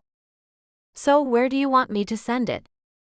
She rattled off her personal email, because everything that went through the library system could be checked by the city records. It was, after all, a public job. She thanked him and tried to turn her mind back to the work. When she heard the ping, she didn't dare open it on one of the library computers. She herself had made sure everything researched on library systems could be traced. She couldn't have any of her employees finding what she dug up, or even learning that she was digging, if they were the ones checking search histories. So she was on her phone as she heard the chime over the front door, indicating that another patron had come in. Her eyes grew wide as she'd read through the sealed juvenile record. How had Orlando and Chloe gotten this? Her heart was racing, but she closed everything out, just in case someone saw what was on her phone. The rest of the day went by in a blur. She traded out with Shannon later, not having gotten the break she was supposed to have taken before she opened. With her stomach grumbling, she drove through for fast food again and headed home. At least she was finally able to sit down, open the email, and read through the reams of information that Orlando had sent. He had even included a couple of notes. Chloe suggested I look up old burglaries. So I included these reports. Chloe was known for her hunches. It was part of why she was so good at finding missing children. She and Orlando were the perfect pair. She was an ex-FBI agent, him an ex-detective who knew his way around the area and the people and the cultures here. Chloe had once asked Ivy to help her look up her own ancestry, as she hadn't known much of it herself. It was Ivy who had traced her past to the Goodman family from regions in both Northern and Southern California. It was Ivy who told Chloe the interesting thing about the Goodmans was that they ran a witchcraft shop in Los Angeles. And for the first time, Chloe had wondered if her ancestry played a role in her special gifts. So now, when Chloe suggested Orlando look into the burglaries, Orlando had listened to Chloe's hunches, and Ivy took it all, even though she didn't quite see the pattern yet. Several hours later, with all of it churning through her head, she had hopped in her car and driven halfway across town. In a small set of quadruplex buildings, the pink stucco chipping and the numbers often hanging by a single nail, she found the door she was looking for and knocked. A sleepy-eyed Luke Hernandez seemed as surprised to see her as she was to be here. He wore only sweatpants that he seemed to have hastily pulled on to answer the door. He blinked as though he wasn't quite awake, and unknowingly reached up and scratched at his bare chest. And with that move, Ivy forgot what she had come for. Her bag was slung over her shoulder, but she forgot about the contents as she stepped boldly past him. As she brushed against his skin, she felt the warmth from where she'd clearly roused him from a deep sleep. He still hadn't said anything, but was slow-eyed as he pushed the door closed behind her and turned around. Forgetting everything she'd prepared to say, Ivy heard her bag fall to the floor with a thud, as her arms wrapped around his neck and she kissed him with everything she had. Chapter 25. Luke kissed her back. Had she already forgotten what he tasted like? Because she knew it was good, but she'd not remembered it was this good. Her tongue swept into his mouth, searching for more, for whatever it was that only he seemed to have. Maybe she'd been lying to herself, telling her brain that it wasn't this good, that her body didn't flare with desire just from getting close enough to smell him. She couldn't have let go of him if she'd tried. It didn't help that Luke's arms were around her too. The bulk of her heavy coat had been necessary against the cold, but it was only in her way now. He pulled at her coat, and she heard it fall to the floor but didn't bother to look. Her hands were too busy roaming his skin, her mouth was too occupied with his. She pushed him up against his own door, intending to ravage him, but he gently moved her back. Ivy froze. Did he not want? He wanted her. She could feel the flare in her own eyes, smell the need on him that equaled her own, and practically taste the need in the air. She wondered if he could see it on her. He was right, she was the very definition of buttoned up. Would it be so wrong to dress in a manner that Luke could more easily peel her clothing from her body? Or would this be the last time? Were she and Luke just a passing phase until their need was sated? But as she took a breath, she realized that Luke wasn't ravaging her. His hands skimmed along her arms, the lightest of touches leaving tingles and goosebumps in their wake. Though he was pushed against the door, he took her hands in his, holding them overhead as he leaned into her, and his mouth made a leisurely trek, tasting every corner and testing every inch. He was supposed to be her conquest, and instead he was leaned against the door, no longer caged but leading an expedition. Her heart thumped in odd time, and fear traced her veins along with the fire she couldn't ignore. She overcame it by tugging her hands free and pushing into him again. Their mouths dueled, and she was more content with this speed. His hands cupped her jaw, holding her in place as he let her know how much he wanted her. But again he pulled back and pushed her away. Luke. Had she misjudged? Shish. He whispered the soft sound and kissed her again, this time a simple, sweet lingering of lips that again had fear-curling fingers around her heart. Slow down. Her breath skipped. She wanted to say no. She didn't know how to slow down. Life number one had been devoid of anything to do with sex or lovemaking.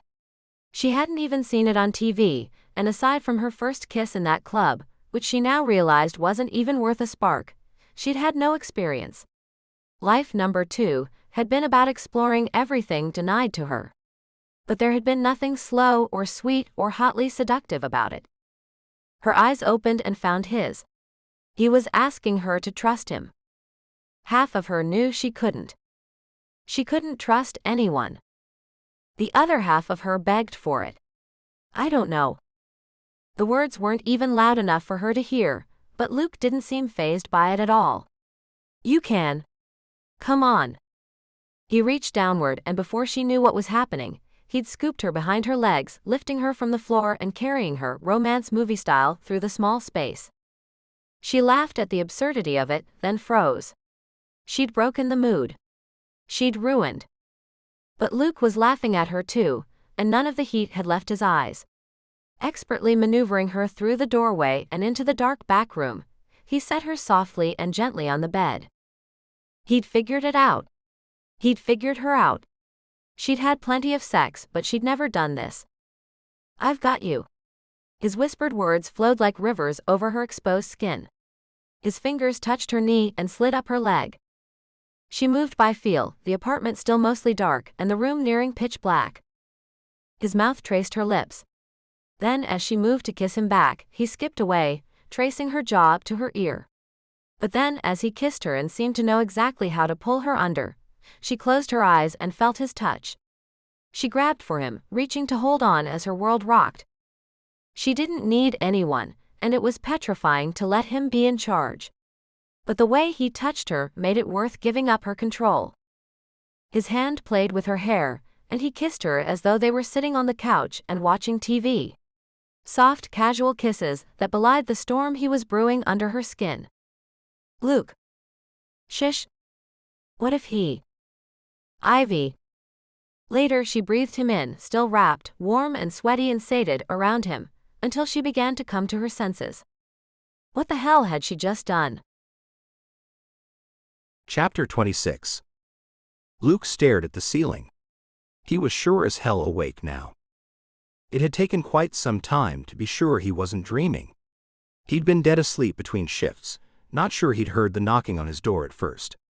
He'd stumbled his way out, almost falling and cracking his head on his coffee table as he'd hopped into his sweatpants. Firefighters knew how to sleep, and they knew how to wake up. And they also knew how to do a good handful of things without actually waking up. His first thought was this was someone selling donuts to raise money for their scouts. A pizza delivery to the wrong place. Maybe the mail carrier, with a package he couldn't leave in the box at the front of the unit. It could have been any of them. Luke had no idea what time it was. But to open the door and find Ivy standing there had been beyond unexpected. It convinced him that he was dreaming after the crap he'd pulled the other night, just leaving in the middle of the night. Add in that they hadn't spoken to each other since, and he was still trying to figure out how to apologize, to ask if she'd kicked him out, or figure out if he'd been the asshole. Then she didn't say anything, had just fused her mouth to his and pressed herself against him. Her hands roaming along his bare skin had been even more convincing that it was just a dream. So he'd kissed her back. He wasn't quite sure when he realized that it wasn't a dream. Ivy was actually there. But by then it was far too late to stop and ask questions. Now it became clear, as their breathing leveled out and she squirmed beside him, that she was about to get up and walk away. She was tucked in the crook of his arm, her head against his shoulder, and he tightened her against him, this time doing what he should have last time. Stay.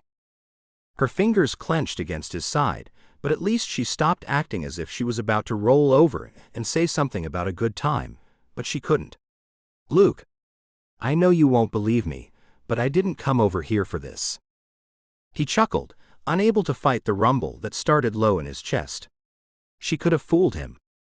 I had things to tell you, but... You saw me and you couldn't resist me, he teased, rolling his head toward her and watching as she rolled away, unwilling to look him in the eyes. His stomach growled, and he felt more than heard her slight laughter. Food, he declared, adding, and unlike you, I don't just happen to have a roast chicken with all the trimmings about ready to come out of the oven. She shook her head against him, her hand coming up and splaying flat across his chest and making him forget what he was hungry for. That was pure coincidence. She shifted slightly as she spoke, so he turned onto his side, keeping his one arm behind her. He moved the other to drape it across her hip. This time, he was going to make sure that no one fled. I'm sorry I left the way I did last time. His voice was low and full of gravel. Apologies didn't come easy, but he also knew if he didn't say it, it would hang forever between them. And he liked this, the lack of space between them. She still didn't look at him. Again, she shook her head as if to shake it off. That wasn't just you. I freaked out. I practically pushed you out the door. I mean, I don't need my neighbors seeing you leaving in the morning. This time he laughed out loud. So it was better for them to see me leaving in the middle of the night with hair that clearly said what we'd been up to. That at least made her eyes snap up to his. Really? Yes, but it was dark. He shrugged it off now, though he had initially intended to make her understand that the neighbors probably had figured it out. Now, he didn't want her to think that, because it obviously worried her. For a woman who spouted the things she had, throwing her past at him as though it would hurt, she sure was concerned about what her neighbors might think. Leaning forward, he kissed her again, in the soft, casual way that he hoped conveyed he wanted something more than just this late-night need. He wanted to be more than just an itch that Ivy Dean scratched.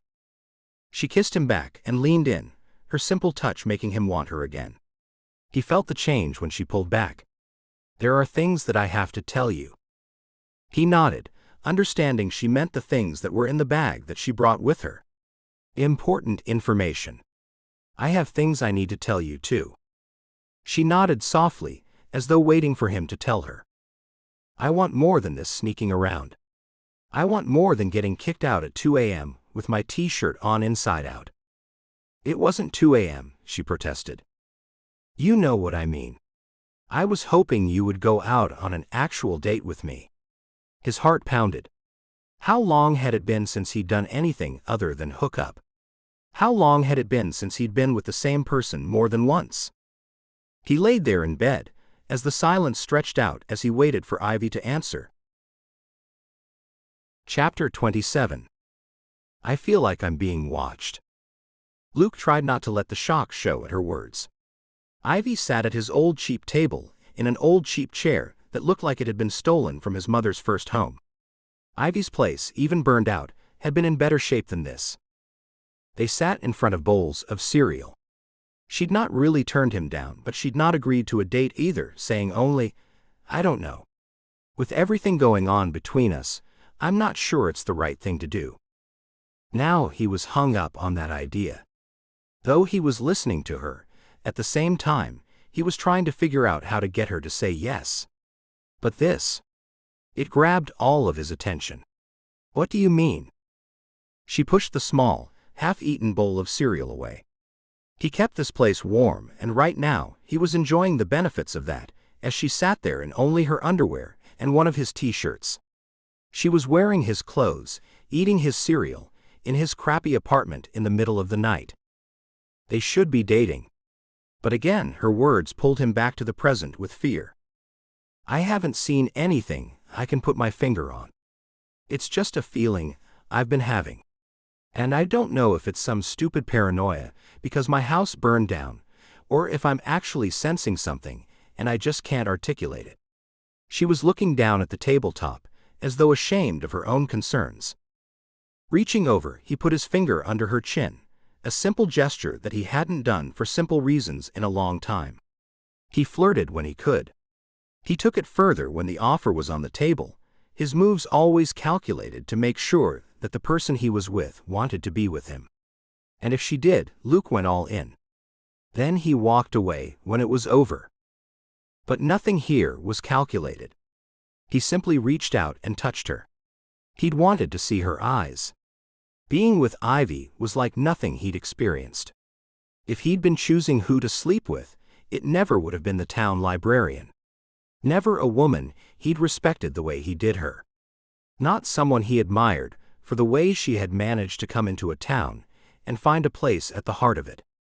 She hadn't grown up here, but she'd managed to put her finger on the pulse of what made his hometown his home. She'd even helped solve cases, and he believed she could solve this one too. Still, beyond all that, he simply wanted to be with her. Though as she looked at him, he broke eye contact and rolled his eyes, looking up at the ceiling. Damn it, Ivy. He looked back at her in time to see her eyebrows rise, wondering why he was cursing her. I want you to go out with me, because you want to go out with me. Ivy just shrugged and opened her mouth. But Luke waved his hand as if to cut her off, telling her to shut up. If someone is watching you, you need to have someone with you.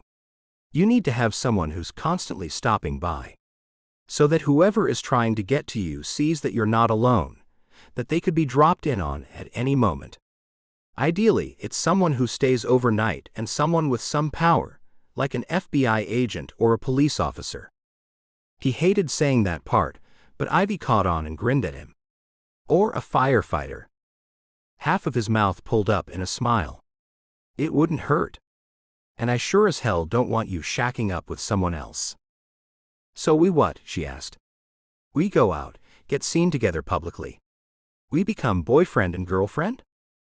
That's the idea. He said. But it wasn't all of it. I don't want you with me just as a cover, but also I don't want you unsafe. And I don't want you with anyone else. There. He'd said all the words out loud.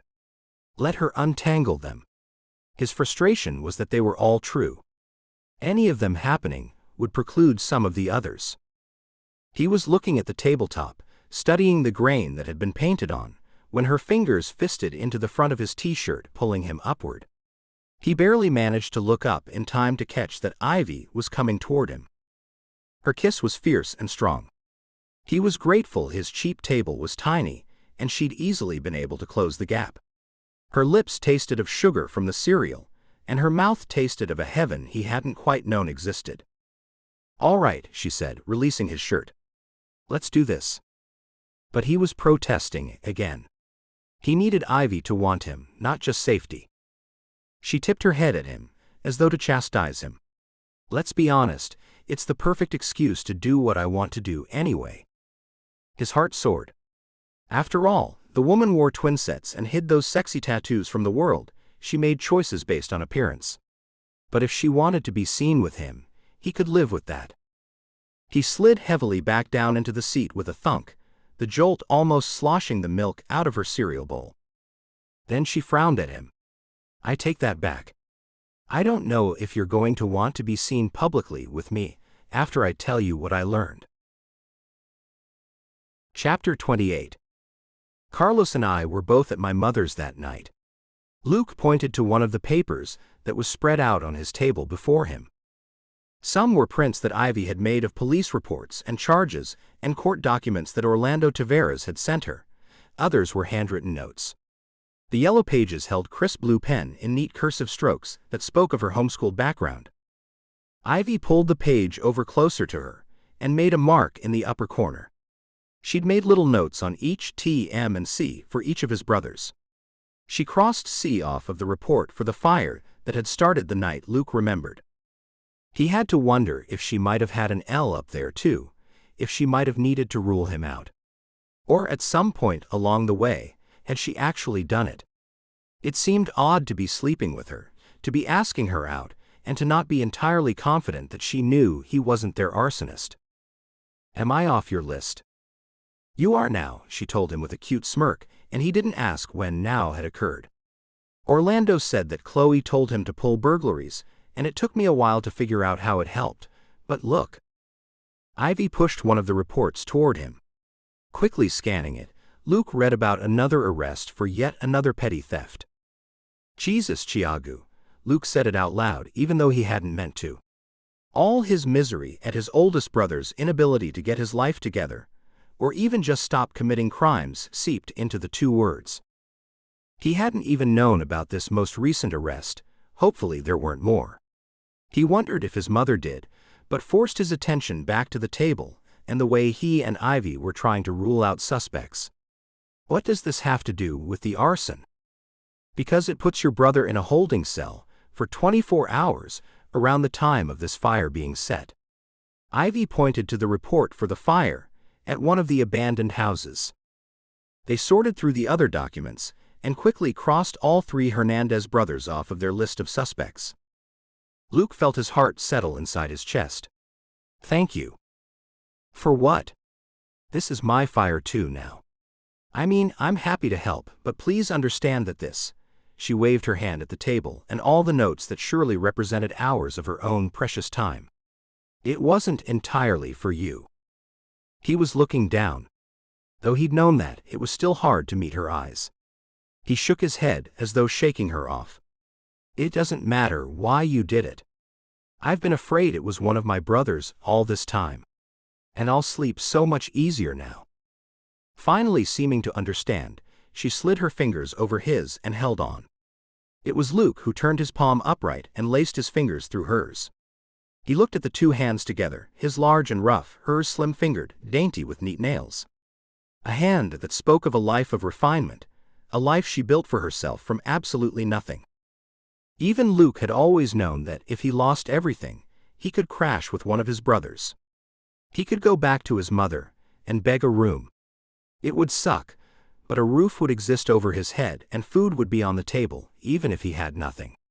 So how had Ivy clawed her way up from being tossed onto the streets at 16 with no life skills? She'd been so naive that the world should have simply swallowed her whole, yet she was the one with delicate, unmarred hands. His looked like he'd been scrambling for purchase his whole life. Though their hands looked so different, he wanted to believe they belonged together. He wasn't sure when he'd gone from wanting to live a simple life, where he worked, paid his bills, and occasionally got laid, to wanting to be with Ivy. And he had no idea when that had transformed into needing to be with her.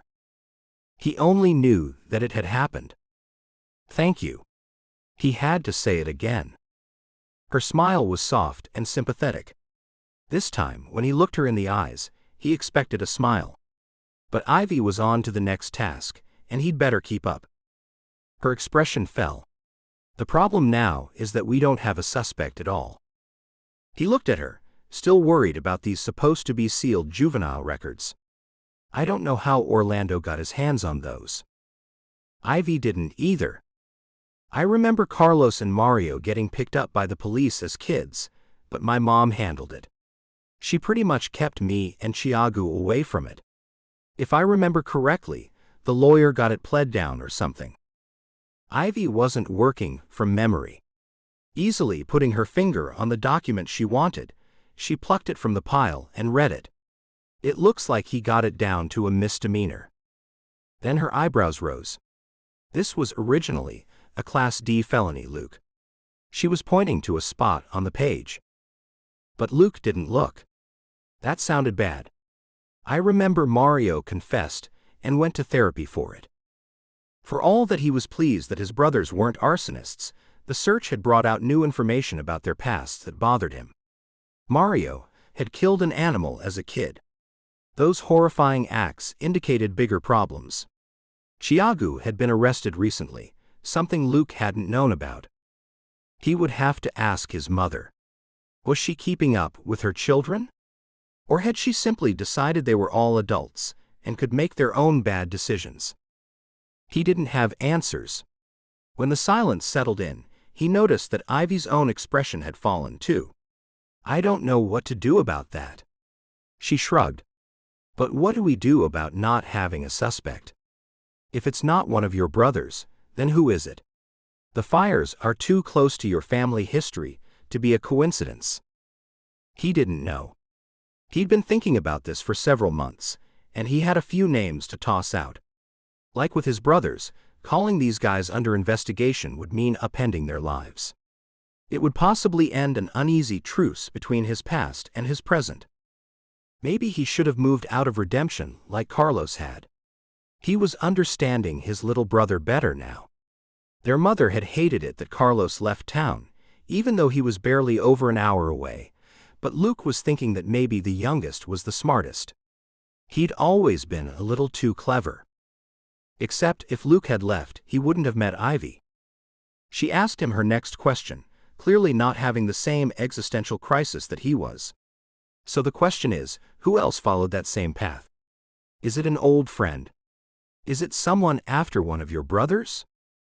She waited a moment, while he debated who to throw under the suspicion bus first. But then she said, I feel like we should have some ideas to take to Taggart. Because it's definitely time to take this to him and Kane, and let the arson investigators know what we suspect and what we found. What she found? She was a damn genius. Luke nodded. The heaviness that had lifted from his heart was replaced with a new one. He knew he had passed the background check when he had been hired to work at the Redemption Fire Department. Getting notice that he'd been hired meant that his own juvenile record hadn't held him back. That had been a weight off of his shoulders. It should have stayed sealed forever. But somehow, Ivy had put her finger on the right button and cracked the seals on those. When they took this to Taggart, Taggart would know more about him. What if it changed what his chief thought about him? Would he lose his job? Even the way that Ivy looked at him couldn't change the fear that settled as a cold, hard fist in his chest. Chapter 29. Everything is good. Ivy checked one last time with Shannon, but her assistant only nodded at her and made a motion for Ivy to get away. She was headed home from work early. She and Luke had set up a meeting with Chief Taggart. Ever the librarian, she had tried and tried again to organize all their reports and her notes into a trail that made sense. She'd been at it until 2 a.m, when Luke had finally put his own hands over hers and stopped her frantic organization. Taggart will change it all.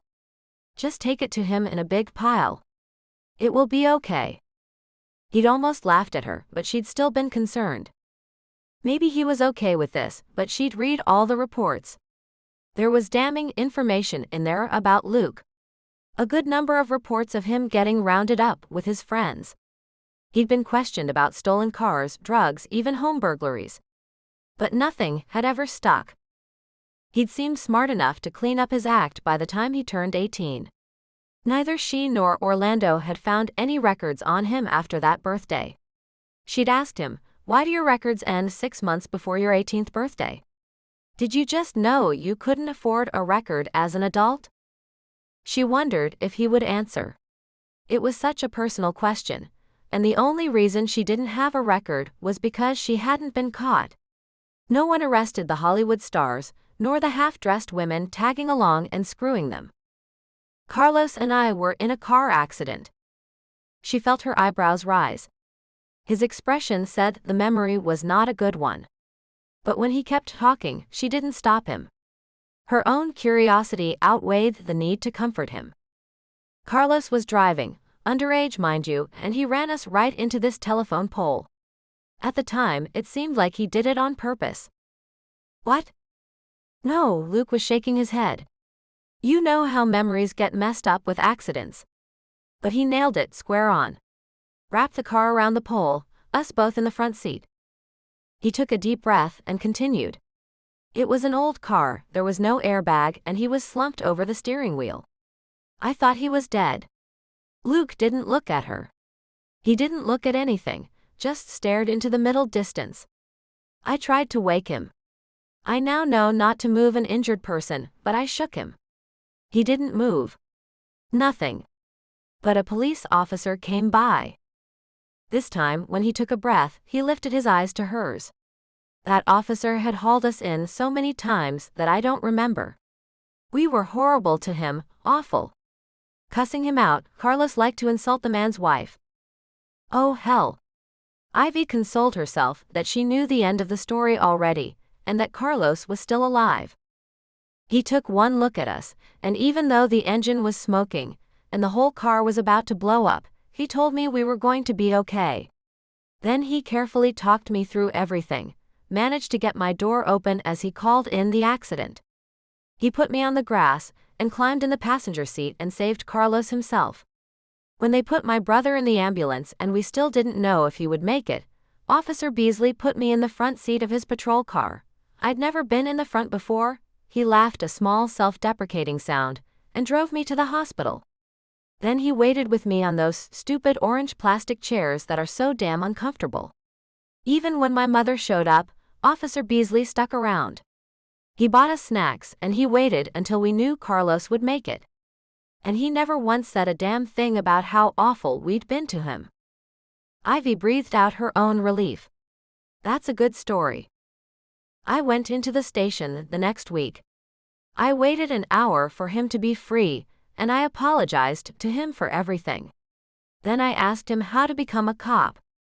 He sat me down and said, I saw how you looked at the jaws of life when they pulled your brother out. And I saw your awe when the car burst into flames and the firefighters put it out. I'll help you become a police officer if you want, but I think you should be a firefighter. And here I am. Luke shrugged, but Ivy fought to keep her jaw from falling open. Can I include that in the town history? That was a stupid thing to say. I'm sorry. I'm not trying to make it about me or minimize what you went through, but it's just such a wonderful story. She was almost crying. What he'd been through, and what an amazing person he was to recognize the moment that had been handed to him. At 17, he'd apologized for the way he'd treated someone else, and started to turn himself around. She knew the path to becoming a firefighter wasn't an easy one. Regardless of the way Mr. Jensen had tossed it around, Luke had spent years getting educated to the point where he could even apply for the job. Luke laughed and looked at her like she was nuts. Beasley was there when I showed up for my first day, and said now I was his colleague. Then he apologized to me for all the times they'd pulled us over simply because of who we were. Jesus. That was history, she could feel it in her heart. I guess you can tell the story in the town history. Once Taggart knows, I'll either keep my job or not. She shook her head at him. Taggart loved his men. He didn't hire and keep anyone that he didn't want on the team.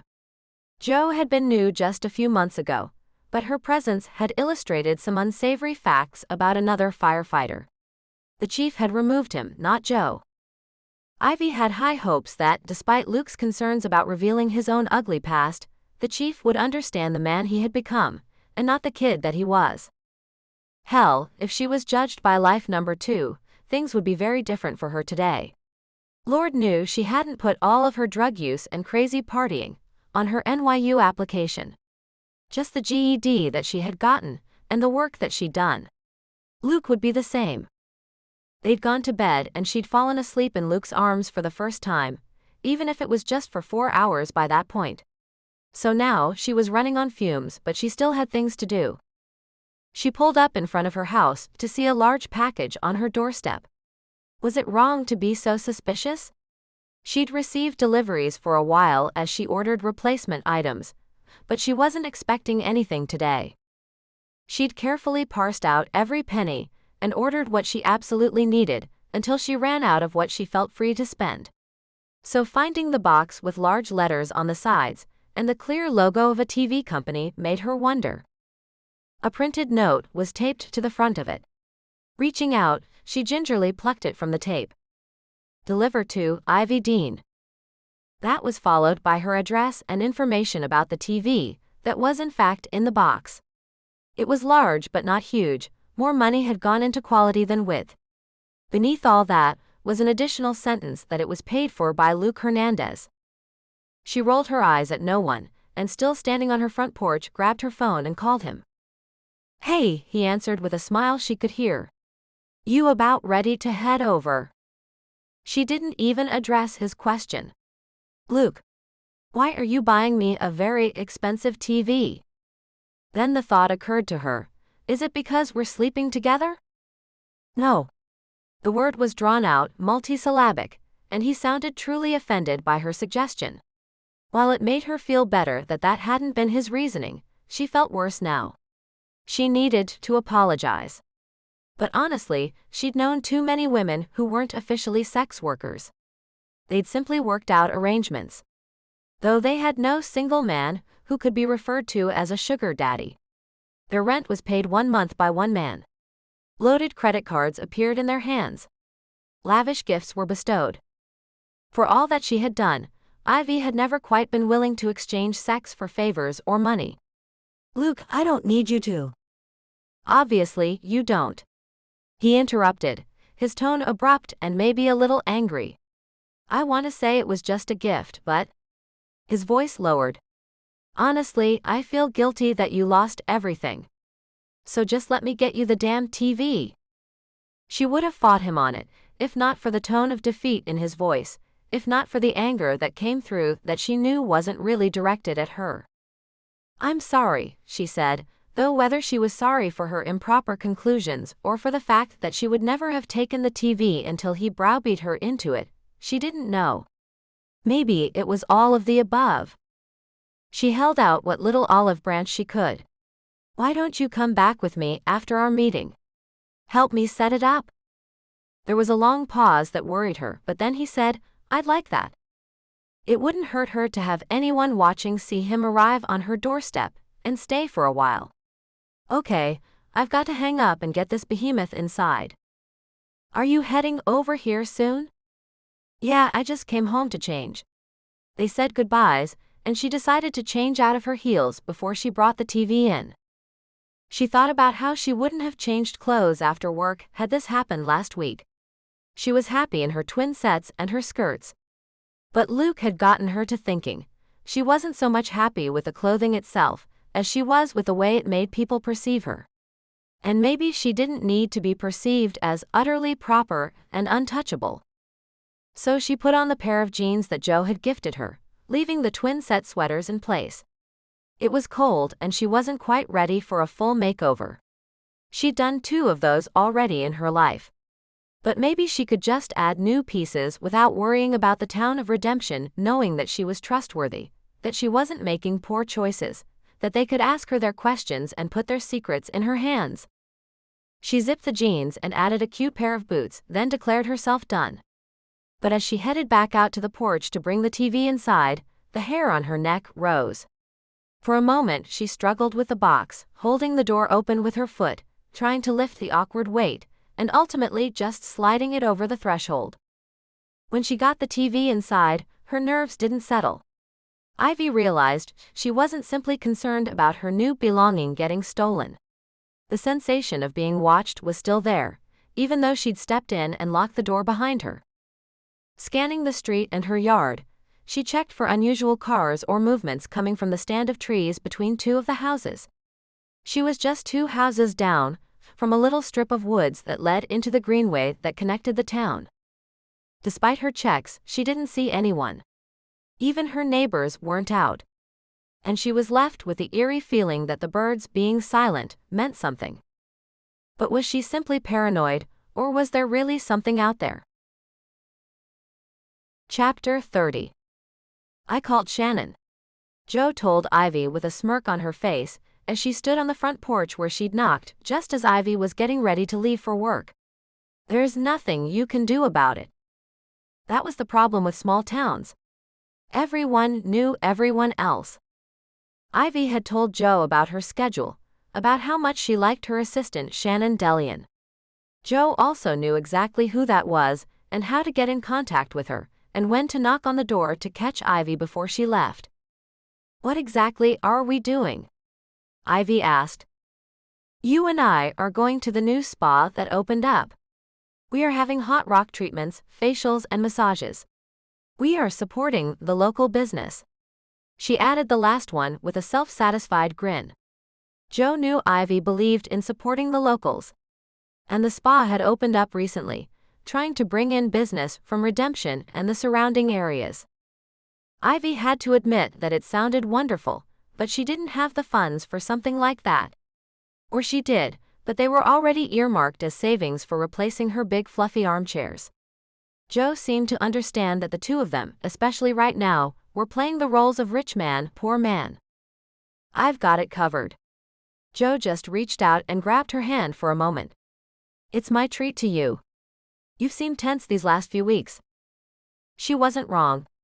Though the town had moved on from her house fire, she hadn't. She had her siding up and she was fine in the snows now, but she wasn't sleeping well. She and Luke were both following along, dating, kissing, spending the night, and waiting for the arsonist to strike again. She hadn't been able to let her guard down. Jo, on the other hand. Ivy smiled. You seem good. Leo looks good on you. Maybe. Jo looked mellow, but she was smiling a bright, genuine smile. She'd been uptight and standoffish when she'd moved to town. But Jo was Jo, always moving forward, always fighting. Though she hadn't lost any of that, she'd certainly been able to step into her work and into the town and begin to trust them. Ivy liked to think that she was part of the cause. She didn't think Jo had ever quite had a friend the way the two of them were becoming. She knew she hadn't. She also knew it was time that she told Jo about her past. Luke knew about her, and just the fact that she told it to someone was enough to know that at some point it would get out. She didn't want Jo to find out from someone else. Let me change, Ivy told her, then she looked her friend over. Jo had just gotten off shift, but she was in her big camel coat, her jeans and cute boots showing from beneath the hem. You're not too tired? You're sure you want to go now? It was an easy shift. I slept a full night. Besides, you're right, I've mellowed. Leo has been good for me. Ivy couldn't agree more. You've been more tense. Ivy felt her shoulders fall. Jo wasn't going to let it go. Let me change, she said, and it probably didn't go unnoticed that she'd changed the subject again. In her own room, she stepped out of her work clothes and into her jeans and a sweater. Jo would definitely recognize the jeans, but Ivy had never been above hand-me-downs. Oh, Jo declared when Ivy walked out. I love those. They look better on you than they ever did on me. Never mind that Jo was noticeably taller, and that Ivy had cuffed the jeans when Jo had lent them to her originally. But once Jo had sworn they were hers, she had hemmed them. Jo noticed. Did you get them hemmed? No, ma'am. I hemmed them myself. That looks professional. Ivy laughed again. Jo was more than capable, but, having grown up the way she had, she'd not been taught ordinary household or repair skills. Ivy, on the other hand, had been taught every plausible household and repair skill. Jo could hold a hammer, because she'd been actively trained to do it as a firefighter. Ivy could, because she'd been practically raised with one in her hand. She could bake bread from scratch and easily hem jeans in a professional manner. One of the first things she'd bought after she'd left home was a sewing machine. Though she wasn't a big fan of sewing, she'd known it was too valuable of a skill to lose. Many of her Hollywood friends had no idea that she'd sewn the majority of her own clothes. Hemming the jeans was nothing. Jo motioned Ivy out the door and into her little Mercedes. They headed to the spa, a short drive. Ivy had considered telling Jo about her history, but the drive wasn't long enough to unload the crap show that was her past. They were parking before she knew it, and within moments they were inside, Jo's credit card handed over. They had robes on and were waiting to get their toenails done, something she'd not expected from Jo. Though Ivy was delighted, she almost complained. "Jo, I'm not going to make it back in time to open the library." "Of course you're not," Jo scoffed at her. "You can go when you're finished. Shannon knows the deal, and she said you're fine to stay as long as you want." Shannon wasn't her boss, it was certainly the other way around. But Ivy figured Shannon was enjoying being in charge for a while. She'd certainly handled the place with grace and zero notice when Ivy's house had burned. So Ivy put her faith in her assistant, and turned her attention to watching as her feet were wrapped in hot towels and her toenails painted. Jo had raised her eyebrow, and nodded at the bright teal Ivy had chosen. Leo might have mellowed Jo, but Luke was opening Ivy up. She shrugged at her friend. Jo had already seen the tattoos. Later, they'd been put into a single room with 2 tables. Jo had booked them into a couple's massage, laughing that it was what was available. Apparently, Wednesday morning is when you go to the spa in Redemption. Ivy hadn't cared. At least the business is doing well and will hopefully stick around. So far, she was enjoying having a spa nearby. In a short while they were both on the tables, face down, half covered with sheets, and getting hot rocks placed on their backs. "I've never had this before," she told Jo. "It's super weird, but I love it." But when the masseuse left them alone, Jo spoke up. "I just noticed the tattoo on your back is Ivy and Lily's." It was too good of an opening, Ivy thought. So she dropped a bit of a bomb. "I have 13 brothers and sisters." "Well, hell. Actually, only 12 now. I found out last month that my oldest brother died a while ago." "One of those deeply Christian fundamentalist families?" Jo didn't gasp at the number of brothers and sisters, or the fact that Ivy's brother had passed and she hadn't been notified. She shouldn't have been shocked that her best friend had figured her out. Over the years, no one else had. Maybe she'd been too wild or too closed off, but it felt good to be understood. Ivy nodded. "They kicked me out when I was 16, and I haven't had contact with anyone since." Lily was. She couldn't quite bring herself to say it. But Jo nodded, one hand coming out, and Ivy accepted it for a quick grasp of understanding. Lily had been everything. Lily had been the one who understood her like no one else ever had, or ever would. Lily had been the one that Ivy would have bet everything on being here with her now. So her betrayal had cut the deepest. "You don't have to tell me." Jo comforted her, seeming to recognize the scuffling in the hall meant that someone was coming back to them, and that Ivy wouldn't necessarily want to share her story with everyone. "I will. You should know," Ivy said. "We should plan a slumber party. You bring the ice cream and I'll tell you the whole sordid story." Jo nodded. "I'd like to hear it." Ivy knew it wasn't that she wanted the gossip. Jo wanted to know more of her friend. But as she looked over, she saw her friend had slowly turned her head, and was looking at the door. Too many people were walking down the hall, making noise and making Jo frown. Why haven't they come back for these rocks? Ivy had to admit that hers weren't that hot anymore. Jo sat up abruptly, the rocks falling to the bed and a few clattering to the floor as she did it. Ivy turned her head, but even with the noise her friend had just made, still no one came to their door. Jo exhaled oddly as Ivy slowly turned, looking the other way. Unlike her friend, she wasn't simply willing to sit up and toss the rocks away. She had no idea if they were expensive and she cared. "Ivy? Get up." Jo snapped at her. Ivy did as she was told, the odd sensations nagging at her suddenly becoming clearer as she did. She saw and smelled it. Even as Joe said the words, dread curled low in her stomach. There's smoke coming in under the door. Chapter 31. At least this is good, Ivy said as together she and Joe headed for the bathroom that was attached to their massage room. Joe was already inside, making short use of the supplies. There was a shower in here, in case anyone wanted to wash off the oils. Perfect. Ivy followed suit, grabbing one of the big fluffy bathrobes and climbing into it. It wasn't just covering her, it would protect her from the fire that was clearly beyond their door. The only question was, how far beyond?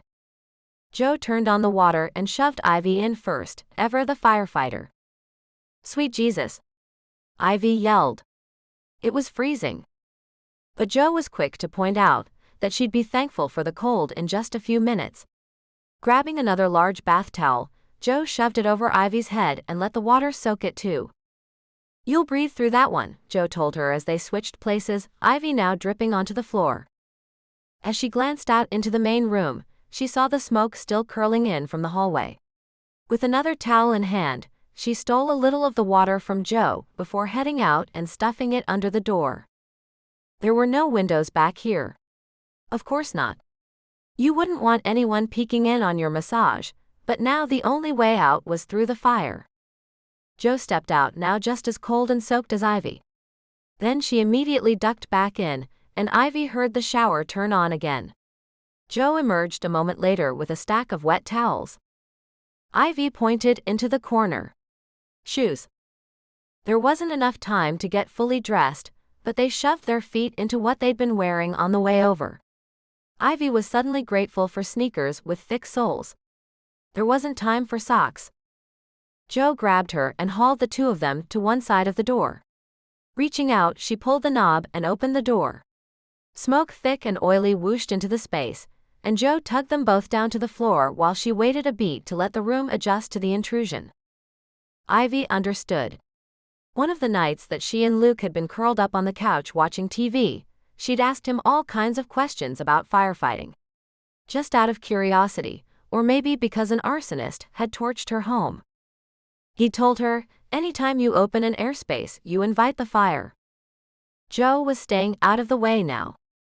Ivy felt her friend's hand wrap around her wrist through the wet squish of the thick robe. When she felt the squeeze, she understood the signal and began moving even before Joe tugged her along. They crawled down the hallway. There should be an emergency exit to her right. The smoke was thick and they moved slowly on hands and knees, the heavy robes not making it any easier. Joe had been right, the ice cold of the water was quickly replaced with heat. She couldn't see through the thick smoke, and she struggled to pull breath through the heavy towel. It was tempting to pull it off and gulp, but she knew this beat the alternative. They felt their way along, Ivy seeing only thick oily smoke through rapidly blinking and watering eyes. When the floor got too hot, Joe handed her extra towels to cover her hands as they crawled. They ran into another woman who wasn't covered. She was dressed in pink scrubs, indicating she was an employee. Coughing as though a lung was coming up, she motioned them to turn around. Go back. Joe made a motion back to Ivy, the heavy hand on her shoulder telling her to stop. Ivy couldn't see much of anything anymore. She pulled the towel up over her eyes and was working mostly by feel and a few wet-eyed peeks. She heard Joe explaining to the woman, there's an emergency exit ahead. Yes.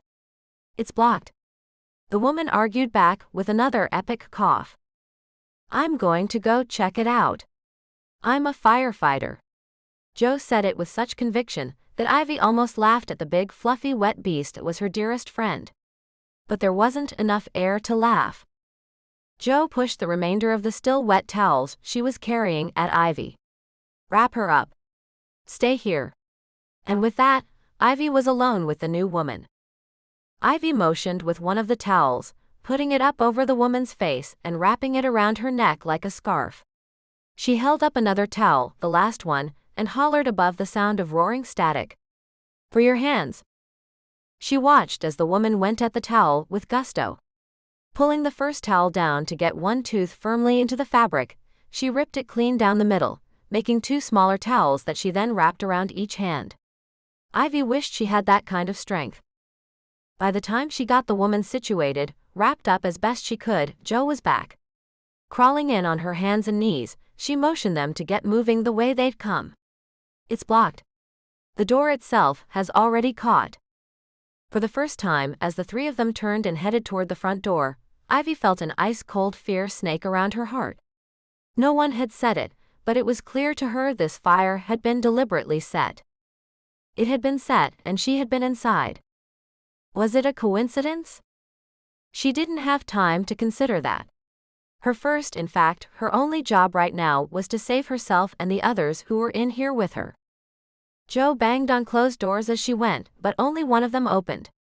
She moved them all out of the doorway, waiting for the smoke to equilibrate into the empty space. Luckily, it was another massage room. Also, luckily, the woman who had been in there had the same thought they did. She'd covered herself in wet towels. She hollered out, "Damn, I hoped you were the fire department." The smoke hadn't gotten to her lungs yet, Ivy noted. Joe hollered and coughed back, "I am the fire department." Then she gave instructions to join their little group of survivors. At least, that's what Ivy had decided they would be. She'd just gotten her damned house refurnished and she wasn't going to die like this now. The four of them began their way toward the front of the building, all of them shuffling along on their hands and knees. Ivy was holding onto the tail of Joe's robe, another hand clutched to hers. She could only believe the other women in the chain were hanging on tightly behind them. They made painstaking progress. There was a roaring static that assaulted her ears. She couldn't tell whether it was the fire crackling and consuming everything around them, or if it was just the churning of her own noisy thoughts. Ivy wanted to believe she heard sirens, but she didn't think she would be able to, even if they were right outside the building. As they got toward the front, she saw splashes of orange and yellow light as she finally caught sight of the fire. It roared beyond the windows. And Joe yelled out, "Lobby," as though that was enough. Ivy looked up again, blinking away the smoke and ash that tried to invade her eyes. Was the fire even inside the building? Or had the arsonist just ringed the place? Had the flames already made it through the walls? She didn't know. They moved further into the space, and she felt Joe come to a halt in front of her. Behind her, the other woman bumped into her. One by one, they came to a stop. Lowering her towel, Ivy opened her eyes fully into the smoke and the heat. She felt the heat searing them, but could see that they were trapped. Joe had turned to the employee, asking if there was another door. The woman shouted back. It was difficult to be heard through the thick towels and the crackle of flames. Ivy heard, "Yes." But even as she said it, a dark figure emerged from the other hallway. Low and crawling and coughing its way along, it was clearly not the firefighter Ivy wished to see. She couldn't see anyway, and she lifted the towel back into place over her head. Her hands were probably blistered. She'd been so excited to protect her feet with sneakers, and she'd spent the whole time crawling on her knees. Her lungs were seared now too, even though she'd not breathed the air except through her wet towel. But she could hear as the other employee shouted, "That way's blocked too." Chapter 32. The click and static of the scanner on the seat beside him made Luke's heart race. He didn't recognize the address, and he wasn't on shift.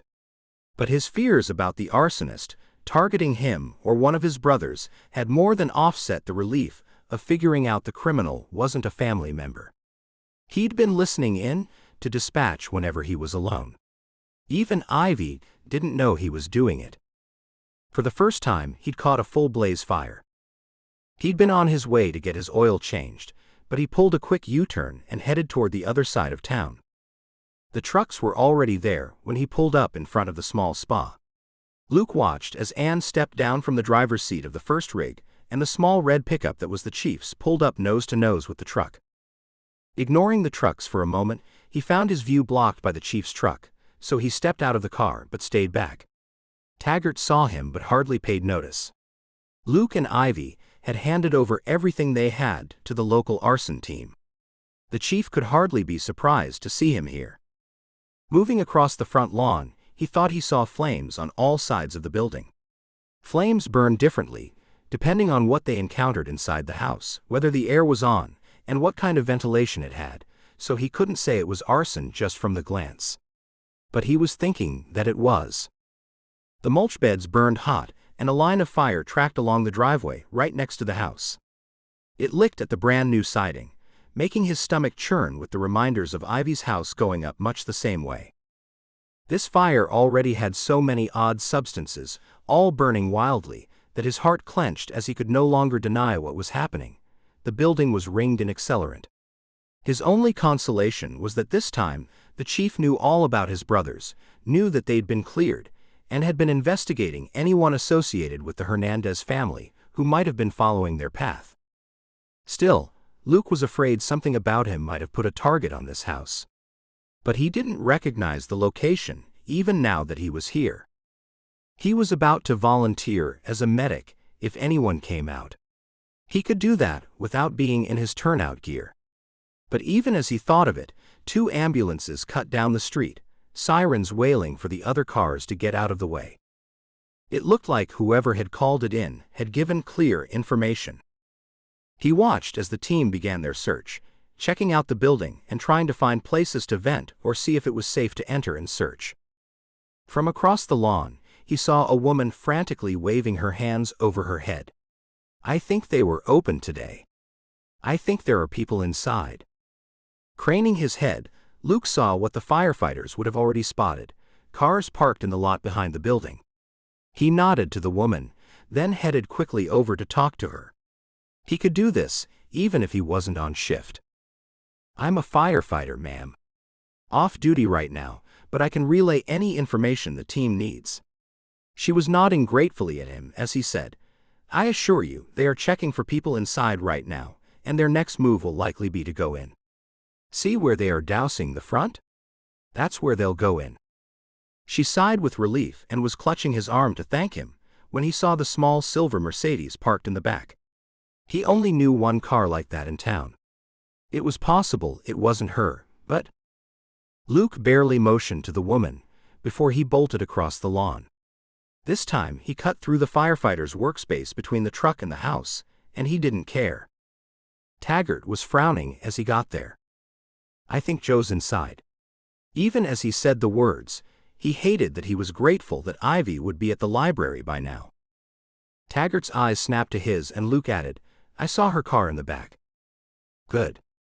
The chief's bold declaration stopped him cold. Why was this good? The man must have heard his thoughts. "Joe will get them out." Luke sighed. Taggart was right. Joe wasn't going to die in a fire. She'd be too mad to die.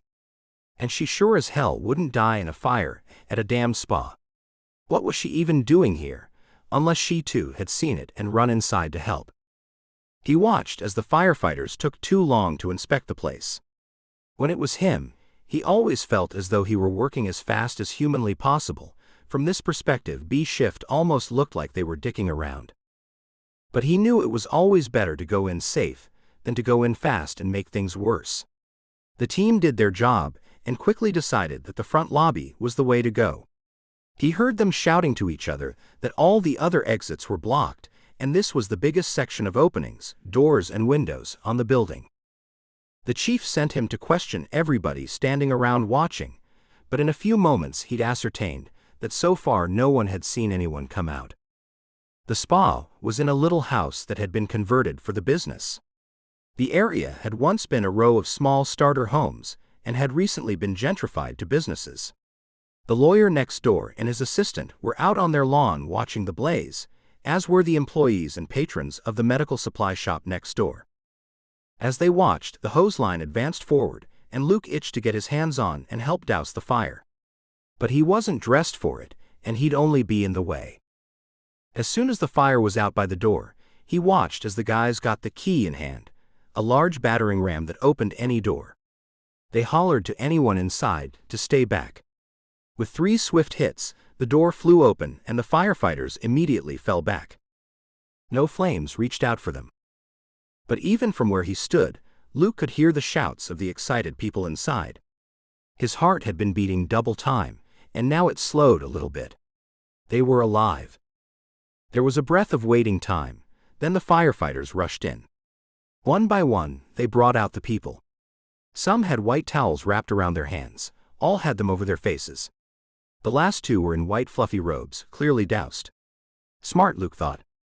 Joe's handiwork, likely. He looked around for her, as the people who'd been inside were hauled over to where the medics waited. As he watched, one of the women in the white robes peeled the towel from her face. Luke felt his jaw drop open as he ran forward. "Joe," he yelled. "I'm good." "I'm good," she told him, her words swallowed by a paroxysm of coughs. That didn't surprise him, but she looked okay at first glance. Ash and debris covered her bare legs, and she likely had some burns. Even as he looked, the woman next to her, much in the same condition, peeled her own towel from her head. Luke spotted the blonde hair, and he simply knew. His heart felt the squeeze as the towel came off, and he saw Ivy's sweet face. Only there was terror in her expression, as she called out in a gravelly voice, "I can't see." Chapter 33. "This isn't uncommon in fires," Luke heard the doctor say in a clipped tone. The man was standing over Ivy as she sat on the hospital bed, and Luke didn't doubt that she knew it. The physician continued in his overly aloof tone. "And we're concerned that there may have been something in the accelerant that caused this." Luke pushed his way into the room. Ivy heard his footsteps or sensed him, a thought that would have made him smile had her own expression not been so wobbly. The doctor continued to drone on about the damage Ivy's eyes had taken, seeming to not even notice that another person had entered the room. Luke recognized the doctor, and he wasn't a fan. "Miss Dean, you'll need to leave the bandages on for a while." Ivy's fingers laced together on her lap, as she quietly fidgeted her way through her anxiety. The doctor didn't notice, but Luke did.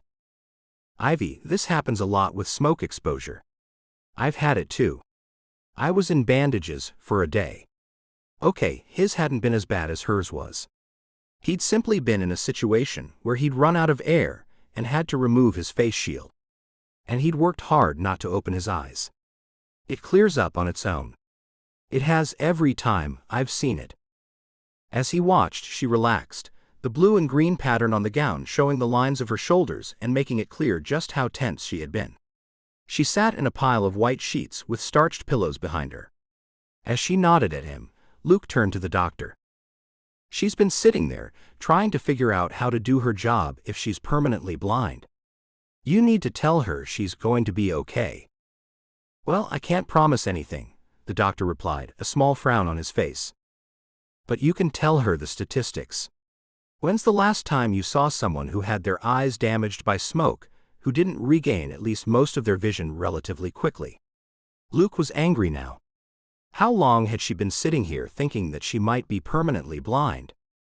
They hadn't let him in until just then, and even then they hadn't really let him in. He'd simply overheard the doctor from the hallway and had enough. The doctors had likely been giving her this "we can't tell you anything" line since she'd arrived a few hours ago. Without her eyes or her phone or precious library, she wouldn't have been able to find the information for herself. Because Lord knows if she had any tools, she would have found everything she needed in a heartbeat. "Thank you, Luke." She turned to face him, despite the bandages over her eyes. "I'll be okay." "Yes, you will," he replied, coming and sitting on the edge of the bed with her so she could feel him close. The doctor frowned at him again, but Luke frowned back harder. This time he asked, "When do you expect to take the bandages off, to check her eyesight?" "At least tomorrow. It's evening now. So probably tomorrow morning."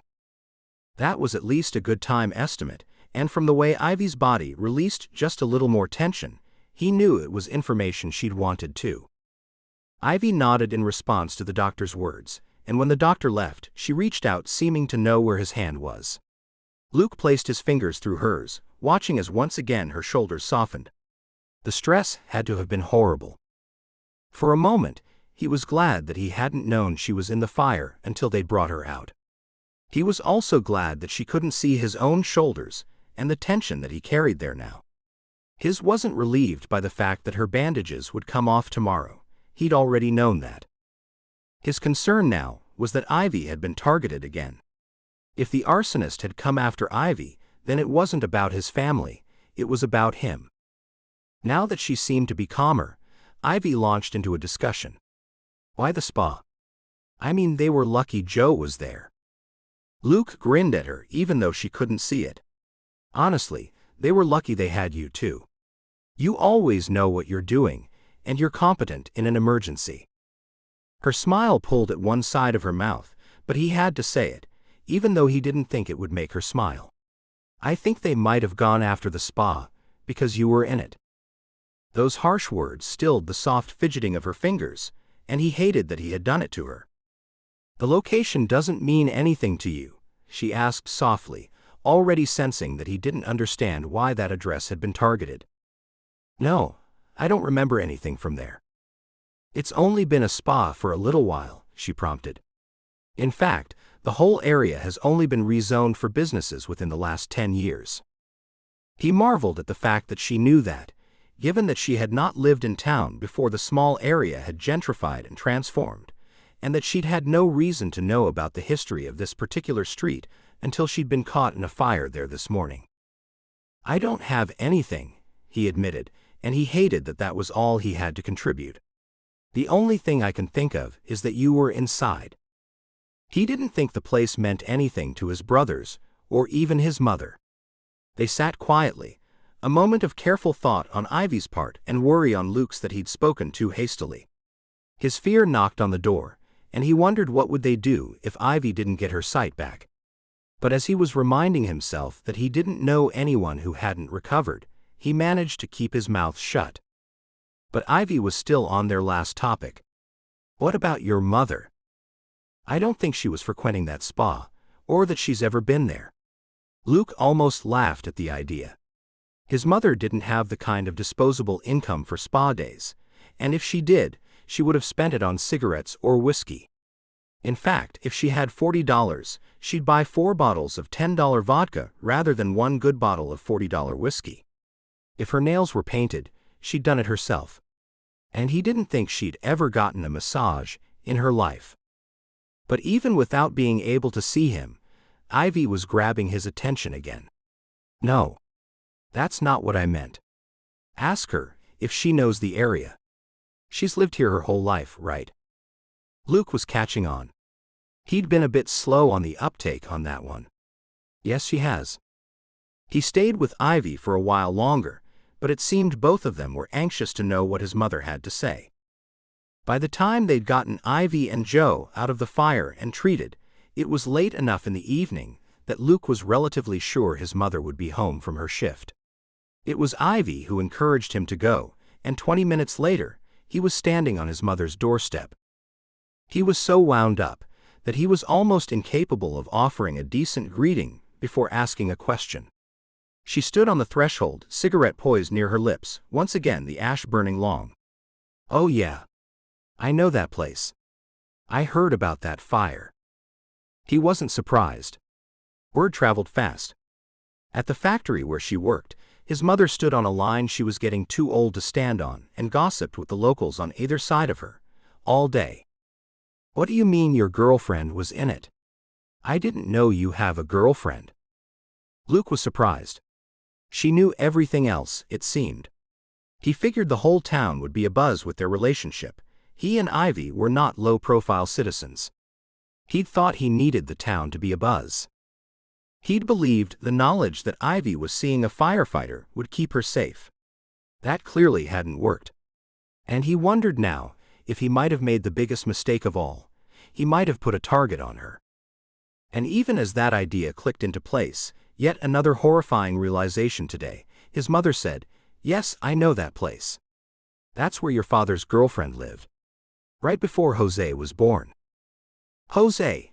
He asked, more surprised that his mother had mentioned the name for the first time than that there had been a 5th Hernandez boy. Luke only knew about the baby because Ivy had told him. He didn't even remember his mother being pregnant when he was young. But then again, when had she been home? But she ignored the question and continued to talk about the location. I went over there and dragged his ass home more times than I can count. Hugely pregnant too. The whole town probably saw." She waved the cigarette for emphasis and flicked the ash to the side, not seeming to care that it landed on her own porch. Luke nodded. But if the whole town knew that, didn't help narrow their suspect pool at all. "I don't remember any of that." "Why would you? You were at home, and I just showed up with your daddy. I think Chiagu is the only one who even caught on." With that proclamation, Luke felt his heart clench. "I tried to keep it from you boys, all of it. You know, I'd do anything for you." Her words struck a chord deep inside him. He'd not considered her a good mother, though he knew she'd done her very best. But the idea that she would do anything for them made sense. She had worked her own fingers to the bone supporting them. She'd hauled their father home when he strayed. And when that had been too much, she'd likely kicked the man out. But the idea that she would still do anything for her sons reached deep into Luke and twisted inside his chest. He needed to search his memories.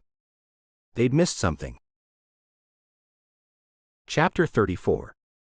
The first thing Luke saw when his eyes finally came open was Park Ranger Leo Evans. Not the most romantic awakening, Luke thought. Leo spotted him and didn't even say anything. He just sucked in a deep breath and cracked his neck from one side to the other. Not surprising, given the hospital chairs they'd slept in. Joe was in the bed next to Ivy, laying face down. The robes they'd used from the spa had not covered the back of her legs, and she had suffered severe blisters. Ivy, being shorter, had remained more covered and didn't have anywhere near as many leg burns. The two friends had wanted to share a room, and that meant the two men were now facing each other, after spending the night in very uncomfortable chairs on either side of their beds. Joe shifted, and Ivy's voice piped up with a command. "Don't roll over." Once again, Luke caught Leo's eye. Both of them were trying to laugh as silently as possible. Joe had not taken kindly to being told what position to sleep in, to let her legs heal best. They'd all been on her case to stay face down and keep the wounds upright. It had taken all three of them to make her stay put. Luke hadn't even realized Ivy was awake. The bandages still hadn't come off of her eyes, and she hadn't moved much. Maybe she'd been letting him sleep. Even as he wondered about it, another doctor walked in. He was grateful. He knew this doctor too, and she was kinder and gentler than the other. As they unwound the gauze from her eyes, Ivy chided her friend. "If the first thing I see is you sitting in the wrong position, Miss Jolie Houston, I'm going to be very angry." "I just moved my head," Joe called back angrily, the two of them using the kind of tone only best friends could. In a moment, Luke had forgotten about Joe as Ivy was blinking, her blue eyes squinting as she adjusted to the first light she'd seen in close to 24 hours. But the fact that she was squinting meant she was seeing light. As Luke smiled at the revelation, Ivy turned her head to him. It was plausible that she'd heard him shuffling around. It was also plausible that she'd heard him laughing at her first directive to Joe. But he was medic trained, and he knew the signs. His grin only widened as he saw her eyes focus on him. "It's a little blurry," she told the doctor, and Luke knew she was likely calculating what strength of lenses she would need. But this doctor was better than that. "It'll be that way for a little while. Maybe an hour, maybe a few, but I suspect it will return to normal quickly." She ran a few more checks, shining the light into Ivy's eyes, double-checking her reaction times. Then she smiled and declared, "I think you'll be good as new. I'll come back in a few hours. We'll check again, and I hope to be signing you out." She next headed over to Joe, who grumbled before she was even asked anything. "I don't need pain medication." To which the doctor replied, "How about we just give you some anyway? In a lot of cases, people are grumpy because they're in pain, even if they don't realize it."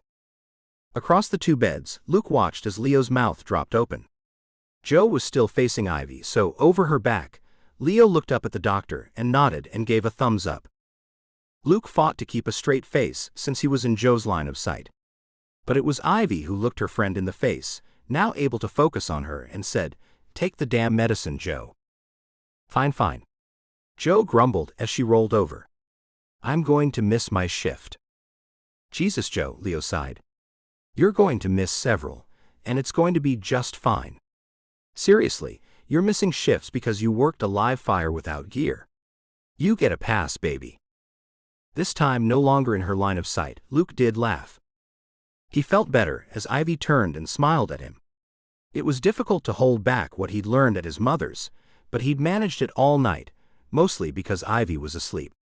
Now the nurse came in, and the two women placed orders for hospital food breakfast. Leo headed out, claiming he needed to brush his teeth and change his clothes. Ivy leaned forward and whispered, I'm okay if Joe knows. Luke nodded and moved his chair to the space between the two beds, watching as Joe shuffled to be part of the conversation. Joe might have been born a pampered rich princess, but he got the feeling that even in the cradle, all her family's efforts simply hadn't stuck. She looked him in the eyes now and said, So tell me about this arsonist and tell me why you know things the rest of us don't. He and Ivy explained what they'd found out. And while he wished Joe had some sudden lightning strike of an insight, she hadn't. By early afternoon, the two women had been released. Still, the process had taken well over an hour from start to finish before everyone who needed to had signed off, and Joe and Ivy were finally headed to the cars. They were wheeled out by staff members, as Luke and Leo both pulled under the awning to drive them each home. As they were finally released onto their own 2 feet, Joe in loose sweatpants that allowed for the bandages on her legs, and Ivy walking of her own accord, now able to see clearly, Joe looked to Leo. We're following them. They've got things we need to see.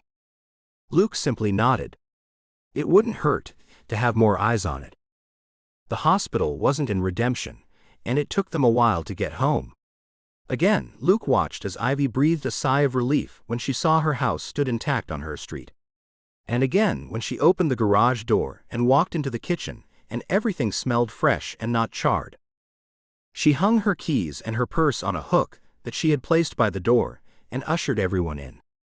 It took her only a few moments to head into the back office, into the 2 rooms where Luke had offered to take down the cheap dividing wall and make it into one room again. She told him she was putting that on the list. But she had other things to do that were more pressing. She'd quickly brought out a file and laid out the paperwork on the butcher block kitchen table that now had 4 chairs around it. Luke tried hard not to think about the things they'd done on that table. And Ivy's no-nonsense approach to the problem in front of them at least helped most of the time. She pointed to each piece, looking at Luke for permission, before opening the sealed juvenile records, his own and his brother's. But he didn't hesitate to share the information now. Ivy had been attacked twice. There was nothing in his history he wouldn't give up to make that stop. Laying everything out on the table, Ivy and Luke watched as Joe and Leo looked at it for the first time. They took a few moments, picking up sheets and reading, checking over Ivy's notes, and then looking at something else before Leo put his finger on one of the open juvenile cases. This, he said, I think this is more damning than you're giving it credit for. Chapter 35. What do you mean? Ivy glanced across the table at Leo, glad that she could finally see clearly. She'd been worried for a while, at least until Luke had come in, that she might not see again. Luke had been right, she'd been replanning her whole life around possibly being blind. Now Leo's finger rested on the document detailing how Mario and Carlos had been arrested over the squirrel as kids. This torturing animals is introductory sociopathic behavior. Maybe psychopathic, depending on how you define it. Though Joe and Luke shook their heads not understanding, Ivy nodded. There are no strict distinctions between the definitions of the 2 words.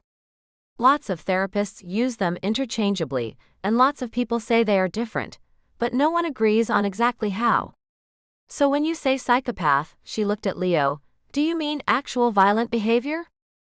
I don't know about violence, but definitely deviant. We deal with wildfires out in the parks all the time. This time Leo turned to Joe and Luke. And people start them for all kinds of reasons. Many are accidental. Many are stupid, so stupid that calling them accidental is far too kind. And some are deliberate. It's the deliberate ones that are what I think of when I say psychopath. I mean intending to cause harm. Whether or not that's actual pain to another creature, I don't know. Ivy nodded. She wasn't really asking. You think this arsonist falls into that category. But we've crossed off Carlos and Mario here. Targeting me makes it look like it was either Luke or one of his brothers. Luke held up his hands as if to say, hey now, and Ivy reached out and playfully swatted at his shoulder. You were on shift too many times. You've alibied out. She was glad she could now feel comfortable in that assessment. I always thought Thiago looked the best for it, Luke volunteered, and Ivy could hear the tinge of regret in his voice at having put his own brother under the gun, even if it was only around her dining room table. He's got the biggest string of arrests. But that's exactly what makes me think it's not him. Leo argued many of the same points that Ivy had before. None of his crimes matched the kind of thing that we would likely see in the history of someone inflicting pain on others. And Thiago keeps getting arrested. Ivy caught on then and watched as Luke did too. If Thiago was our arsonist, the chances that he would have made it this long without making some kind of mistake is low. Exactly, Leo filled in. So who's left? Jo asked, sitting in her chair, though both Ivy and Leo were standing. Ivy thought Jo's legs were giving her more trouble than she was admitting to, but she didn't call her friend on it. It wouldn't be appreciated, and probably Jo was doing the best she could. Mario's got a drug problem, Luke said. It wasn't news to anybody. Mario had a record, and they could see where he'd gone into rehab twice. Is he using again? Jo asked bluntly and Luke nodded. How confident are you of that? Well, I came up on him right after he'd purchased. Luke ground the words between his teeth. I took his drugs from him and watched him get ready to dig through the forest floor to get them back. So yeah, really confident. But it didn't make Mario their arsonist. Together, the four of them started from scratch, retracing where Luke and Ivy had alibied out each of the brothers. You and Carlos were with your mother when the fire at the old convenience store was set? Jo pointed to one document. Luke double-checked the date and nodded. When they finished, they agreed, as Luke and Ivy had the first time, that each of the brothers wasn't available to set all of the fires. But look here, Thiago, Mario, and Carlos, all three of them are only alibied out for one fire each. Leo pointed out. How good are you at determining the origins? Both Jo and Luke jumped into the answer on that. Pretty good, we think. You're talking about Kane and Taggart. Kane is relatively new as an arson investigator, but Taggart goes way back. He trained at Quantico. So they would have found timing devices, anything like that? Leo asked. Ivy was impressed at his fire knowledge. Though, as he pointed out, they dealt with them a lot in the park system. She jumped in. These fires are classified by ringing the building in an accelerant and burning from the outside in. In several cases, we found a single burnt matchstick, not even a matchbook that would give us a location where the arsonist might frequent. Lord knew she'd seen that often enough on TV shows and movies. But they weren't so lucky. No fingerprints on it? It was Luke who shook his head. Ivy and I gave this information to Taggart and Kane a little while ago. They went back and searched the sites again, and they actually found another matchstick. They've since tested all of them. No fingerprints or any DNA. Crap. That should have been a good lead. A fingerprint would have solved everything. So of course they didn't have it. They all stared at the paperwork in front of them for a while longer, each occasionally reaching out, picking up one of the documents, reading it thoroughly and, to Ivy's disappointment, setting it back down without having made some grand deduction. She really believed that having her friends here would help, more brains, more eyes, all of that. She was about to get up and ask if anyone needed a drink or a shot of whiskey when Luke, looking dejected, said, I think we need to expand the search. I agree, Jo offered, her expression grim. But maybe not that far. All eyes turned to her as Jo looked to Luke and said, You said your mother told you that there was nothing she wouldn't do for her boys. Chapter 36. Holy hell, Luke. Ivy threw her hands in the air and almost pissed her pants, her nice new pants for work. Luke had a gun aimed right at her head. By the time she'd said it, the barrel was aimed down at the floor. I'm so sorry. You gave me a key, she reminded him, but she had come in while he was showering. She'd thought she'd sneak in and surprise him, and well, she guessed she had. Her heart was still racing, her breath whooshing out of her as he clicked the release and popped the magazine out of the gun, quickly rendering it useless. But one in the chamber, she asked with a raised eyebrow.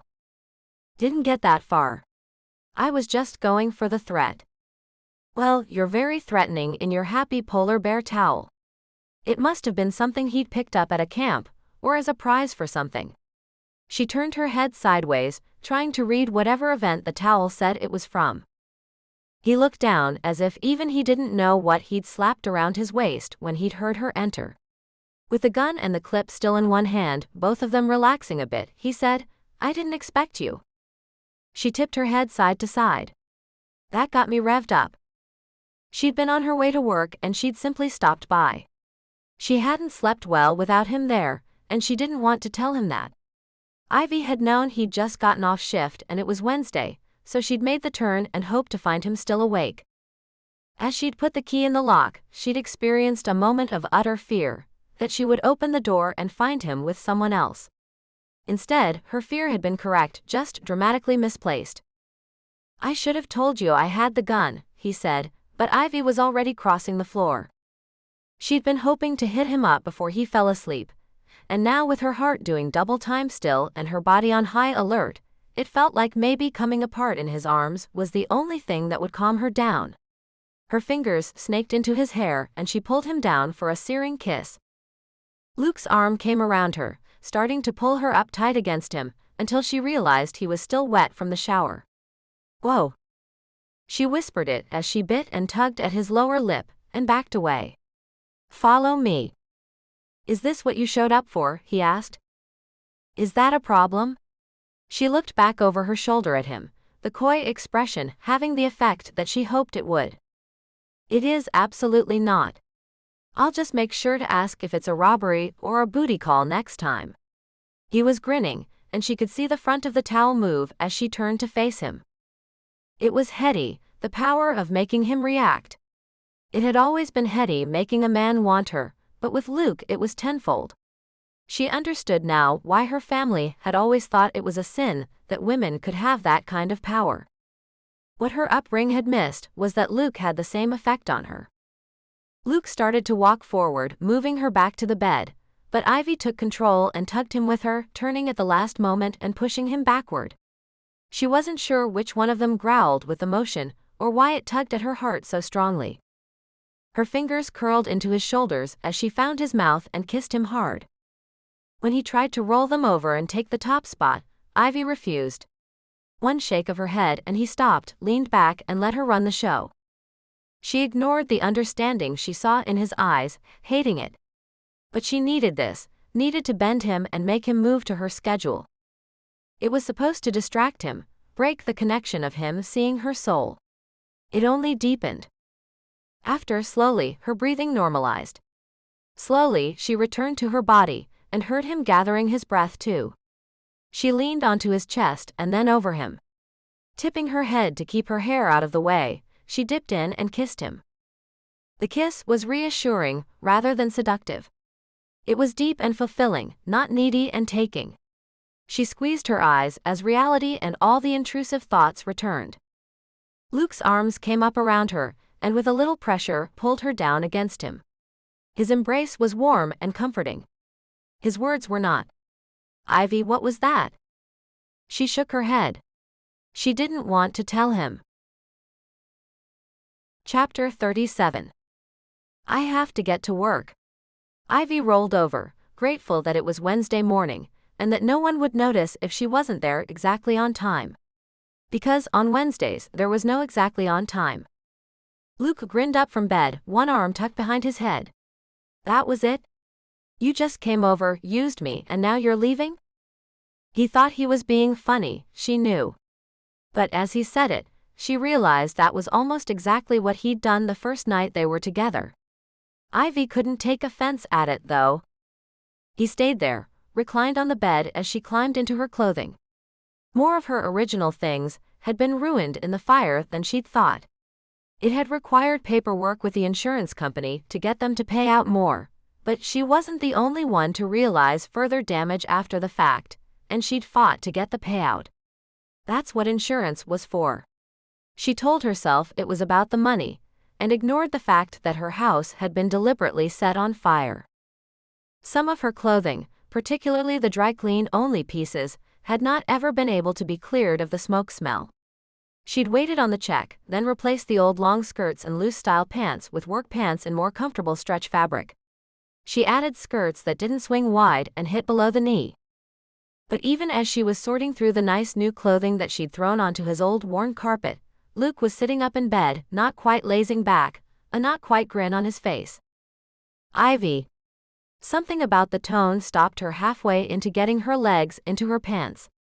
She looked at him and tried to ignore the tug of his expression, the seriousness of it. She pulled them up, buttoning the front and zipping them. Ivy. He said it again. You're so tense. Of course I am, she snapped. Then she closed her eyes and took a deep breath. It wasn't his fault, though he seemed to think it was. But he was a victim here, as much as she was. She was just getting herself together to apologize when his words stunned her. I think we should maybe stop seeing each other for a while. What?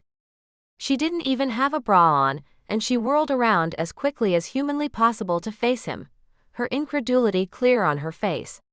I thought you were my protection. But you're just dumping me? She heard the words coming out of her mouth, the sarcasm, the disdain dripping. But she couldn't stop it. Obviously it didn't work, he said. But he'd said it wasn't about that.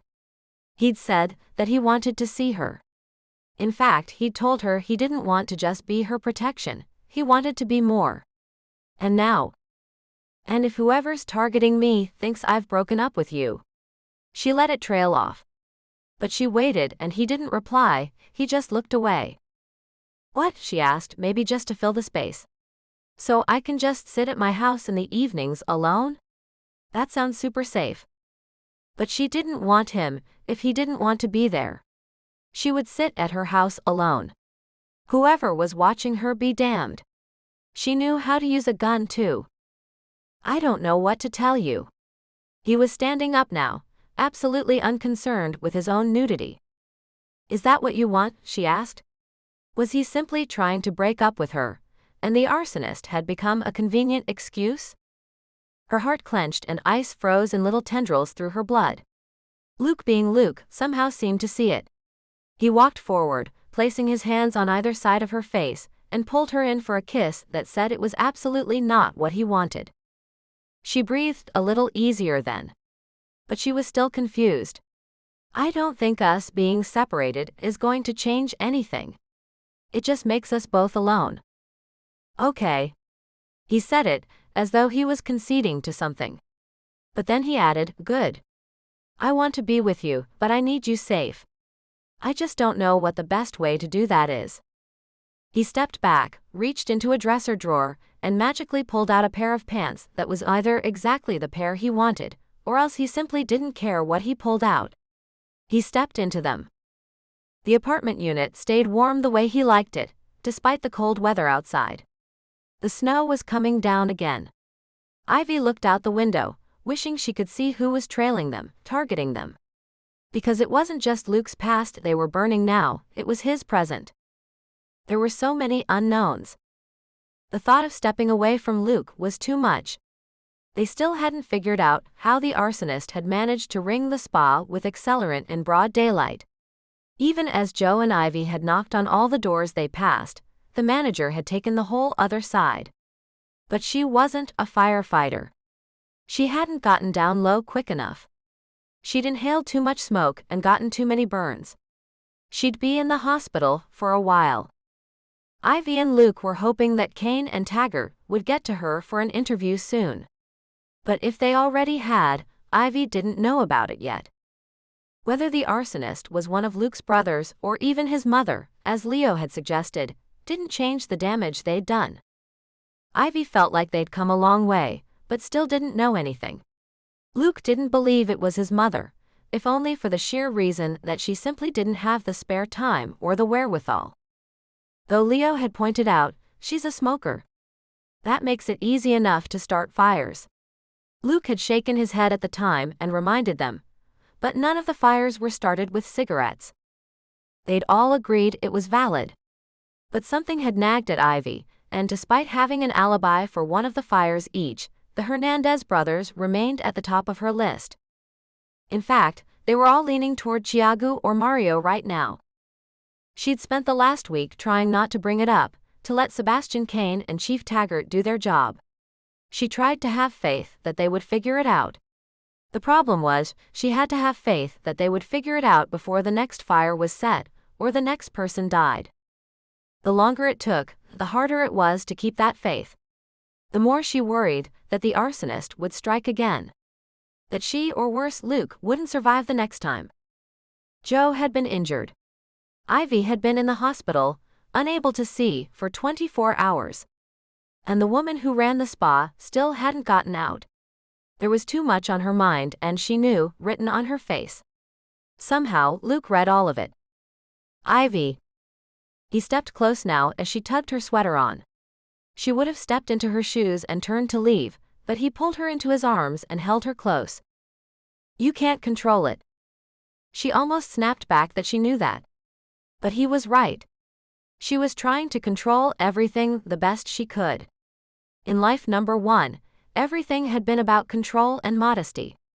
She was to be seen but not heard, and not even seen if she didn't have to be. She existed only to serve others. All control had belonged to someone else. In life number 2, the pendulum had swung wide the other way. There was no control and no modesty. She'd embraced hedonism and everything pleasurable, denying herself nothing, making no plans. She deigned to follow a schedule only to the bare necessity of maintaining a job, so that she could support whatever pleasure she could find on her off hours. In life number 3, the pendulum swung back. She still believed in pleasure, this time in moderation.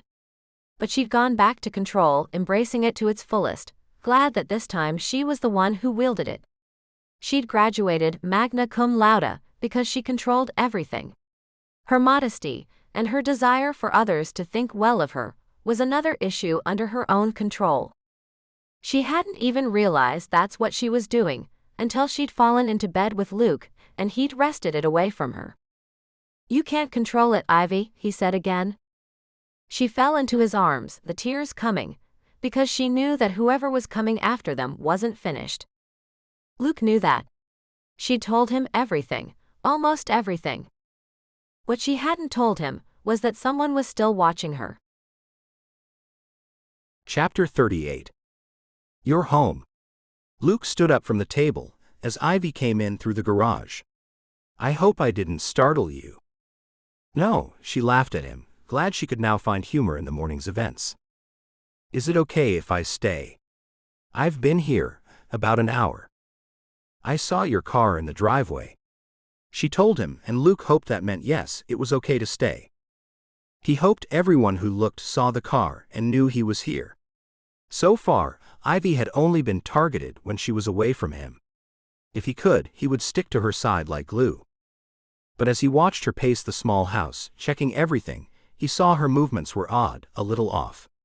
Something was bugging her, something he didn't yet know about. I see you found my work.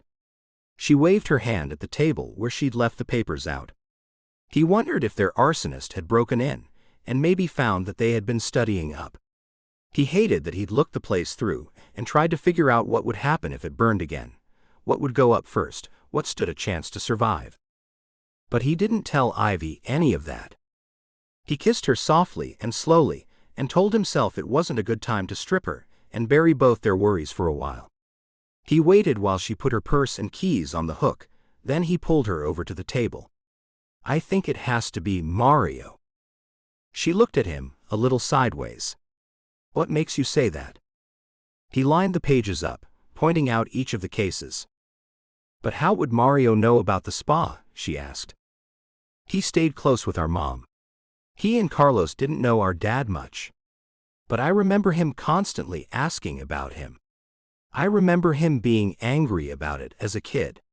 He stopped and tried to sift through all the tangled memories that made up his childhood and pick out the right ones to stop the arsonist. He tried to leave the others behind, the ones that would incriminate his other brothers or himself. I don't think I saw it at the time, but he was an angry kid. He had our dad around just enough to get used to him, but not long enough to have any real memories of him. If I was a therapist, I'd say it's probably part of what fueled the drug problem. He sighed harshly. He couldn't remember being mad about his father leaving. Maybe Thiago and I saw the man enough that we knew we were better off with him gone. But Mario and Carlos, they didn't. He hadn't thought about it at the time. Even as an adult, Mario just always had problems. Luke had simply reacted to each thing as it came up and never looked deeper. I always brushed him off. It might explain why some of the targets seemed to be a little more specifically at me. Ivy nodded, following along. What about this fire? That one, I don't know about. Maybe he said it, and my mom covered for him. The way she nodded, slowly and unsurprised, told Luke that he was late to the party. Ivy had already figured these things out. But he'd learned something else today. Kane and Taggart got in to talk to the spa manager in the hospital today. She's finally off the pain meds where she can speak clearly. Ivy sat down across from him, almost excited. Did she have ideas about how he got the accelerant around the building? She said an exterminator showed up that morning. She'd thought it was odd, and she asked him about it, since he was totally out of season. He said the owner had hired the company, and they were doing a new thing, putting down chemicals in the winter. So it had time to soak in and form a good seal around the base of the house before the bugs came out. Something about people waiting until it was too late, until after they had a problem. He watched as Ivy's mouth dropped open. That's brilliant. He openly came and sprayed stinky chemicals on the building, and they just let him. Wait, and she saw his face. But Luke shook his head. He was wearing a covering over the lower portion of his face. The spa manager apparently didn't think anything of it, because he'd already done half of the house and it stank. He watched as Ivy sighed heavily, lowering her face in her hands. He'd felt the same. Each break hadn't been won. They'd been closer, and all of it would help convict the guy when he was caught, but so far no one had caught him in the act or doing anything that would be enough evidence to bring him in. The entire town was getting worried now. Luke heard the rumblings. At first it had been old houses, abandoned places. Then empty buildings. Even Ivy's house wasn't everyone's house. It wasn't public. Anyone could look at it and think they were safe.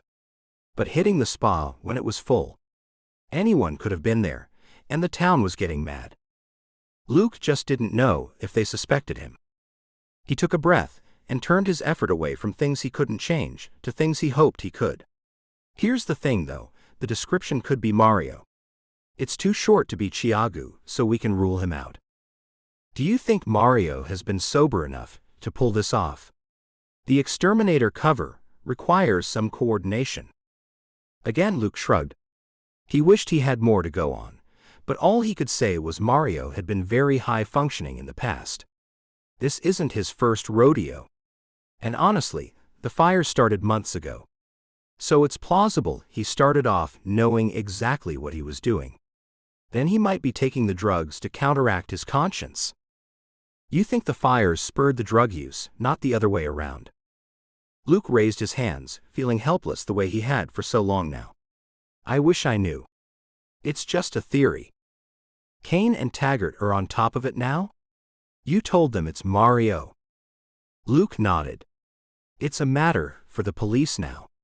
But RPD is tailing him. They'll catch him.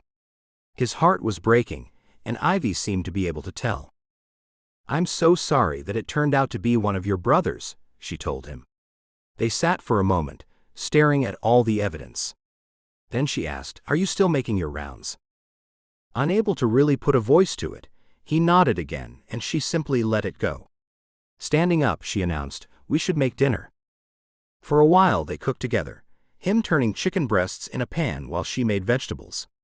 It felt so fully domestic and so comfortable that he forgot about everything else.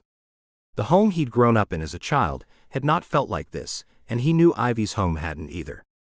But here, together, they could build something better. He thought of all the times he'd gone into Lincoln and flirted or drank his way into a one-night stand. All the times he'd walked away from it the next morning. He thought of a few girlfriends he'd had where he tried to make something work, but in the end it hadn't been worth it, and he'd given up quickly. But this, here now with Ivy, it was everything. He couldn't quite put his finger on why it was right. Why this felt so different, aside from the fact that this was Ivy and he knew they belonged together. She felt like home.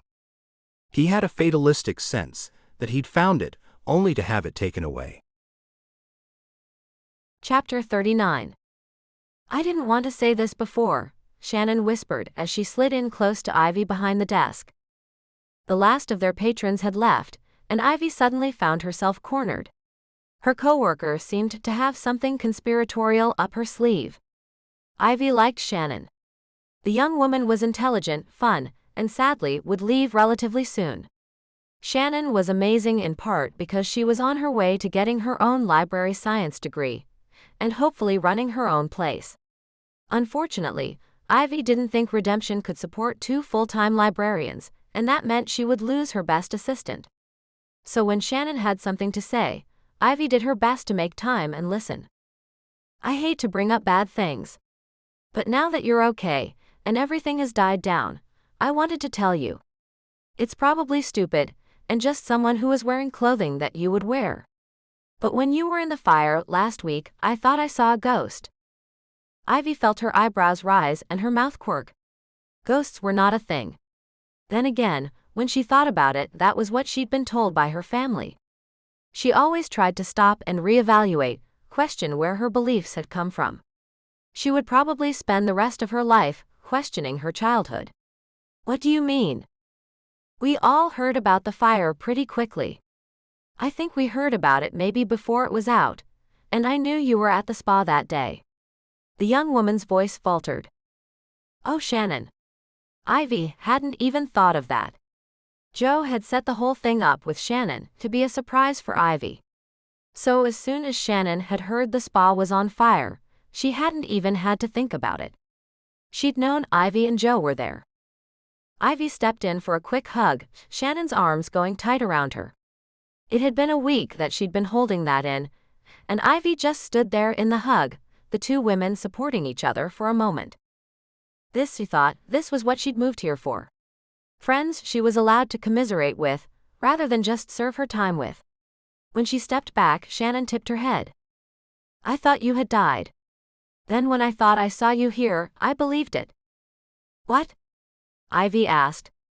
Though initially, she'd been ready to console her friend, the last part of the statement had turned her on a dime. You were walking in and out of the stacks like you were looking for a book. When I called out to you, you kind of disappeared. Then I saw you leaving out the front door a moment later. Shannon was waving her hand, motioning exactly where Ghost Ivy had gone. You were probably really upset, Ivy told her. I know. And then it seemed kind of weirder, since you didn't die. Oh my God, Shannon's hands flew to her mouth. Please don't take that the wrong way. I'm so glad you didn't. Ivy was laughing, as she grabbed Shannon's hands to pull them from her face. It's fine. I totally understand. I'm impressed you were upset enough by word of my demise to imagine you saw my ghost. That's probably it, Shannon said. And I'm going to miss you so much next fall. Anyway, it was a weird day all around, and we were so glad to hear later that everybody made it. You and me both, Ivy said. With no patrons in the library, the 2 of them headed over to the stacks. Do you want to look up ghost sightings? Ivy teased. Shannon gave her a dirty look tinged with humor, but 30 minutes later she was checking out a stack of books on the subject. Ivy tried not to laugh at her. Take care of yourself, Ivy, Shannon said as she backed out the front door, books in hand, leaving her boss to finish out the evening and lock up. Another patron or two wandered in, but sometimes she was left alone in the building and the silence. For the first time, she understood that the entire town knew what she was going through. They probably all knew the Hernandez boys were at the heart of it, at least as targets, if not as perpetrators. She'd thought for a while that the whole thing was her problem. But that was the thing with a small town like Redemption. Everyone knew everyone else's business. She had come in with an understanding of small-town life that wasn't an idealized or romanticized version. Not everyone was good, quirky wasn't always great. In fact, she'd known that few people would actually be her best friends, and that she would get to know people well enough to know she didn't like them. But she'd liked the idea that people knew what was happening. And she'd been there and helped others through their crises. But somehow, when her own crisis had hit, she'd simply forgotten that she was already a part of the community, and they would rally around her too. Ivy stayed until the library closed at 7. With Luke at work, she was on her own overnight, and knew it meant she wouldn't sleep well.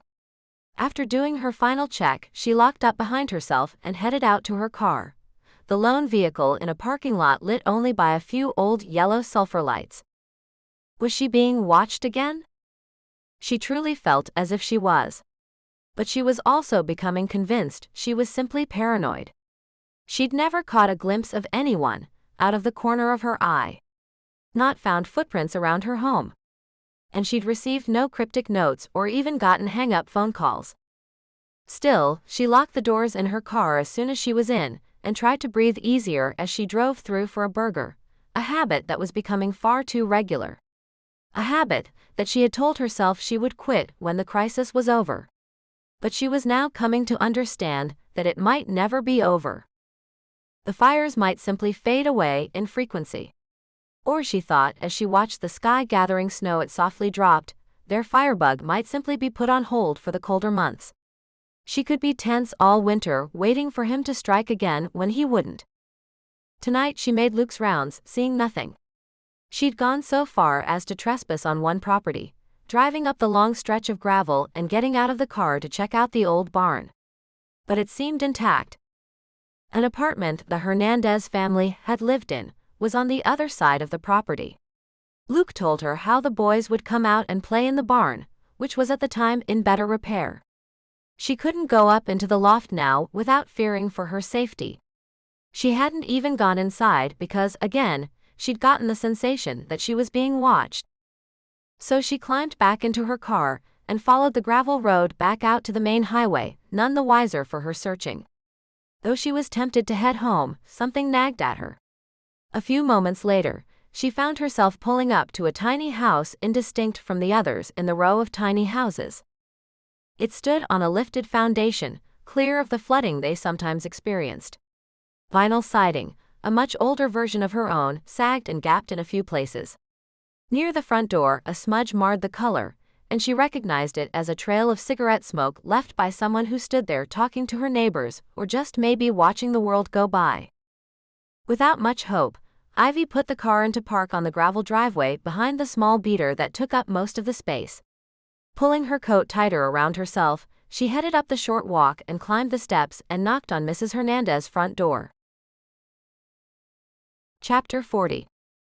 It was 1 in the morning before Luke finally called her back. Luke.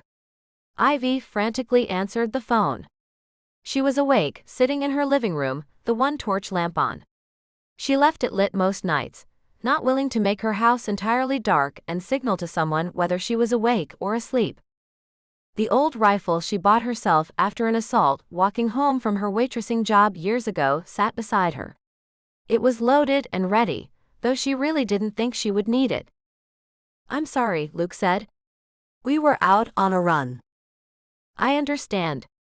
Is everyone okay?" She wasn't angry, just concerned. Their runs could be anything from a cat in a tree, to a domestic dispute, to a raging fire. So she always worried. But she didn't tell him that, as she listened to him talk about a kitchen fire in which an older man had forgotten he was cooking bacon. Though her heart broke for the man who'd burned up his own kitchen, she was still focused on what she'd learned. "Do you have a few minutes to talk?" He seemed to check with the others, and again, Ivy was reminded that everyone in town pretty much knew their business. No one had commented on her relationship with Luke, other than to say that they knew it existed. But a few had told her they hoped she stayed safe, and she was trying to do that now. "Yes, I can talk as long as we don't get another call." Luke, you're going to be so mad at me. "Not a good opening. I went and talked to your mother this evening." "Oh Lord. How did that go?" He didn't sound angry. Yet. "It was okay. I asked her all these questions about you boys." Ivy let her thoughts trail off. "And?" Luke prompted. At least he still didn't sound angry. "She has to be covering for Mario. We thought she was covering for Chiagu. And she did, but that was to help cover for Mario." Ivy said. "What do you mean?" Ivy shook her head. It was a difficult trail to follow. The exterminator at the spa couldn't have been Chiagu, and it probably was the arsonist. I'm assuming he wouldn't trust anyone else to lay down the accelerant. So it isn't Chiagu. But your mother covered for Chiagu for something on the night of one of the fires. And she covered for Mario on another night. Okay, I'm following now. Honestly, I re-asked her questions that you said you asked. None of it quite added up. I can't put my finger on it, but she's lying about something." She heard him suck in a breath. It was hard enough on him to think it was one of his brothers. But for Ivy to point a finger at his mother? Her heart broke for him. "Okay, what did she say?" "She said that Mario was there at the house with her. On one of the nights when we can clearly place him at a bar with friends. One of the fires we think he set after leaving the bar." "Which one?" "The third house. The empty house." She told him. Okay. Luke knew which one she was speaking of. And he doesn't have an alibi for the spa. At least that's what Taggart and Kane said. But what about Chiagu? What your mother said didn't add up there either. The night that Chiagu was supposed to have been with her, she said they were out together. But when I asked, she said she thought she was out with friends that night, until I prompted her about Chiagu. Then she said her friends were at the house when Chiagu came over. So I asked her for names and she couldn't provide them. Don't you think the police would have found that? I know they questioned her.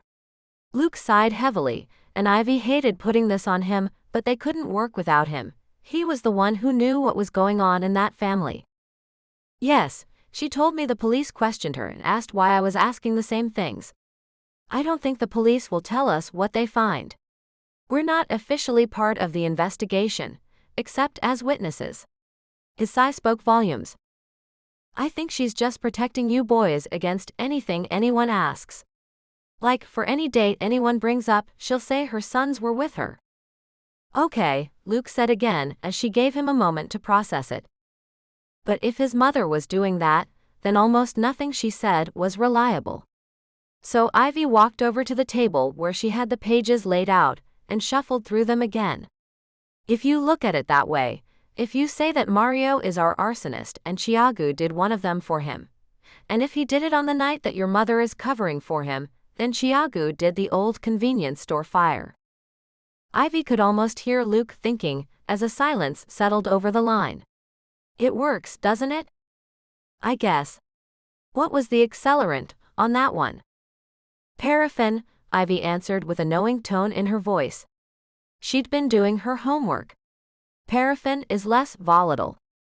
Mario could have set it out and left it, established his alibi with your mom. All Chiagu had to do was light it. That was the one where they found a lighter, not a match, Luke filled in. Exactly. A melted yellow bic had been found at the scene. And it's out in the middle of nowhere. Chiagu doesn't even have to be a decent arsonist. He doesn't have to take a lot of time. He simply shows up, lights the place and leaves. But why would he do that for Mario? Luke asked, and she knew he was just asking for himself. This was the part Ivy hated. It could be because they're brothers, and he feels a loyalty. Look at what you did. She knew Luke felt bad now, simply because his brother was on the line.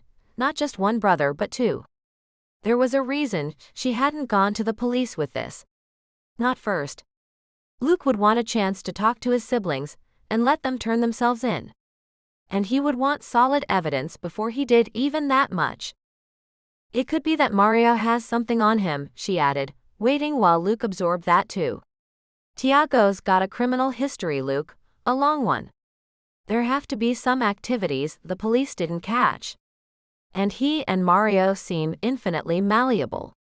They both must have things that they'd want to keep hidden, which makes it possible to manipulate them.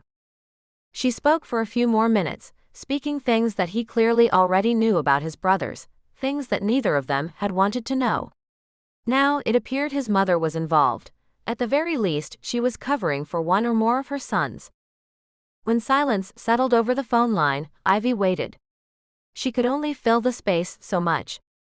Luke sighed again, the heaviness of it filling Ivy's heart about to breaking. I guess I just have to be glad that Carlos got out unscathed. Ivy would simply agree. The youngest brother had moved somewhat out of town. He had stayed close enough to his family to be there, but was far enough away not to get caught up in this the way Luke had.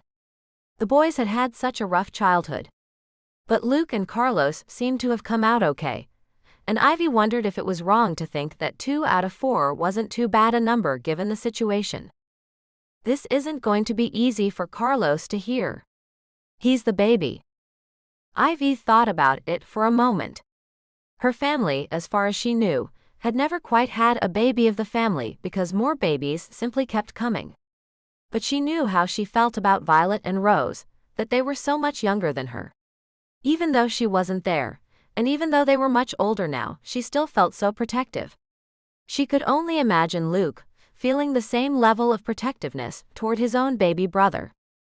"Do you want me to come home?" Luke asked, his voice soft. For a moment Ivy shook her head, forgetting that he couldn't see her. "No." "Do you think you're in danger?" "Yes." But she fought the bark of laughter that tried to erupt. It was wholly inappropriate right now. He was being nice and sweet and protective of her.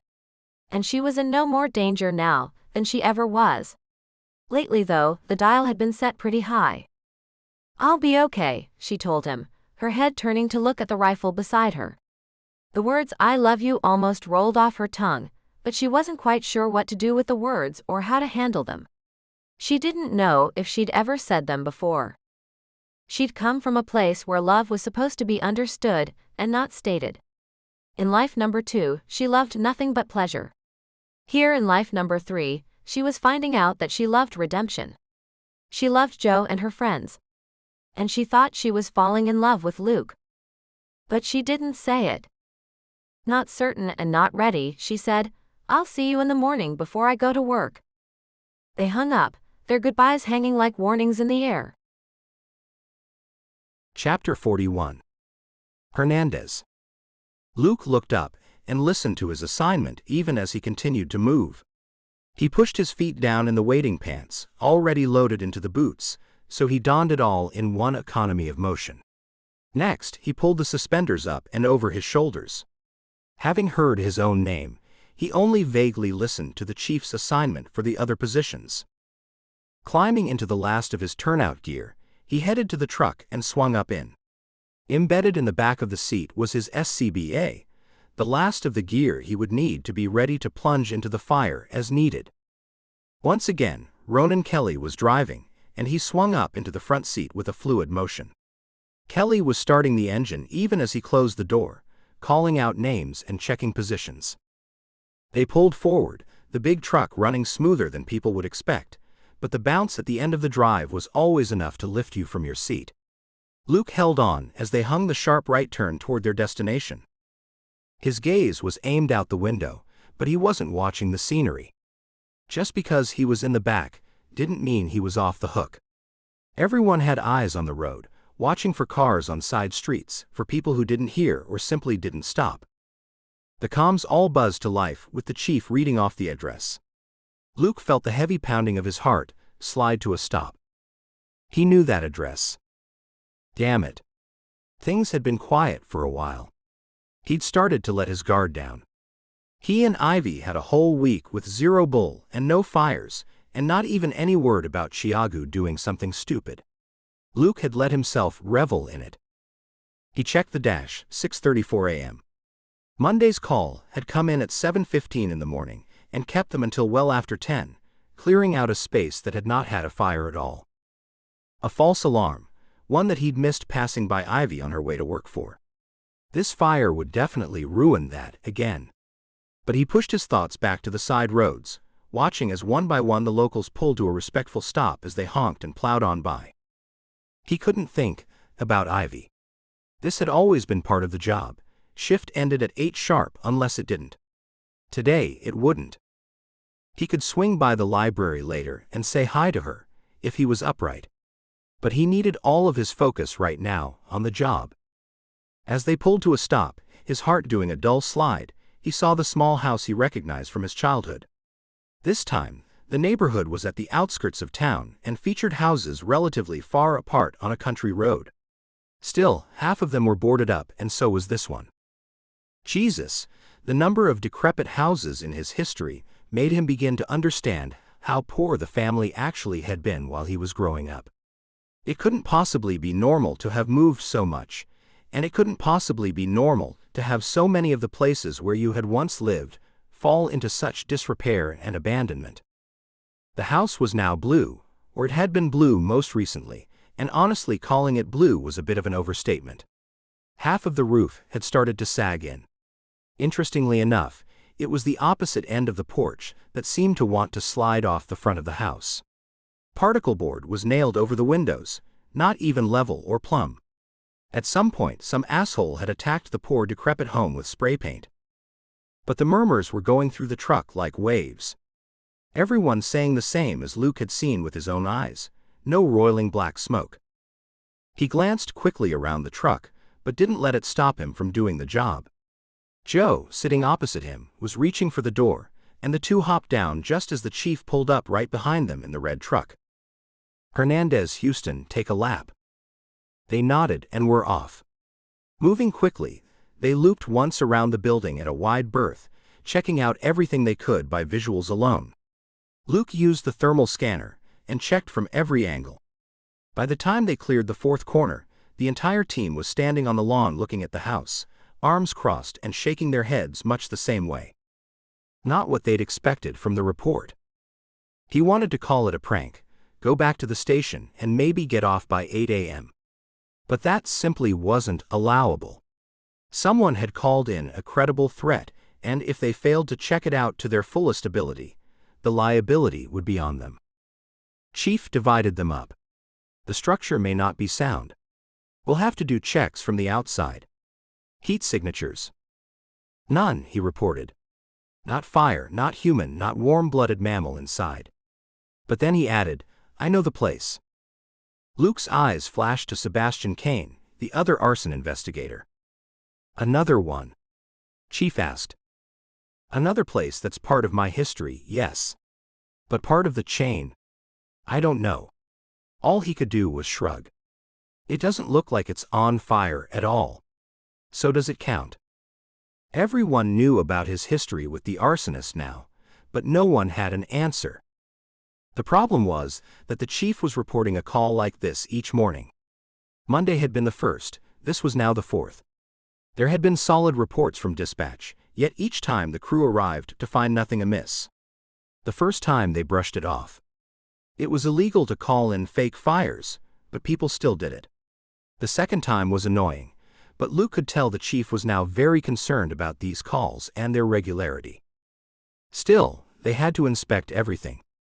It took quite some time to check and double-check everything before they could pack up, declare it a prank, and head back to the station. B shift was already there. They'd shined the ladder truck and begun daily chores, and were over an hour and a half into their shift as the others poured out of the truck. They packed away their turnout gear and hit the showers. They'd been running around in heavy equipment the whole time. So even though they hadn't encountered 1,000-degree fire and backdraft, they were still sweaty and dirty. Luke waited his turn, dried off, and climbed into his casual clothing before heading out. He thought about going by the library, but given the time, the doors were already open. Ivy would be chatting with people and helping them with their book checkouts and research questions. His presence would simply be an interruption. He did, however, head to her place. He had the key. They said they wanted people to see his car in her driveway and know that she wasn't alone. But he liked the idea that people would see his car in her driveway and know that he was with her. He wasn't sure if the better end of that deal was that people knew that he had somehow snagged Ivy Dean, or if people believed that Ivy Dean loved him. He didn't get much time to think about it. He went face down into the pillows, the long shift behind him and sleep ahead of him. He curled up under the blanket in the bed that smelled like ivy, and didn't hear the buzzing of his phone as he fell quickly and deeply asleep. Chapter 42. Hey Shannon. Ivy looked down at her phone, excited, but as she spoke, the door chimed and several patrons entered the library and she couldn't ask. What? Never mind. Later. The timing sucked. Orlando Tavares had sent her more information, but she couldn't read the attachments on her phone. He'd found something more, something he thought critical, or even plausibly helpful to the case, and he'd sent 5 new documents from various sources to the email. Ivy set her phone and her excitement aside, and checked out 2 different patrons who were leaving with stacks of books. That made her happy, but as soon as they were down to a single man wandering the stacks, she'd tried again. Shannon, can you cover the floor for a bit? Her assistant readily agreed, and Ivy ducked into the office. It wasn't her office, but the communal space for anyone working the library. She couldn't close herself into her own space for this, because she'd need to keep an ear out in case Shannon needed her. But she looked over her shoulder, double-checking that no one could see the screen of her tablet. Though there were honestly only 3 people in the building, and she knew where Shannon was, and almost exactly where Mr. Miller was. He would be in Thrillers, perusing the new releases carefully, then he would check them all out anyway. Opening the email, she read quickly through the paragraph that Orlando had written. Hi Ivy. Hope all is well. Thank you for keeping us posted regarding the case. We're both sorry it hasn't been solved yet. Still looking through old documents for you though and found these. See 5 attachments. Not sure how useful they are. Hope they help. Orlando. Ivy immediately messaged Luke, letting him know that Orlando had sent additional documents. She didn't expect him to reply. He'd messaged about 9:30 that he was on his way back to her place, exhausted. Knowing she could have an hour or only a few minutes of time, Ivy quickly downloaded each document. Some had several pages, and she had to wait as the ancient printer chugged its way through simple black and white prints. Her only consolation was that the beast was too old to retain what it had printed. As the last page was coming off, Shannon stuck her head in. Hey Ivy, we're getting people. Thank you. I'll be right there. Ivy jumped up, standing over the printer, motioning for it to spit the last page out as though her encouragement would change its speed. Grabbing the documents, she shoved them down into her bag and headed to the front desk. When she'd first opened the library, she had a small rush of excited patrons the first few weeks. But eventually, the usage had faded to a handful of patrons a day. One of her goals was to increase library traffic. She was even considering running a small after-school program, staffed with high school volunteers starting in the fall of next year. But they'd gotten more and more of these rushes the longer she'd stayed. While she desperately wanted to read her documents, she was excited that people were coming into the library more often. A slow, steady increase would do more than enough for her numbers. This time, she let Shannon check out the patrons and set herself up to answer questions. A student needed information on Marie Antoinette. Ivy set him up with several references. A young woman wanted local native heritage, wondering if it was her own. Ivy turned her to the city birth records in the back room and showed her where the books were on the local tribes. Another needed recipes for sourdough starters. Ivy helped them all. It was 1:30 before the rush ended, and Ivy bought sandwiches for her and Shannon for lunch. She sent Shannon out to pick them up, allowing her to stay at the desk but get them both fed. At 3, Shannon headed home and Ivy stayed to close up at 6. Thursday was an early day, and she was looking forward to getting home to Luke, but that was still several hours away. She helped patron after patron. They'd seemed to perfectly space themselves out, so that she wasn't pulled in 2 directions, but she barely managed a drink from her water bottle, until about 5:30 when it finally slowed and she had the place to herself.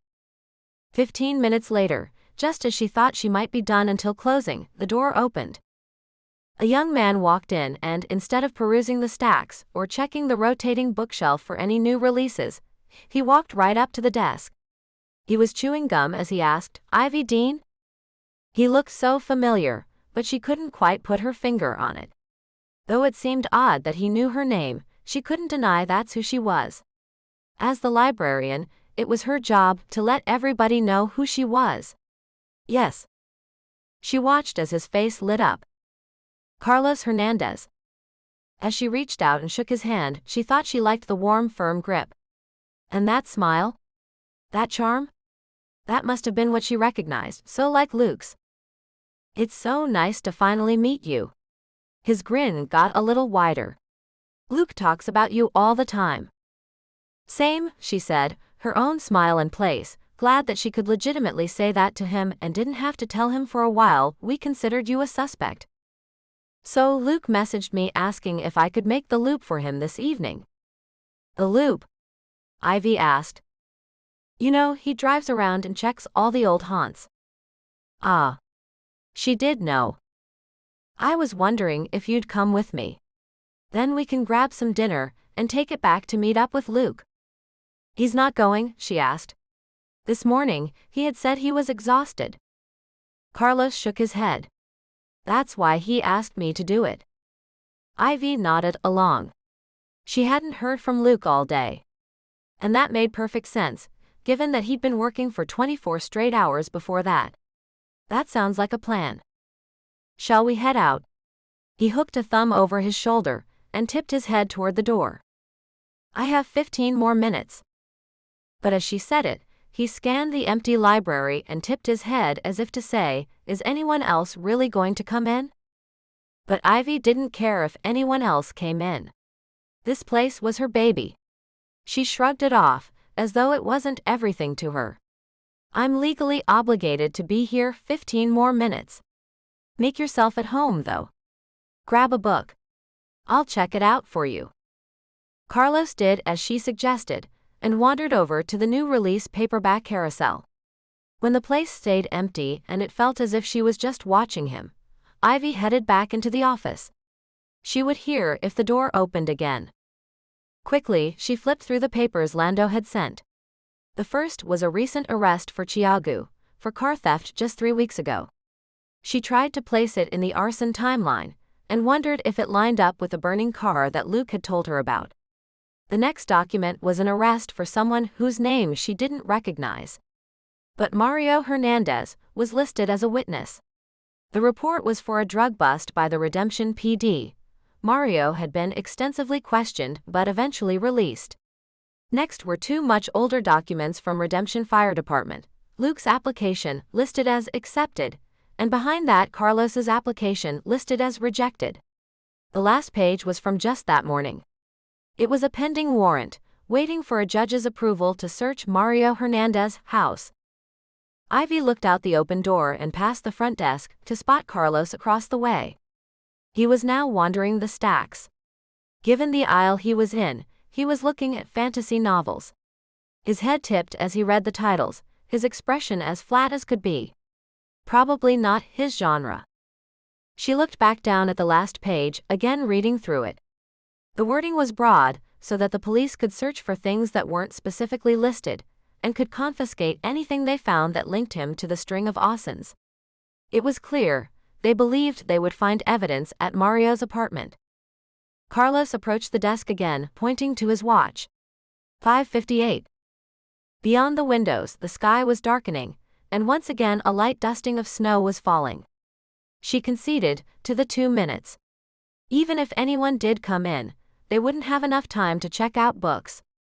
So she walked through her last check of the stacks, and by the time she made it out the front door, locking it behind her, it actually was 6 p.m. "My car's over here," Carlos told her and pointed. Did he expect her to ride with him? She frowned. "How about I follow you?" He shrugged as if to say, "If that's what you want." Ivy felt the need to explain herself. "Then I can get my car home, without having to come back around here for you to drop me off." He nodded as though that made perfect sense, and she crossed the parking lot and climbed into her car, revving the engine before pulling up behind him. As Carlos exited the library parking lot, Ivy tucked in close behind him, not paying much attention to where they were going. She thought more about Mario, about Luke. Should she call him and let him know that they were issuing a warrant to search his brother's place? If she did tell him, would there be anything Luke could do about it? He was too tired to even go out and do the loop tonight, as Carlos had called it. She decided not to wake Luke from a sleep he needed, for something he couldn't prevent.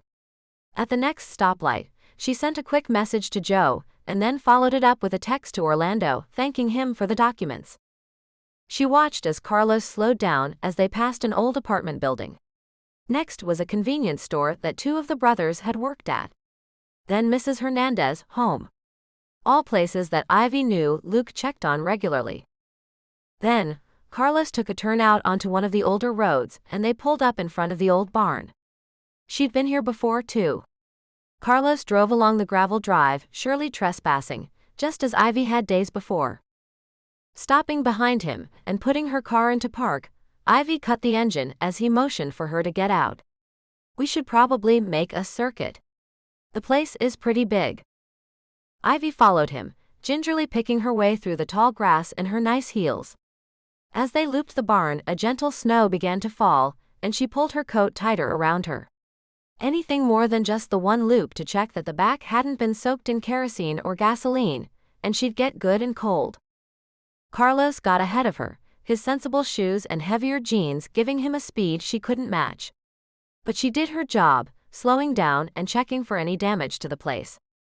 Anything that looked different since the last time she'd been here, anything that made it look like a target. As she turned the last corner, she saw Carlos near the cars. He stood, looking up at the barn, chewing his gum, his expression once again stunningly flat. His arms were crossed and he looked almost dead behind the eyes, and in that moment Ivy knew.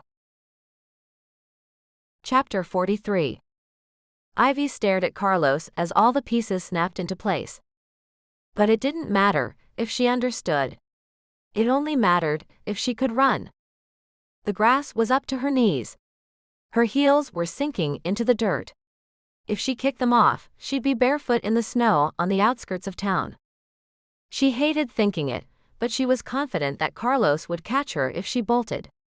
The dead-eyed stare as they assessed each other told her he wouldn't hesitate to hurt her. Though she hated it, she had to play meek. She had to hope she was situated to break away later. Her new work pants were stretch material, so she could move if she had to. Her twinset sweater hopefully made Carlos think she was softer and more malleable than she was.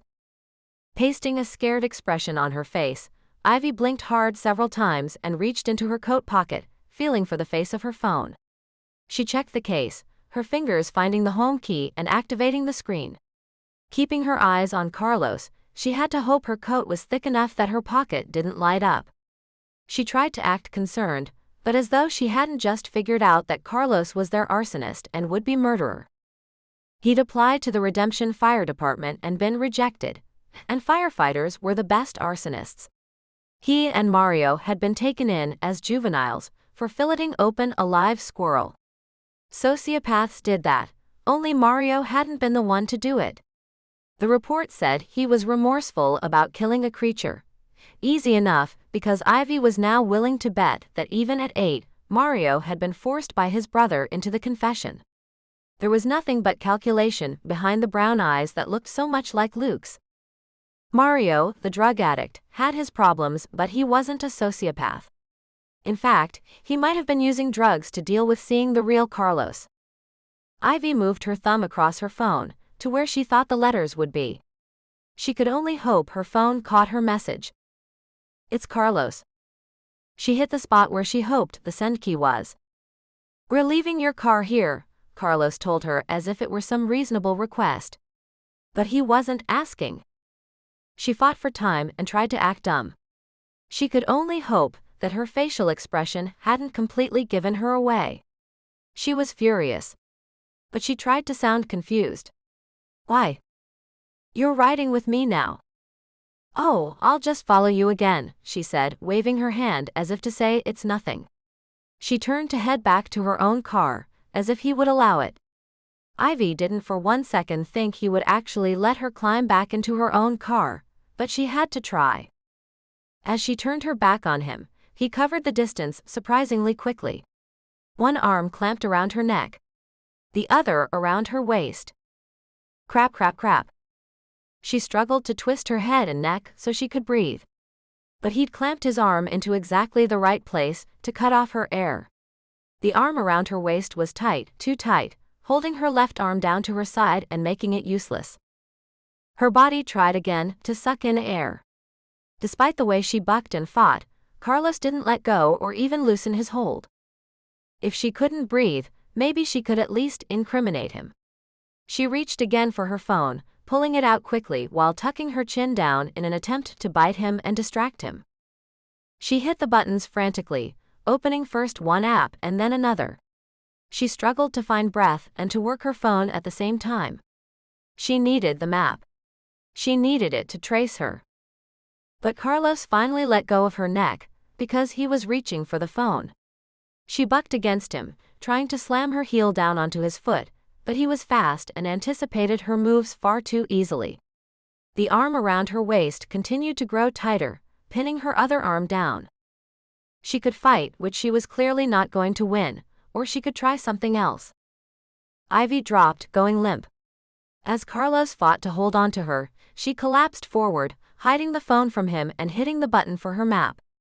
The screen lit up the night, but she had no hope anyone was nearby to see her struggle. He got his arm around her and hauled her back upright, hurting her ribs as she tried so hard to stay limp. Relaxing her muscles went against every fight or flight instinct she had. Though she tried to hold the phone out, Carlos still managed to grab it. Squeezing hard, his fingers covered her grip on the device like a vice until she felt her bones would break.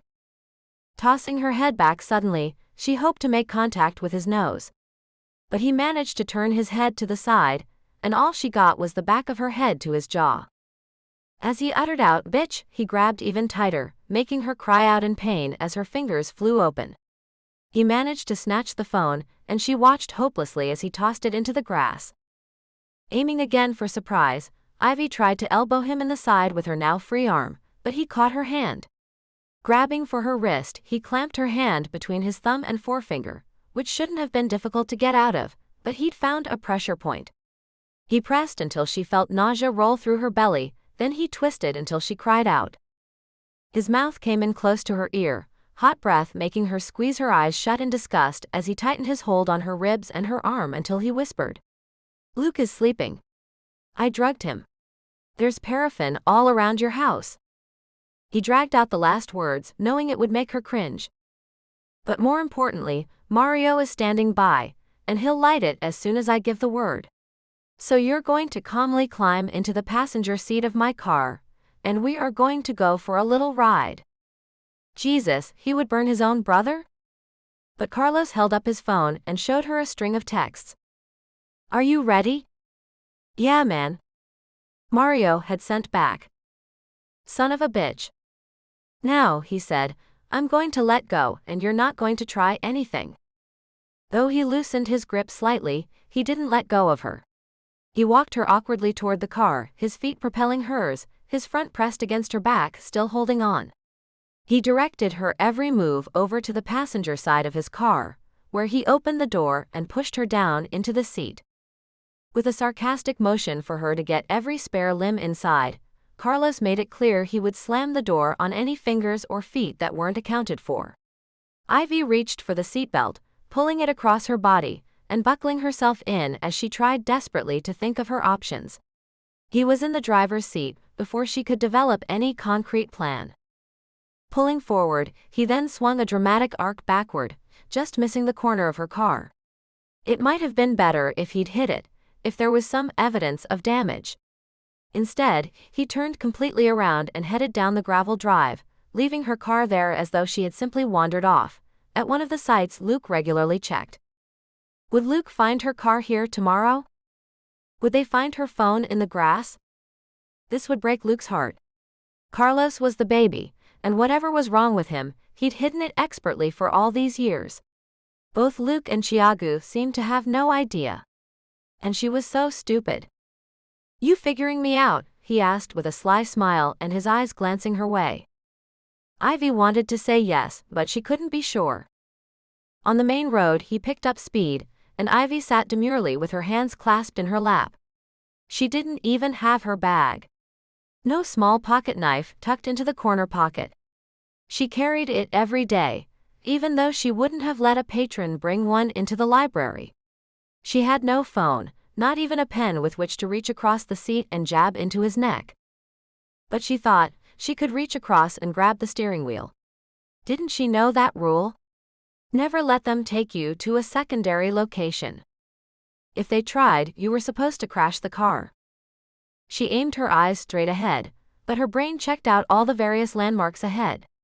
Ivy was scanning the area for large trees, a telephone pole, something she could aim for from her seat. But the road was relatively devoid of anything but young saplings. The ditches that allowed for runoff along the side of the road hindered a lot of her possibilities, but one of the driveways up to a farmhouse had a stone bridge that crossed the ditch. If she could dip the car nose down right in front of that, she could crash them into the base of the bridge. That would do it. "Oh no, you don't." Carlos seemed to know what she was thinking, as he reached over and popped her seatbelt out. She couldn't help it as her eyes flew wide. "Now, if you crash us, you're going to kill yourself. Think twice before you do that, Ivy." His tone was chiding and sickening. He was going to kill her anyway. Maybe it was better to take her chances with the accident, seatbelt or not. Reaching frantically for the seatbelt as his reeled itself back up, she grabbed it and tugged, only to be thwarted by the auto-locking mechanism.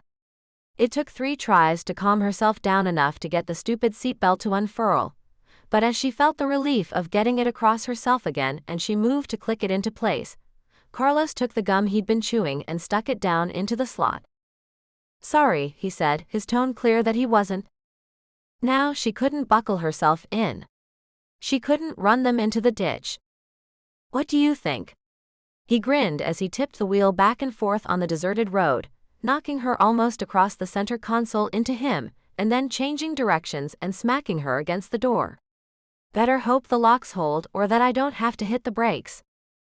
He was laughing. She wished to God she had a pen. She'd drive it through his neck, but that would now crash the car. Carlos had effectively made himself safe from any overture she might make. She was stuck here with him until he at least stopped the car. There were no moves she could play. She took a deep breath and tried to steady herself. Ivy took stock. Luke had no idea where she was. He would only worry when he decided that it was far too late for her to not be home. But like his job, sometimes hers didn't end right on time. So she had no idea how late that would be. The dash clock glowed in the dark. 6:43. Even if Carlos was lying, Luke wouldn't even begin to wonder if she was late until 7 or 7:30. And that was only if he remembered that tonight was an early closing night, and if he was awake. She didn't know who she'd sent the last text to, or even if she'd managed to slide her way around the keyboard enough to actually write "It's Carlos," or to hit send. Joe, like Luke, was probably still sleeping off their overly long shift.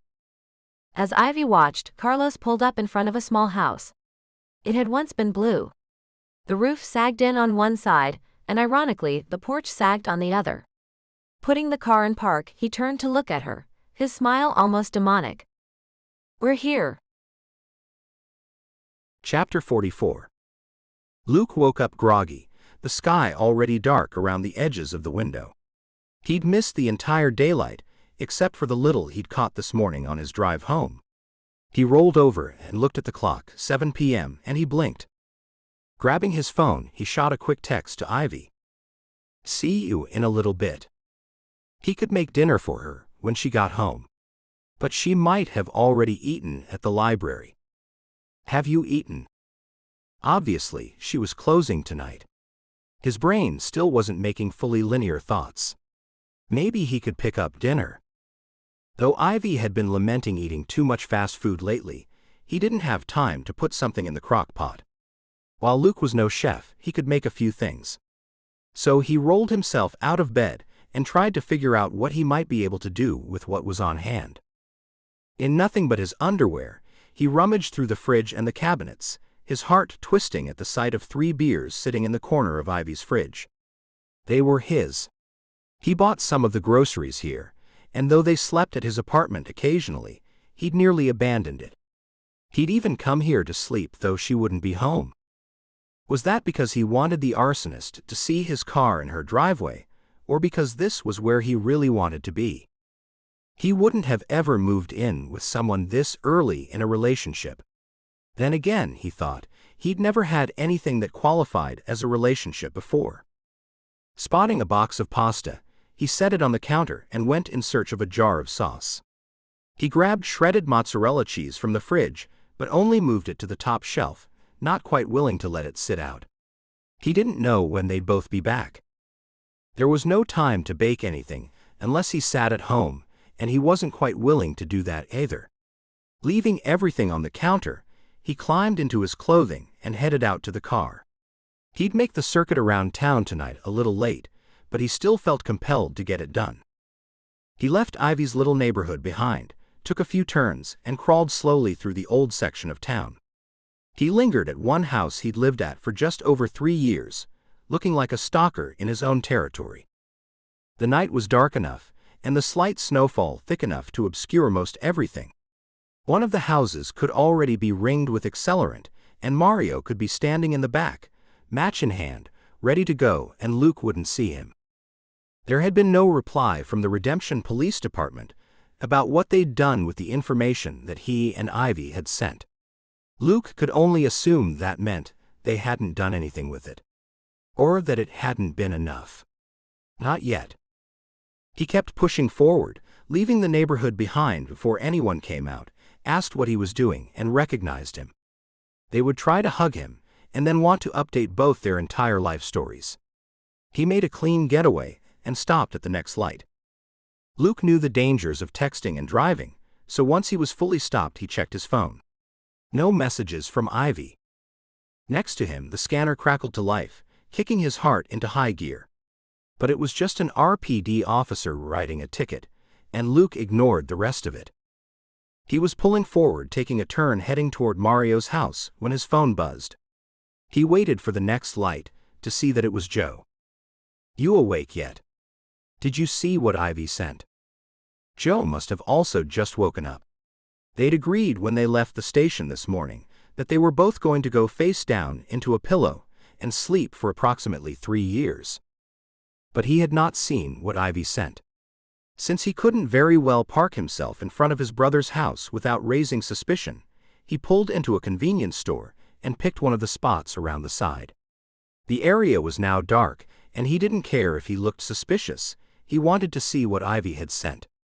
Maybe it was her responding to his texts. He noticed that the snow began to accumulate on his windshield as he scrolled through everything he could on his phone. Sure enough, there in his emails was a forward from Ivy that had originated with Tavares. It wasn't recent, though. Ivy had sent it while he was asleep. It took Luke a moment to scroll through the short email, but then he had to get each document open and attempt to read the very tiny type on a very tiny screen. Another message from Joe came through. "Did you know Carlos applied to RFD?" Luke felt his eyebrows lift. He hadn't seen anything about that in the documents, but he'd only given them a cursory flip through. The only one from the Redemption Fire Department had been his own application, he thought. But he opened it again and read it more carefully. Everything was the same, but this time he also noticed the scroll bar on the side. His application was only half the document, and scrolling down, he saw that, yes, Carlos had applied and been rejected. Another text came through. From Joe again. Holy crap. The search warrant. This time, Luke noticed that the texts he was getting from Joe included Ivy. But she wasn't responding, and it appeared she wasn't getting his replies. He told himself it was a good sign, that the library was doing well. Ivy was busy. He pulled up the search warrant, the last document attached, and gave it a scan. It was as surprising as everything else, and he was pleased that the RPD had done something with the information about Mario. The police were after his brother. At some point, the signature would come through for this warrant, and they would search his place. Thinking quickly, Luke put the car into gear and peeled out of the gas station fast enough to arouse suspicion. He had to force himself to slow down as he headed toward his brother's house. Even before he was close, he could see the place was ringed with officers and flashing lights. Hanging back, he wondered if his brother spotted his car as Mario came out onto the porch, hands high in the air, expression dejected. Thank God. The relief rolled over Luke in waves. As much as Mario broke his heart, he could relax. It was over. And Ivy would be home soon. Though he hated to leave his little brother in trouble, there was nothing he could do here. The police department wouldn't appreciate him hanging around, even if he was just watching. So he turned to leave. He could go home to Ivy's place. He could make pasta for dinner when Ivy got home at. Wait, he thought. It was Thursday. Didn't she close the library early on Thursdays? He wasn't far away. He messaged her. Ivy, where are you? Just let me know. As he swung the car the other direction, he pulled into the parking lot. The library was closed and dark. He knew where Ivy usually parked, and her car wasn't there. Doubt creeping in as he pulled close to the front door, Luke checked the hours she had neatly posted there. On Thursdays the library closed at 6. It was after 7:30. Where was Ivy? With his chest cracking as fear shoved its way in, he called her. But the call went immediately to voicemail. It didn't even ring. Did that mean something was wrong with her phone? He was sitting in the car with his foot on the brake, texting Joe, when the scanner crackled to life again. He didn't need to hear the address twice. Right now, he didn't even care that his brother was getting arrested for the crime. Once again, he shoved his foot down onto the gas and drove too fast. Luke headed for the fire. Aiming his way out of town, he sped toward the old barn. Chapter 45. Ivy was draped in a chair at the small table, her hands bound in front of her, her head down on the smooth but dusty surface. She blinked slowly. Her brain was fuzzy, her mouth full of cotton. She remembered trying to fight. She remembered getting out of the car and trying to run. Again Carlos had caught her quickly, his hand clamping over her mouth. She remembered recognizing the sickly sweet smell for what it was, chloroform. The only thing she could say now was that she had fought valiantly, though once again she had lost. It took longer than people thought to knock someone out with chloroform. It wasn't like in the TV shows or movies, and honestly, that made her more disappointed in herself. She should have had time to get away. She should have landed a good elbow jab or a head smack. She should have been able to get her head away from the chloroform, for more than just the one quick time she'd managed it. She'd gulped fresh air, but hadn't had time to also scream before he got his hand back over her mouth, his words harsh and angry that she fought him. In the end, all it had done was make her struggle take longer. Carlos sat opposite her now, watching as she blinked herself awake, her head slowly coming up off the table. He must have carried her in and set her here. As she straightened, the chair rocked, startling her. The amusement in Carlos' eyes told her he was most pleased the more upset she was. Whether she was startled, scared, angry, whatever, didn't matter to him, just that she reacted. She wouldn't give him any more. She wouldn't even swallow. He could see that. Straightening herself, she didn't speak as he pushed a bottle of water across the table in front of him. This is for your mouth, probably feeling a little dry. You'll want to stay hydrated. There was an undertone to his voice that told her there was no concern for her well-being. It was probably poisoned. It would probably knock her out again. Go ahead, drink it, he told her. With her hands tied, she tried awkwardly to unscrew it, but he didn't offer to help. Her only consolation was that she broke the seal, and she tried to discreetly look for an injection site on the lid, but didn't find one. Hopefully, the water was clean. After taking a reasonable sip, Ivy put the cap back on. Drink more. I'm good. The harsh cadence of her words was enough to make him smile. Damn. Had she just made herself into a worthy opponent? She curled her fingers around the bottle, the weight of the water comforting. But he'd managed to give her one of the high-end recyclable bottles that Leo favored for sustainability. It was made of less plastic and crumbled down to almost nothing. Unless she could throw the contents in his face, the water was worthless as a weapon. Now that you're awake, you can join my fun. Ivy hadn't noticed the static of the radio before. But as he pushed the small device across the table between them, the signals in her brain cleared. The noise became a voice, and she made out the words of the dispatcher. It was an old model scanner, tuned to local dispatch. It probably ran on batteries, and it might make a good weapon. There seemed to be no electricity in the old place to plug it in. A couple of D batteries might make it reasonably heavy, if she could pick it up and wield it. But Carlos only tapped on top of it, as if motioning her to listen to the words. One of the officers reported he was leaving the scene from writing a ticket. But almost immediately, dispatch crackled over the line again, reporting a fire. The address sounded familiar, but Ivy couldn't quite place it. That's the barn, Carlos told her, a small grin settling on his lips. Pride. She tried not to let it show that she read it, and was disgusted by it. She wouldn't give him the satisfaction of seeing her emotions. But even as she thought that, she made the stunning realization that her car was still at the barn. She heard the response from Patrick Kelly, captain on B shift and acting chief at night, as he replied that the engines were rolling. Carlos sat with her, waiting, moving with infinite patience. She tried to show no reaction, but she wasn't confident he hadn't seen when she realized her car at the scene would make them think she was in the barn. Long silences gaped between dispatch notices. One engine arrived and the other came for backup. She listened as Captain Kelly, who'd sold Joe her new fridge, called in her license plate number. This time she was working hard to keep her expression flat as Carlos smiled. You know they already know it's yours. They're just checking to be sure. Sure enough, RPD was back in less than 20 seconds, listing her name and her home address under the car's registry. They said they'd send someone to knock on her door. Luke, she thought. At least that would wake him up. But Carlos had an uncanny ability to read her. That he saw her recognition of Luke being told she was in the fire, her stomach rolled. Now he'll know for sure. He smiled at her. The problem was, it wasn't for sure.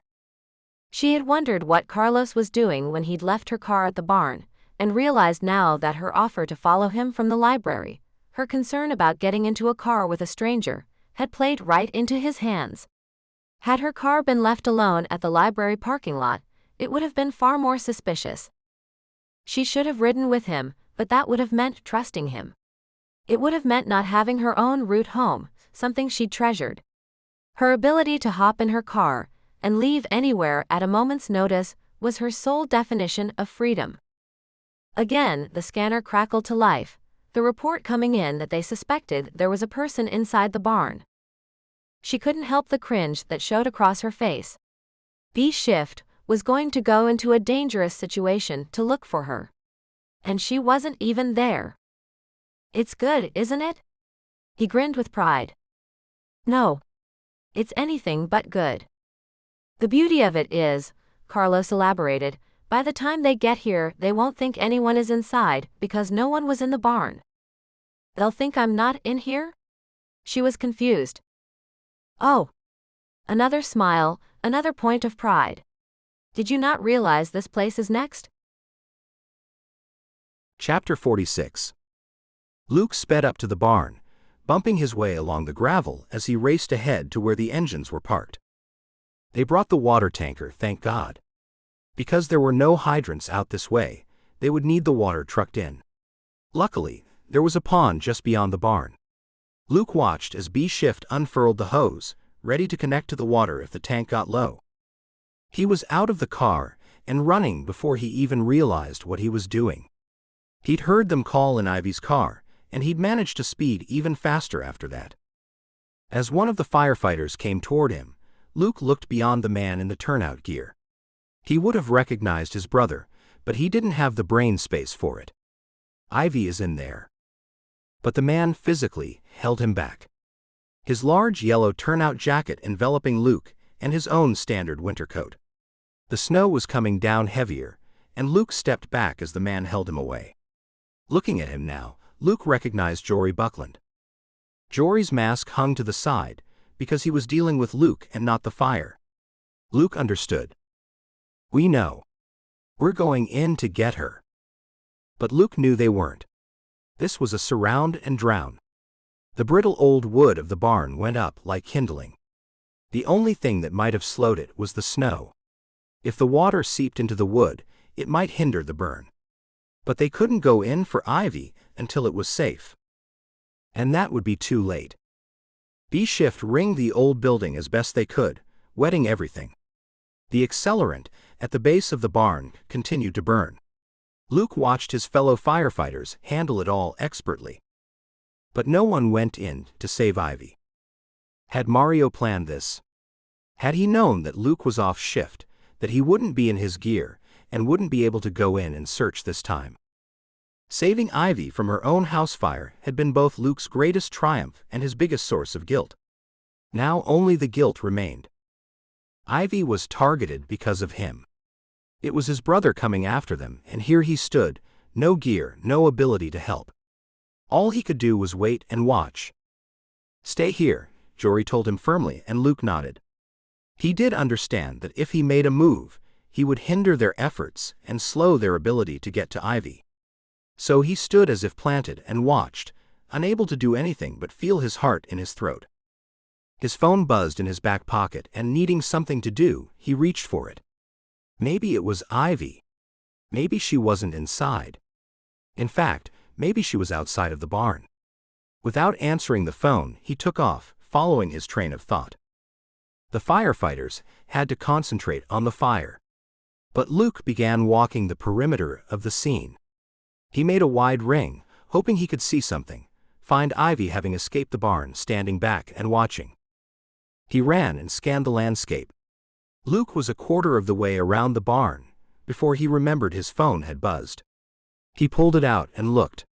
There was no name, only a number with the text message. "This is Orlando Taveras. Have you seen Ivy?" Hell. Everyone was beginning to realize that Ivy was missing, which meant no one had seen her and no one had heard from her. He was messaging back when his phone rang from the same number. Luke answered.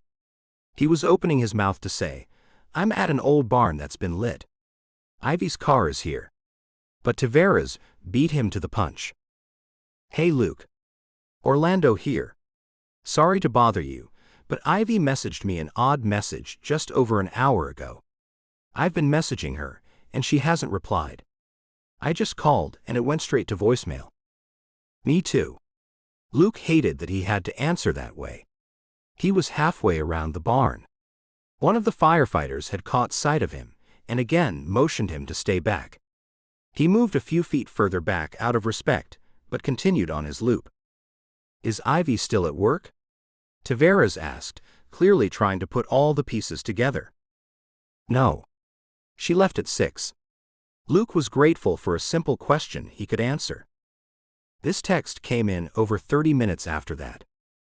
Luke stopped still in his tracks. Ivy had messaged Taveras after she left work. Something strange. What did it say? He stood at the edge of the pond, staring blindly at the water that might be the only thing that would save Ivy's life. It said, "It's various." Does that mean anything to you? No. Luke replied quickly. Why would Ivy have texted that? What time did it come in? 6:37. Orlando replied. She hasn't responded to anything since. It was 15 minutes. Her phone went to voicemail. I called again right before I called you, but nothing. Me too. Luke looked down at his own phone, popping up the keyboard. What was the phrase she sent? What could she have typed that would have been corrected to that? Silently, the two men each thought about that for a moment. Luke traced his own finger over the keyboard but saw nothing. He tried swiping the word various to see what was close. He got basis, carrots, and of course, the word he intended. Carrots, he said out loud. Carrots? Orlando asked. Sorry. That's what autocorrect suggested. She wouldn't have said it's carrots, would she? But even as he asked, Luke felt his heart stop beating, his blood and his muscles came to a standstill as he looked at the keyboard and swiped what he now suspected. Sure enough, the name was corrected to various. He told Orlando, it's Carlos. Chapter 47. Luke was numb by the time the barn fire was out enough for two of the firefighters to safely check the ground floor. Honestly, it wasn't safe for them, and they did it anyway. They did it because that's what they do. And maybe because it was Ivy. He watched as they slowly and carefully entered the charred space. It could come down at any time, on them, on Ivy, on his dreams of the future. If he was breathing, he couldn't tell. He stood back on the gravel drive, in this spot where he'd stayed since he completed his loop. There was nothing more he could do. Though he debated running back to the station, pulling out his turnout gear and coming back to help, he'd not wanted to leave the scene. Even though redemption was small, the time that would have taken was too long, or so he deemed at the time. Now that time had passed and they still hadn't found Ivy, he wished he'd done it. He wished it was him going in and searching. Luke watched as two of his fellow FD brothers emerged from the space. He watched as they spoke, but couldn't hear as he wasn't connected to the comms. Patrick Kelly had stood next to him the whole time, until now when he moved away specifically so that Luke wouldn't hear the report. Did it matter though? The firefighters emerged, with no Ivy supported and coughing between them. No person thrown over a shoulder, as they raced for safe space. If she was in there, they weren't bringing her out. Kelly listened closely, then came back. Whether it was to report to him, or for emotional support, or to be able to grab him if he decided to do anything stupid like running inside and searching, Luke didn't know. Captain Kelly only shook his head. No. But quickly, the older man opened his mouth. She wasn't in there. Are they sure? He had to ask. How many times had a body been found later? People hid. They died trying to escape in any number of ways. And sometimes they were hard to find. Ivy would have tried to escape. Did they search the loft? He knew this place, had played here as a kid. Hours spent with his brothers, going up and down the ladder, running in and out of the doors, hiding in the tall grass. He still wanted to believe she'd escaped the burning building and was somehow miraculously safe. But he looked around the building, too. Aside from some recent markings in the tall grass, where it appeared someone besides Luke had walked a loop closer to the building, it didn't seem anyone had even been here. That would have been Carlos, he thought. But then he turned again to the captain. Was she in the loft? We couldn't get up to it. It's not safe, Captain Kelly told him. The ladder. He'd climbed that rickety, dangerous thing so many times years ago. It had been insanely dangerous, Luke knew now. But as a kid, it had been fun. He watched as Kelly asked the two firefighters, still walking toward them slowly, as the others did their best to finish the job. The building would have to be thoroughly inspected to be sure there were no stray sparks, no burning embers that could ignite and set the building on fire again later. There was cleanup, double-checking every piece of wood and more. Making sure every last thing was taken care of was more than half of the job. There was no sign of the ladder. They don't think it was even there when the barn was lit. Luke nodded. What more could he do? He could break free and dash inside and do his own inspection. But he didn't have his SCBA, so what would he breathe? Though he honestly didn't care if he had air or not, the others would run in to save him. If Ivy was in there, she wasn't still alive and they would find her later. There was nothing more to do but hope that she'd never been in the fire to start with. He would simply ignore that her car was here and her phone was off and no one could find her, and he would hope. With a soft nod, he turned away from Captain Kelly, pulled out his phone and called her again as if it would ring inside the barn or behind him, and he would suddenly turn around and she would be there. But again, it went straight to voicemail. Her car didn't light up, as though the phone had been left inside it. There was nothing more Luke could do except follow up on the last message Ivy had sent. They'd been so wrong, thinking it was Mario. The irony was that Ivy had been right from the start. Mario's addiction made him too unpredictable to carry out a plan like this. But Luke was slowly putting the pieces together, memories from his childhood. The rejected RFD application. Carlos's ability to charm their mother, even at a young age. Had his youngest brother always been a sociopath? Luke didn't know. He just knew what Ivy had told him. A highly intelligent and charming sociopath could get away with anything, including making people believe that they weren't exactly what they were. He'd had such hopes that Carlos had broken out of the family cycle of poverty, that he hadn't taken Tiago's path or suffered like Mario did. Instead, it seemed the baby of the family was the worst of them all. With his first deep breath in, the rage filled him. He calmly turned and thanked Captain Kelly, but then Luke walked away. He climbed into his car and was halfway to his brother's house in Lincoln when the scanner crackled to life again. Chapter 48. Ivy woke again to the sound and feeling of her own coughing. What had happened? As she opened her eyes, she felt the sting, and she quickly squeezed them shut again. She inhaled, but it burned, and she shallowed out her breaths, but it didn't help. She was on the floor with her hands still tied and her brain full of crackling static noise. The last thing she remembered was Carlos coming around behind her. Though once again she'd fought valiantly, once again he'd won. He put the chloroform-soaked rag over her mouth and held her tightly in the chair, one arm wrapped around her, pinning her so she couldn't fight. She almost laughed now. Despite her new stretch fabric work pants, there had been no movement she could make that would have worked. She was unable to kick him in the head, over her own shoulder. He'd held her so that her range of movement was nothing. Her head rang and her senses were filled with cotton again. Though as she squinted her eyes open and looked around, she realized some of it wasn't her. The wall crackled with flames. She could only see peaks of orange and yellow through the cracks they'd burned into the walls, and plywood over the windows. But she could see the smoke they brought. Ivy now had a reasonable idea of how Carlos worked. There would be an accelerant all around the house, an unbroken ring, so that even if she could find a door or a window and escape, it was unlikely that she would be able to get through without burning herself. But she wasn't going to die without trying. Staying low, she moved her still-bound hands in front of her and lifted to her knees. She was more than a little unsteady with her hands tied, but the cord wasn't too tight. Still, there wasn't much she could do. Quickly, she reached up to the table and found the bottle of water sitting there. She could do this.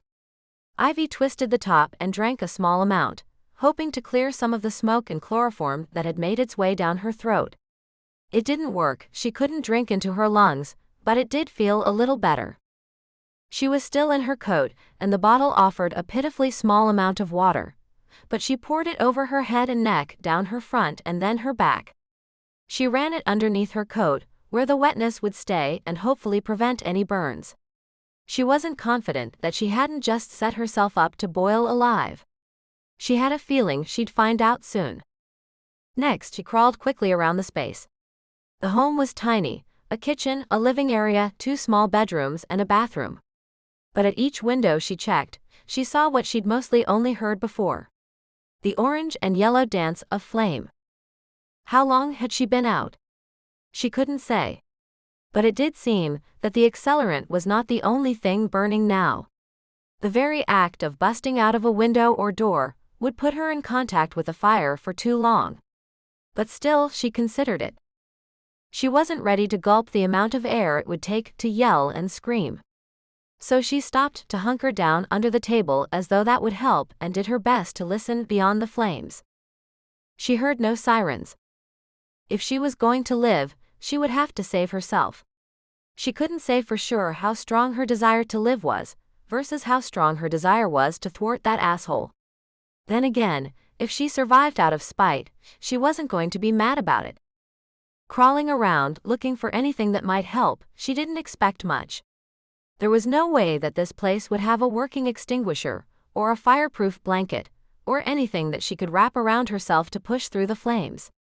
Despite her conviction she wouldn't find anything, Ivy crawled toward the kitchen, the nearest source of water, and lifted up into the denser smoke and tried the faucet handles.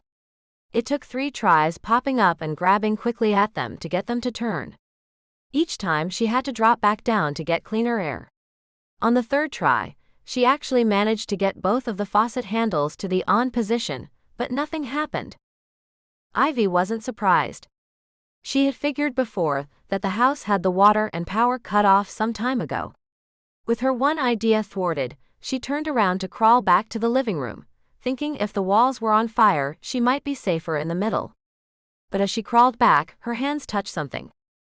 She'd been keeping her eyes closed as much as possible. Lord knew she didn't need a repeat of having her eyes bandaged.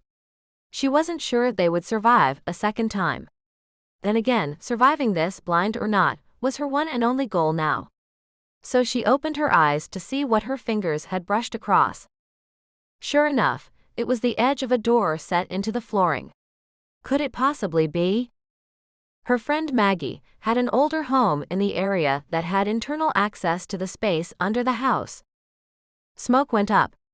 So Ivy, if she could, would go down. Making an excited circuit around the floor, she felt for the edges of the door, but there were no exposed hinges. It was designed so no one would trip. The house, though uncared for in recent years, appeared to have been well crafted when it was built. Her brain raced as her fingers worked. Ivy knew to stay low, keep her breathing down near the floor, and she thought through what she knew about old Nebraska homes. The door should lift and allow her under the house, but her fingers couldn't find the edge. She traced the entire square, and never found a way to lift the door. She sat back, defeated, and let her head fall against the floor. Now what? Chapter 49. Frustrated and angry, Ivy felt tears leaking at the edge of her eyes. But honestly, it was the best feeling she'd had since she'd woken up. Had she not been crying before? Had she been too frustrated that she managed to keep her eyes closed, enough that they hadn't teared on their own? She wanted to take a deep fortifying breath and tell herself she could do this. But only the second part was an option. Pulling her wetted shirt up over her face, she breathed through it for whatever filtering it offered. She could still smell and taste the smoke, but she wasn't going to give up. She peeked through squinted eyelids, moved her hands along the floor again, felt the edge of the door, and this time moved her hand in soft arcs flat against the surface of the floor. That was when she found it. A small indentation that had maybe once held a ring that would lift the door. The ring was no longer there, and Ivy was about to swear every word she knew. But she crawled away as the smoke continued to filter into the room, and her vision got hazier. She felt her way over to the cabinets and pulled out the drawers, dropping them in a clatter on the floor. Let someone hear her. Sure enough, each had a few items in it, left behind like the table and chairs, like the old shelf against the one wall. She grabbed a huge serving spoon, hoping that if need be she could dig with it. Next she grabbed a knife. There were only a few things here, but she would use them to the best of her ability. Though the missing ring wouldn't help lift the door, it did tell her which side lifted. Ivy shuffled her way back awkwardly, now scooting forward on only her knees, her face low to the floor. Her movements were as fast as they could be, her bound hands each clutching a utensil that she'd found. When she found the edge again, she jammed the knife down in. She worked until she pried enough of a gap to get her fingers in. Ivy could not recall ever being so excited in her life, and she'd had far more than one close call. With her two hands tied so closely together, the work was even more awkward, and as she lifted the door it slipped shut, frustrating her further. But now she knew she could get it open. The second time, it went smoother. She was ready with one hand on the knife, and the other twisted around to jam her fingers into the space as it appeared. She moved her head lower now that the door was open, breathing air from the crawlspace and noticing a difference. She thought about flipping the door wide, but realized it might be better to shut it behind her. Then again, would they find her? She stopped, the door held high firmly in her hand, now revealing almost 2 feet of space. She should be dropping down into the dark opening she'd created, but again she listened. No sirens yet. Surely Carlos would have called this in if no one else did. He wouldn't want them to find the burned-out shell of the building, after the fact. He would want them to rush in. In fact, he might be nearby, waiting. Ivy turned her head one way and then the other, as though she would be able to see through the smoke and the walls out beyond, to the tall grass and know if he was standing there. If he had a thermal detector, he might be watching her do this. Once again, Carlos could thwart every move she made. She didn't care. If she died, she would die fighting. She didn't know what waited below her. Crawlspaces were not known for being the cleanest. She told herself rats, bugs, snakes, who knew? But she was ready and grateful that as soon as the door was open, she'd reached down and felt the staircase. Old and wooden, it might not hold her. But it didn't matter. It was the only thing she could do. So she turned around and crawled feet first down into the dark space. The only light now seemed to be coming from the crackling of the flames around the house. Very little filtered through the heavy smoke, and even less shone down into the crawlspace. But there seemed to be something coming from her right, and she had to take that as a good sign. Smoke was starting to fill the area, though luckily it rose, and she was taking advantage of that. If only she had her phone, or a flashlight, or any of the things she didn't have, she told herself. Again, it didn't matter, she would make do. Heading down the steps, Ivy decided to aim toward the edge of the building, or at least close.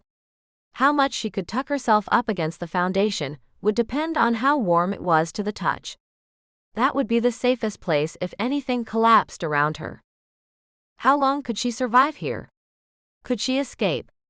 She had no idea. But she moved downward, the step breaking under her foot as she put weight on it. Screaming into nothing, she tumbled backwards. Luckily, it was the lowest step that had broken, and she fell a mere matter of inches. It was still enough to twist her ankle. Standing gingerly, putting weight on the ankle and attempting to regain her bearings, Ivy reached up the ladder. It was much higher than she expected it to be. How far down had she come? She moved slowly, checking out her new space and quickly bumping into a wall and wood planking at her waist height. Confused, she reminded herself to get low. Just because the air was better here didn't mean it was good.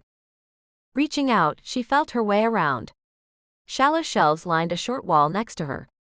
Of course, she thought, the ladder, the indoor access, it was a root cellar. A small one, but big enough for her. She wouldn't have to dig down into the earth and create her own hole. She clutched the knife and the spoon in the one hand, the other still feeling its way around as she shuffled on her knees. Would it be enough? Again, she had no answer. She stopped and listened and still heard no sirens. But this time, she wasn't sure if she could. The crackling of the fire above her had gotten much, much louder. Chapter 50. How long had she been down here? Ivy didn't know. She dropped the spoon and the knife and now hoped she didn't cut herself. Huddling down, she breathed through her still wet shirt. With the little root cellar, she was able to be lower than she'd even hoped. Still, the smoke was swirling in, she could feel it getting denser. Opening her coat, she lifted her sweater, doubling the layer she was breathing through, but exposing her abdomen in the process. With a few awkward but quick movements, she managed to button the coat back closed. Would it do any good? Was all of this in vain? Had she simply prolonged the time it would take her to die? Dear God, let her die of smoke inhalation, please. She did not want to burn. She had a brief moment to be grateful that Carlos had not also doused her in whatever accelerant he'd used. She breathed in slow, shallow movements, trying not to inhale any more smoke than she needed to. When she thought about it, there was probably no way to make it better. The air was full of smoke whether she inhaled it or not. But her body didn't want a deep inhale, and right now she did exactly what her body told her. She sat on her knees, hands in front of her face, still bound and holding the sweater tightly over her mouth and nose. She put her forehead into the dirt, trying to stay small and compact and breathe from the lowest point possible. As if that could help her escape the fire. Above her, something cracked and broke. Ivy flinched. The root cellar was open. It wasn't covered by anything. As soon as the floor caved, it would cave on her, and it sounded like parts of the structure were already collapsing from the fire damage. She wanted to turn and open her eyes and look up, but knew she wouldn't be able to see anything anyway. What little light came from the flames didn't travel very far through the smoke that thickened with each passing moment. So she huddled down and waited for the sirens she still didn't hear. She wondered if prayer would do her any good. She had long since stopped believing in a God that cared more about sin than love. A God that believed she was chattel and not a person. A God that believed self-appointed men determined right and wrong on earth, whatever that might be. But as she possibly entered the very last moments of her life, she was grateful that she'd found Luke. She was grateful she'd found the town of redemption. She was grateful for Joe and Maggie and Celine. For the Kellys and their friendship, and their dead daughter-in-law's refrigerator that they sold Joe that let her get a coffee table. She was grateful for the librarians who'd sent her on the path that she'd followed diligently. And she prayed to a God that she wasn't sure existed. She prayed to a God that she wanted to believe in, and she hoped that she had done enough. Chapter 51. Luke turned the car around. The words on the scanner changing his resignation to fresh dread. The streets of Redemption were virtually empty at this time of night. But the voice from dispatch rattled off another address he recognized. Skidding his way around corners, he forced himself to pause for traffic lights and waited for blue lights and sirens to pop up behind him. But it didn't happen. Maybe they were all scrambling the way that he was. The fire department had just barely finished the other fire, and this second one had been too well timed. Son of a bitch. He thought he knew his brothers. Mario would never have been able to pull this off, but Carlos was smart, calculating, the best salesman on the floor at his car lot. Maybe there was a better reason for that than just that he was driven to escape the poverty they'd grown up in, Luke thought now. He pulled up to the blaze even before the trucks arrived, though. Right behind him, the small red pickup that the chief drove plowed its way in. A second fire in the same night brought out the big guy. Pulling into the drive, Luke hung an immediate right, parking on the grass and making room for the crew that was on its way. The two vehicles parked next to each other, and he was out and rushing for the house even as the chief climbed out, a little more cautious in his movements. With his tablet tucked under his arm, Taggart looked at Luke with a deep and abiding sympathy. I figured this might be another place you knew. Luke only nodded as he pulled up short, as close to the flames as he could be, still empty from the loss of Ivy. All he could do now was fight.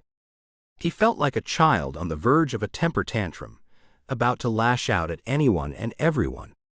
He tried not to do anything too damaging to the chief. Logically, he knew the man was only trying to help. So he tried to be helpful. We lived here for 6 months after my father left. The chief pointed up and down the long street. The houses on either side of this one were also boarded up. Were you the last ones who lived here? I don't know. He'd been a kid, not even 10 when his father had left. He didn't remember much of the logistics, aside from worrying that his mother wouldn't be able to pay the rent, regardless of which house or apartment he'd lived in. Other than that, his big concern was that he might one day get his own bedroom. It hadn't happened until he was an adult. Engine's on its way, the chief said as he reached back into the truck and pulled the massive flashlight out. It was handheld, shaped like a bullhorn, and put out an unbelievable number of lumens. Want to do the preliminary sweep with me? Luke nodded. He had to have something to do. He needed an assignment and rules to follow. He could feel that his body was preternaturally still, but inside every cell was abuzz. Where was Ivy? Where was his brother? Would they find Ivy's body in the barn? Or would they find her somewhere else? He stopped, reaching out to grab the chief's arm. What if Ivy's here? Her car's not here, said the chief. They didn't find her at the barn. His fingers now dug into the man's arm. He would have stopped, but he couldn't. All he could do was be grateful that his chief was wearing a thick coat, so Luke probably wasn't hurting him. Luckily, his boss didn't argue further. Why do you think she'd be here? Luke felt everything in him fall. He didn't have a better explanation than the one he gave. Because my brother is Salesman of the Year. Obviously, that didn't land very well, and Luke scrambled to explain. The words gushed out of him. Ivy left work at 6 when the library closed. She texted Orlando Taveras, maybe the last person who'd texted her, and she sent "It's Various" at 6:37 p.m. He called her. I called her. But her phone's been going straight to voicemail since about that same time. What's her number? Luke watched as he flipped the tablet on, lighting up his face and tapping in a request. Jesus, Luke thought, the chief was going to trace the numbers. Thank God. Ivy might not be alive, but she might be. And they could use every bit of information. He could hold on to the hope that he might find her again. All right, keep going, the chief said once he'd hit the last button. Look at your keyboard, Luke instructed. We're pretty sure she was writing "It's Carlos," and it got autocorrected. It sure doesn't match Mario. Or Chiagu. Taggart was frowning at him, but Luke motioned to him. Try it. Do Carlos. Sure enough, Various was one of the words that was suggested. Son of a bitch. He muttered the words, then looked up. So why does it matter that he's a Salesman of the Year? He reads people. He's calculating. Maybe Ivy wasn't in the barn. Maybe he left her car there to throw us off the track. I'll be honest, the chief said. I don't remember your brother as calculating. But he didn't pass the psych test. That's why we couldn't take him. Luke sucked in a breath. He'd missed so many signs. But he turned back to the only thing he could do now. With the request to track Ivy's cell phone done, and the chief having tried the wording on his keyboard, they started to circle the building. The flashlight shone at the base of the small house, illuminating the parts the flames left in shadow. The chief occasionally reached to his shoulder, talking into his comm to the engines that were on their way. He discussed getting backups in from Beatrice if those finishing up at the barn weren't able to leave quickly enough. He set dispatch to calling in firefighters from A and C shift to help cover the extra work. That was fast, Taggart commented, stopping to look at his tablet again. Ivy's phone last pinged at the barn. Luke felt his heart stutter and stall. Was he wrong? Had she died there? The chief smacked a brusque hand against his shoulder. I'll have the team see if they can find it and bring it back. See what we can learn. It was the best they could do, but Luke wasn't ready to give up. They made their way around the corner, to the back of the house. The light only showing them what the fire already had. The place had been ringed in accelerant, and the structure was beginning to collapse. My brother is charming, but in a few moments, I've seen him have real rage. He always covered it up so quickly that we thought he'd gotten over it. But after seeing these fires, Luke thought his brother's rejection from the fire department may have had a bigger impact than it should have. Had he been trying to follow Luke? Jesus, how many times had Carlos tagged after him as a kid, and he'd shaken his younger brother off because he was too little, a pain in the ass. Pieces were clicking into place, but the one piece needed wasn't here, Ivy. They took the third corner, as they heard sirens in the distance. Red lights appeared at the end of the street as the team raced toward the small house and the blaze. At that moment, he thought he heard a voice. Help! Help! But Taggart didn't even falter. Had Luke merely wished to hear something? Chapter 52.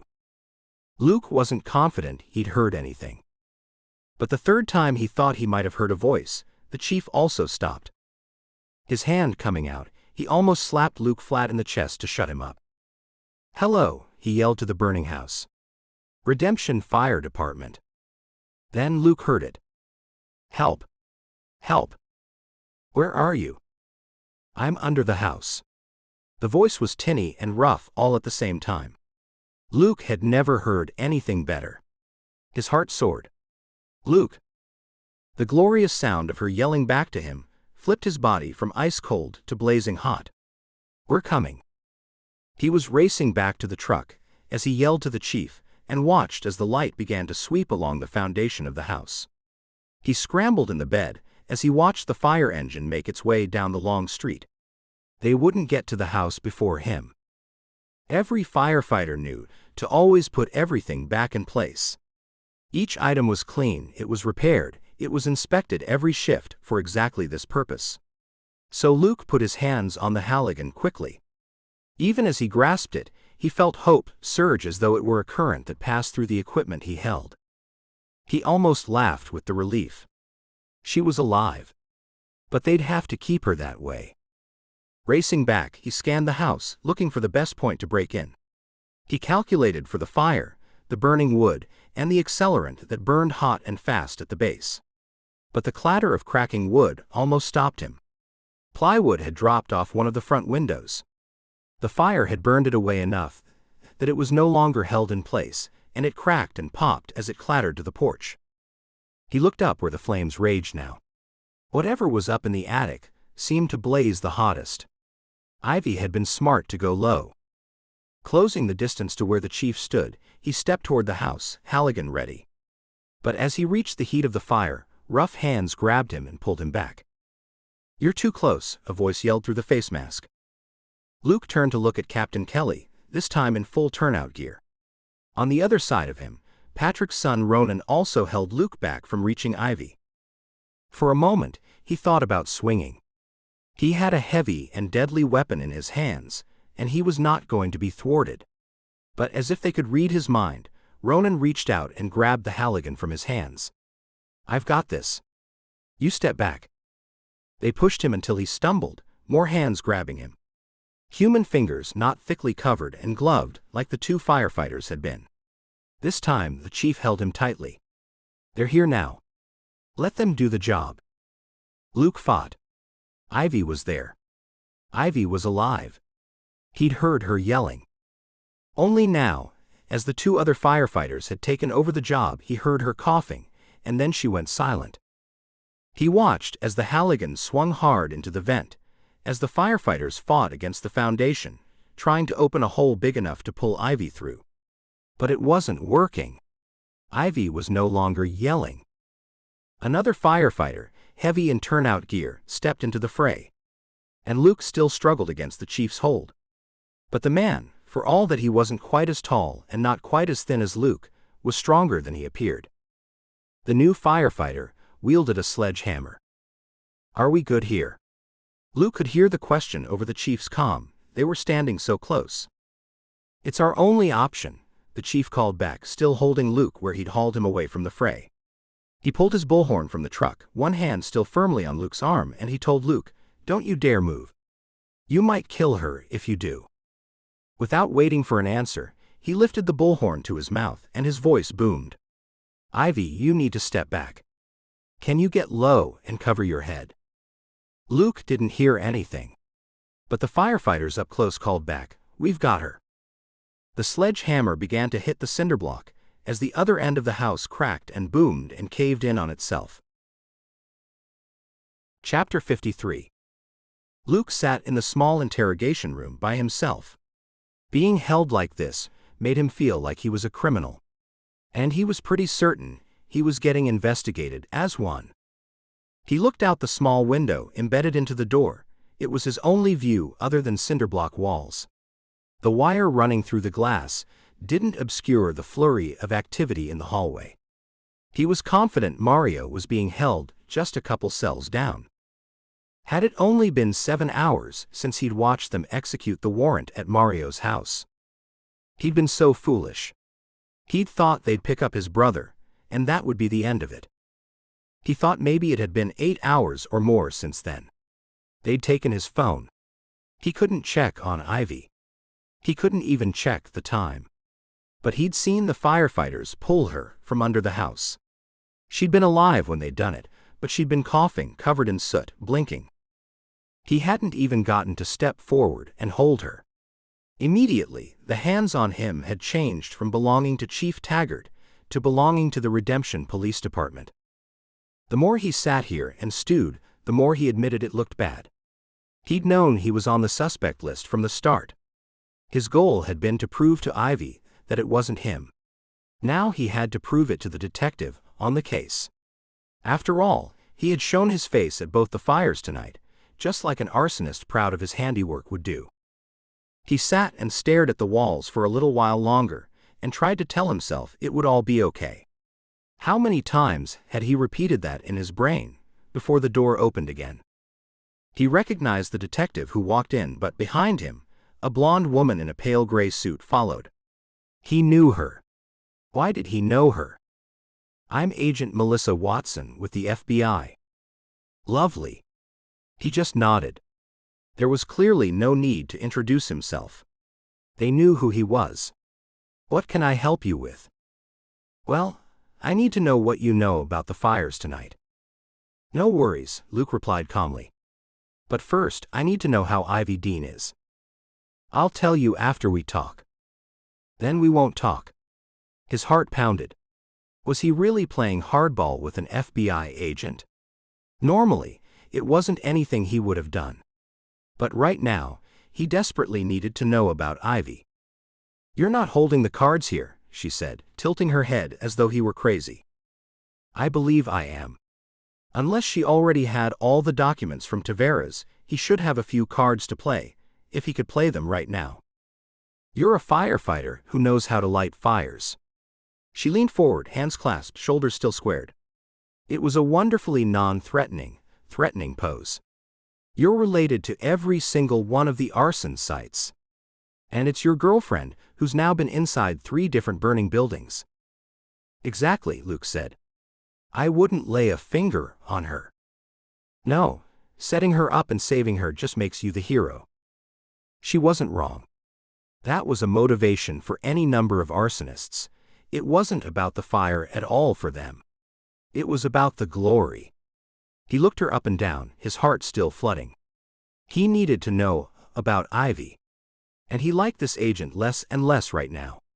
Lots of FBI agents get off on it too. They're not immune. "What have you got?" "Did you know my younger brother Carlos also applied to the Redemption Fire Department and was rejected?" She kept her face mostly still, but one small twitch gave her away. "I have more like that. So tell me, how is Ivy?" "Please?" The last word rolled out on its own. Not much good at negotiating there, was he? "Ivy is fine. She got checked up by the medics, treated and released." "Released to where?" Luke asked, realizing he should be negotiating for his own release now, but he simply didn't have it in him. He needed to know about Ivy. "Home. Alone. Tell me you have Carlos in custody." "We have Mario and we have Thiago," Agent Watson told him. "Not good enough.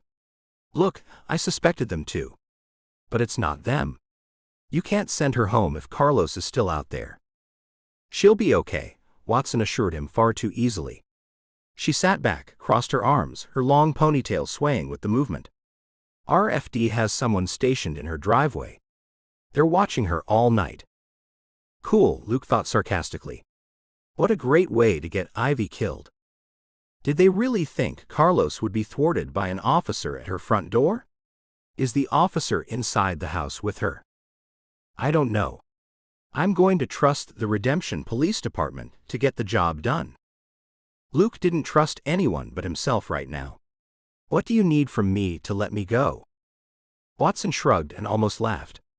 "Proof that you're not the arsonist." "Perfect. Contact Detective Orlando Tavares. Well, ex-Detective Orlando Tavares." He spelled it out as she pulled a small pad of paper and a pen from her pocket. Interesting. She'd looked as though she'd walked in here with nothing. She wasn't even recording the interview. Her ease slowed the beat of his heart a little, because it made him confident they didn't believe he was the arsonist. But the cold chill in his veins was creeping deeper the more he thought about Ivy with the police department sitting in front of her house. Carlos was still out there. He asked Watson for his phone. "You can't have your phone," she told him, casually denying his request. "No. You want my phone. I'm going to talk you through the documents that Taveras forwarded today. It will help make your case." Watson frowned at him, but at least she went to the door, stuck her head out and made the request. He answered a few more of her questions, the tension ratcheting up every second. He'd hoped Ivy would be in the hospital. She'd be safe in the hospital, right? But in her own home. Carlos had already proved he could get to her there. Luke needed to get there and fast, but Watson was taking her damn sweet time as he talked her through the documents and directed her to the message Taveras had gotten from Ivy. "Where's the message?" Watson held up his phone facing him. Luke almost rolled his eyes. "I told you Ivy sent it to Orlando, and he called me. So contact him." He was tapping his fingers on the table, and for the first time he realized he wasn't handcuffed. He had silly, stupid thoughts about escaping and running for Ivy's. But even if he could overpower the agent and leave the room, he wouldn't make it out of the department. So he forced himself to sit still. After he gave Decker everything he had, she left him in the room to stew alone, wondering once more if Ivy was okay. Chapter 54. Ivy stood at her kitchen counter, guzzling cranberry juice. It probably wasn't the smartest thing. She didn't want to burn her throat further. She looked back into the fridge. She had orange juice, but that would be too acidic, and apple juice. Pouring that into her partially drunk glass, she then added water from the filter. That should do it, she thought, then downed more. The need for so much liquid had to be psychological, didn't it? But she didn't know. The chief had dropped her here. He'd seen her car at the barn, but couldn't get her to it. It still counted as evidence. So she was stuck. The RFD officer was already outside as they arrived, and the officer volunteered to come inside and search the place. Though she valued her privacy, something she'd never had growing up, she was now more than willing to let someone make sure that Carlos wasn't in her home. When she asked if they had him in custody, the officer only said he didn't know. When she asked for Luke, the answer was that he was in custody, and so were Mario and Thiago. So they'd managed to sweep up every Hernandez brother, except the one they needed. She told herself that Luke had the evidence. If he'd seen it, he could share it. She told herself he'd be home soon. But the officer had gone back out to his car, sitting in the driveway, just to the left of her front door. One short set of paver stones away should she need him. She downed the rest of the juice and moved to close the front curtains. She should have been home long before now to shut them. It obstructed the officer's view, but it also obstructed whoever might be watching her, and the feeling was even stronger tonight than usual. That was no surprise, though. She told herself that her neighborhood was not as wealthy as Maggie's and Celine's. Her backyard didn't border on to the greenway, but a small border of a single row of trees ran between the houses, accompanied by a fence falling down in places from the roots of those very trees. It was a ridiculous system she intended to fix, at least on her own yard. Her brain ran crazy circles, thinking about everything except the man who kept trying to kill her. If she stood here for a while longer, she'd be able to watch the light change as the sun came up. What a crappy night. And Luke wasn't even here yet. She decided to wait up until he got here. She wouldn't be able to sleep anyway. A noise bumped from the back of the house, and everything in her went still.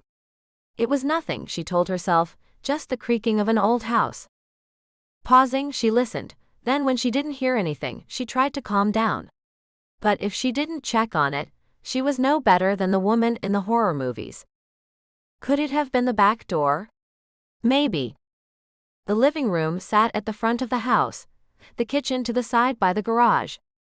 The back door was through a short hallway that cut between the bathroom and the bedrooms. She reminded herself the odd design was part of why the house had been affordable. When she got to the back door, it was not only closed but still locked. It was nothing, just the settling of the old bones of a house. She should get a dog. They'd had dogs while she'd been growing up, but it had been clear that they were working dogs. She and her siblings had wanted to have them as pets, but her father and mother insisted they couldn't be treated as such. So maybe she could have a pet that had a job, which was to tell her when she was being ridiculous about noises her house was making. Ivy went into the kitchen again, her body tired but needing food. She'd burned every fuel reserve between fighting Carlos and the fire. All she'd had was the few sips from that stupid bottle of water. The juice hadn't made her throat feel any better, but her body was starting to. Still, she blinked again, her vision occasionally still going blurry. At least it wasn't as bad as the first time, or she guessed, actually the second time. Lesson learned. Hopefully one she wouldn't need ever again. She thought through her possibilities. The detective was out front. Carlos could light the back of the house on fire without him seeing. But then she could just get out the front door. What if he'd already put accelerant around the front? But no, she told herself. She'd made the detective walk around the entire house, and together they'd checked the flower beds and inspected the grass near the foundation. There was no accelerant. Carlos's earlier threats of burning Luke alive had been just that, threats and nothing more. The police had come and checked the place out while she'd been in the hospital. So had the chief and Sebastian Kane. It had all been just a lie to keep her in line. She was safe in here. Ivy considered fixing herself a grilled sandwich. The thought of the wonderful crispy edges that she liked, and how it may feel on her throat, was enough to stop that idea. She settled instead for softer foods that would slide down easier. It was another 20 minutes later, sitting on one of her new stools at the bar, that she heard the noise again. The creaking of an old house. That's really all it sounded like. But she checked. Lord knew she'd almost died far too often in these last months. She wasn't going to die now of stupidity. So she went to the back door and again found it locked and closed. But as she turned around, she heard footsteps heading down the hallway toward the back office. Chapter 55. Ivy crept slowly down her hallway. He was here, wasn't he? She pulled her phone from her back pocket, glad the team had found it and returned it. The number for the detective out front was already on speed dial. Hitting the button, she waited, but even as the line rang, she turned the corner. Holy hell! Ivy pushed the button, hanging up and shutting down the sound. Carlos was in here, talking. Don't talk out your ass, dear. I'm not letting you get away again, you stupid bitch.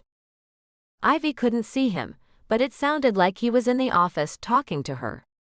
But she wasn't there. A voice came in return, and Ivy found her suspicion had been right. She had to be crazy. There were two people in her house. Who are you?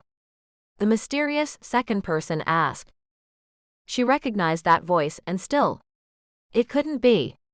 Sliding slowly forward, Ivy saw the back of the blonde head, the hair tucked low at the neck, same as always. Her heart both soared and cracked. Carlos laughed at the seemingly ridiculous question. Left your phone in the other room?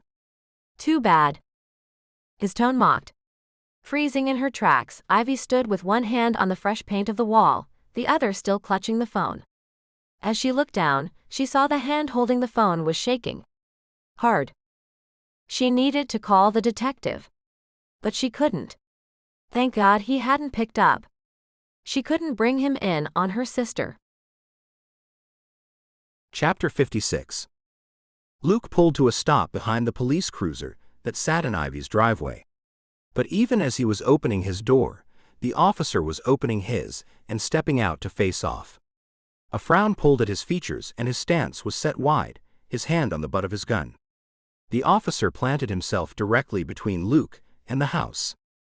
The young officer wasn't someone he'd interacted with much. Luke Hernandez, Redemption Fire Department. He pulled his badge out of his back pocket and held it up. This was one of the few times it was useful to badge someone as a firefighter. Unfortunately, it did nothing. I know who you are. I know you're in police custody. Why are you here? No, not in custody. They asked me questions and let me go. I need to get in and see Ivy. But the officer held up one hand to stop him. Jesus. He was so close. But Watson had told him before he'd left that they'd not found Carlos yet. With everything he had to believe that Carlos wasn't already here.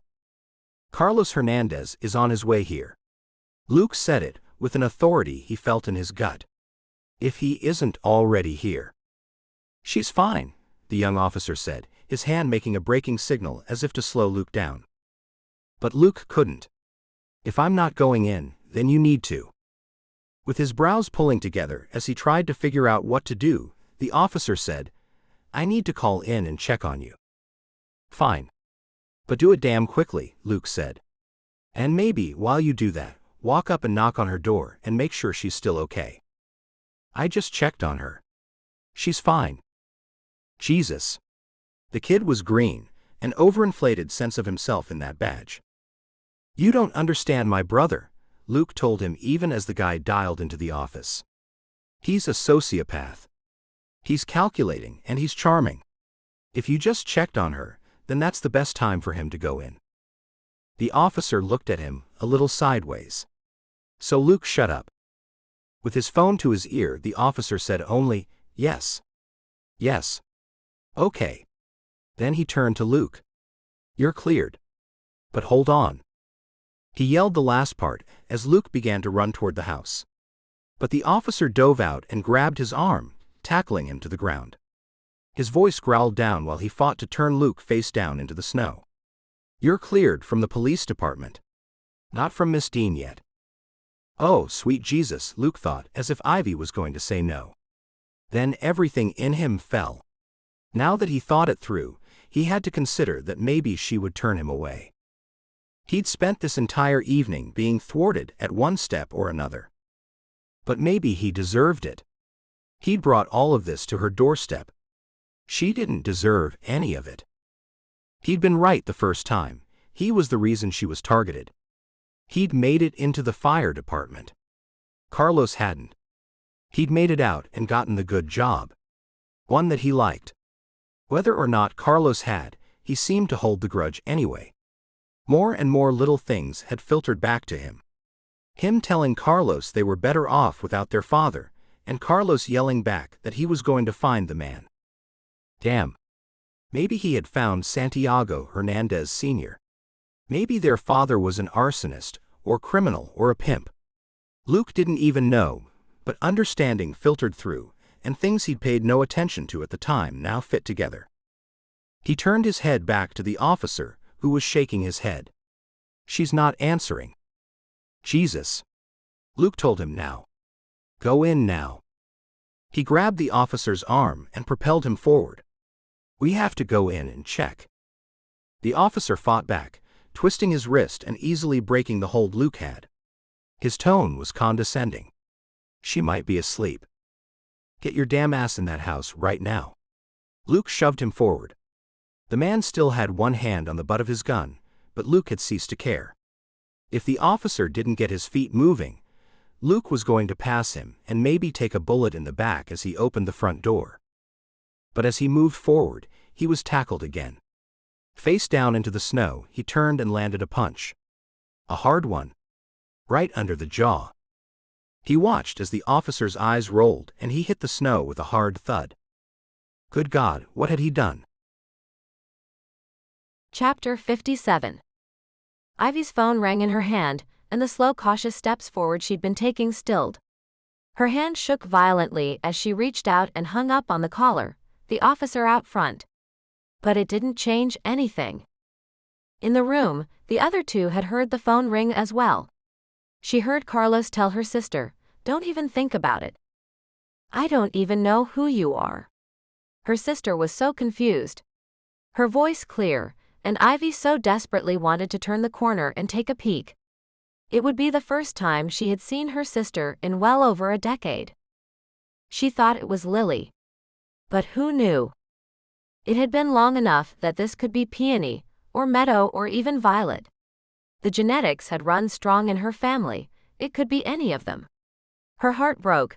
If her sister had escaped or been kicked out and found her way all the way to Ivy only to die at Carlos's hand. No. This had to be Lily. She was the only one who looked exactly like Ivy. Ivy wasn't going to let her sister die. She was going to fight back. She began to slowly back her way down the hall. Right now, she had to pray that he didn't just shoot her sister because, as of right now, Carlos didn't know that she existed. Whatever Lily was saying, Carlos was arguing with her as though she were Ivy. Ivy couldn't hear much, but she had to hope he wouldn't figure it out very fast. Further away now, she picked up her pace, rolling her feet with each step to minimize the noise. She hoped he wouldn't even figure it out if he did hear her. He thought he was holding her at gunpoint. The big, comfy chair in the living room still had her rifle propped next to it from where she sat up on nights that Luke worked. Though it wasn't normally her habit, lately she'd been keeping a bullet in the chamber. She'd probably only have one shot and it would break Luke's heart. Gun in hand, she raced as quietly as she could down the hall. Carlos was the baby. Carlos had been Luke's favorite. Carlos had been the one that he hoped would break the family curse and do the best, even better than he himself had. With the weight of the gun in her hand, she flipped her phone to silent and shoved it in her back pocket. Creeping the last few steps, she lifted the rifle and pushed herself up close to the open door. She peeked around the corner with a smooth movement. Crap. Carlos was facing her, Lily was facing away. Carlos clearly had a gun on her sister. Ivy swung into the room, barrel aimed at the man who threatened everything. For a long drawn-out moment, the three were at a standoff. Lily unarmed and in the middle, and Ivy trying to aim at Carlos's head over her sister's shoulders. She knew Carlos had a weapon she couldn't see, and it was clearly trained center mass on Lily. As Carlos's eyes widened, she could see him looking back and forth between the two of them. Ivy would have loved to have taken advantage of his surprise, but she couldn't see his gun. The three of them stood so close, the room was so small, there was almost no way he could miss. Her sister was here. Ivy was not going to get her killed. What could she do, though? It took a moment to weigh her options. And then she said in her slowest, lowest voice, "Hello, Carlos." "Hello, Lily." She still hadn't seen her sister's face. But it was the only explanation for Carlos's thinking this was her. "Lily, I'm going to need you to pray." Hopefully, it was enough of a clue to her sister, but not to Carlos. She waited 1 heartbeat, 2, then 3, and watched as her sister crumbled to the ground, knees hitting hard, head down, hands clasped in front of her. Ivy knew it was the only advantage she was going to get. She lowered the gun, aiming for his chest. Killing Carlos would kill Luke. Ivy took a slow breath, watching as Carlos raised his gun toward her. "Lily, run." She watched as her sister scrambled past her into the hall, and she heard the back door slam, as her sister disappeared from her life as quickly as she'd come. But it didn't matter. She lifted the gun and pulled the trigger on everything she'd built. Chapter 58. Carlos' eyes rolled as the blood bloomed on his chest. But the son of a bitch didn't stop. His hands lifted the gun and fired as Ivy screamed. She felt the sting of the bullet tearing through her skin and making her whole arm jerk. She dropped the rifle, staggering backward and hitting the wall. But she wasn't far enough away. The roaring of blood and shock crowded her head. Had she failed? Had she been so close to killing him, and now she was going to die by his hand? He looked at her oddly. Her hand clasped her upper arm, blood seeping through the clean sweater she'd put on. The asshole was ruining all her new clothes. But she could see he was trying to figure out if she was really Ivy, if killing her would really hurt Luke, or if she was just another imposter. Ivy laughed, low and resigned. Carlos had won again. She saw the moment when he decided that it didn't matter if she was the real Ivy or not. He had to kill her to get out of the house. Her rifle was on the floor. He'd kill her before she even got close to it. So she stared him in the eye, the roaring in her head now a scream that started in her soul and let all her rage out at him. Ivy's vision was hyper-aware, as adrenaline flooded her yet again. She saw the barrel of the gun as it entered her peripheral vision. Carlos saw it too. But maybe his cool reserve worked against him. Luke was here. And she and Luke were full of fury. She would always believe she saw the bullet leave the barrel of Luke's gun and enter Carlos' chest dead center, before she laughed one triumphant sound and passed out cold. Chapter 59. It had been 3 days, and Luke was still sitting on his couch drinking beer in his sweats at 10 a.m. He'd missed a shift because the chief had put him on leave. Probably it was the appropriate thing to do. Getting back to work would have been the best thing for him, but not for the people that the Redemption Fire Department treated and saved. As every single firefighter had drilled into their heads, the job wasn't about them. He took another sip of the beer. His phone rang and he looked at the face. Once again, it wasn't Ivy. This time, it was his mother. She was on his case to give her precious baby boy a proper burial. Mario was getting shipped off to rehab, and Luke had once again offered to pay for part of it. But there had been no money left for Carlos. Honestly, Luke couldn't give two craps about a proper burial. But he'd answered the phone. "You have to do this." "No, I don't. Carlos may have been your baby, but he tried to kill the woman I love multiple times. That bitch shot him. That bitch shot my baby." He noticed she didn't mention that Luke had actually been the one to kill Carlos. But he'd had enough, and for the first time in his life, he hung up on the woman who had done everything she could to give her sons a better future. The police department had shared information with the family. It didn't matter. They all knew Carlos was dead now, so there wouldn't be a trial or prison time. There wasn't much that could happen, but the details revealed just how much Luke hadn't known. Carlos had done a stint in juvenile hall after Luke had moved away for school. His mother had never told him. Mario had broken under police interrogation.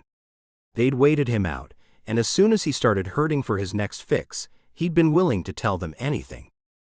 Mario, despite being just a few years older, had been under Carlos' thumb most of his life. That was probably the reason for the drug use. Luke drank more of the beer. He felt like complete crap.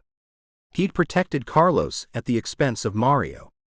Carlos the sweet baby. Mario, the idiot who kept making bad decisions. According to Mario, his only involvement in the incident with the squirrel had been in trying to stop his brother.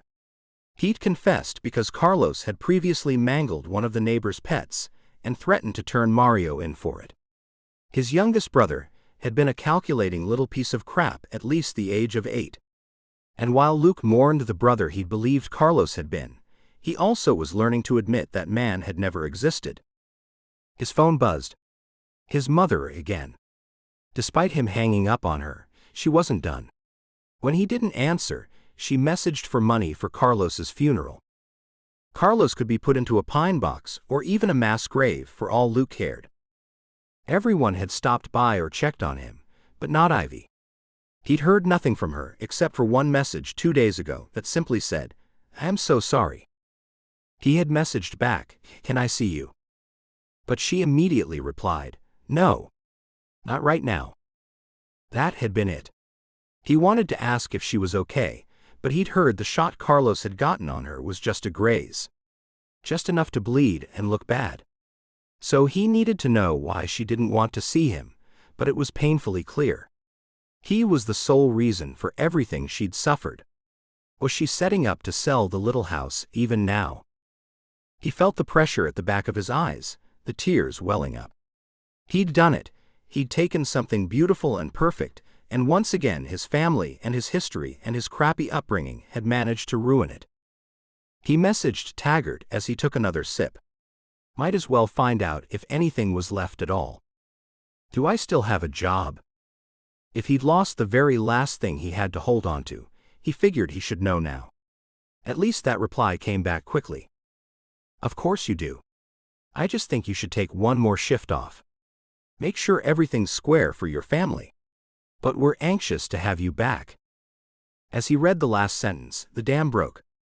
Luke leaned forward, his face in his hands. He had one thing left out of everything he'd worked so hard for. Everything he'd been so lucky to get. He looked up then, his vision blurry, the beer still clutched in one fist. What did he even have? He had a bad apartment on the bad side of town. He now had no money in savings. Every damn time he managed to put something away, his mother needed her plumbing fixed, or Mario needed rehab, or Carlos had needed a loan to get a better car so he could bump up to the sales job. Jesus, Luke thought now, he'd funded that little pain in the ass. And this was how Carlos had repaid him. But he had the job. Firefighting was in his blood now, it was who he was. It was all he had left. He finished the beer, sat on the couch, and stared at the wall, trying to count the hours until he could go back to his shift. He made his decisions. He would cover Mario, and he might help their mother if something broke at the house.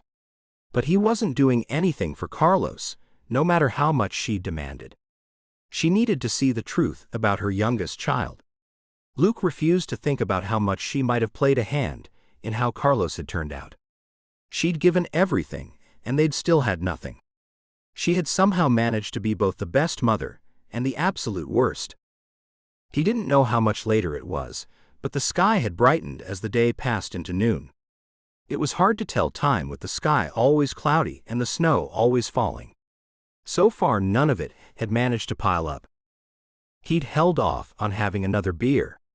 After all, it was barely midday and he was talking himself into what he was about to do. After showering, he threw on jeans and a thermal tee he considered a nice shirt and tie, but Ivy would have wondered what he was doing in one anyway. He took deep breaths as he drove to her house, parked in the driveway, and checked the place for damage or for sale signs. The garage door was down, the house intact, and each time he'd driven by he told himself that was a good thing. But was she home? Was she watching him as he walked up to the front door and knocked? He held his breath until she answered, his heart soaring as he took in her long khaki skirt that reached almost to her ankles. The pink sweater twinset was buttoned only at the top, and her hair was pulled back into a bun at her lower neck. She looked like she did when he'd first met her, and just the sight of her made him smile. But Ivy looked him up and down as though he were a stranger, checking his hands as if he should have brought flowers. "Why are you here?" He should have brought her flowers. "I'm so sorry about what my brother put you through. I hope you know that if I could change it, I would." She opened her mouth to say something, but he held her off. He needed to say everything. "The time we spent together was the best time of my life. I've never been as happy as I was with you. And I'm sure you can't say the same, but..." She opened her mouth again, and again he plowed ahead, far too scared to stop. "Is there any chance for us?" She blinked at him, unspeaking.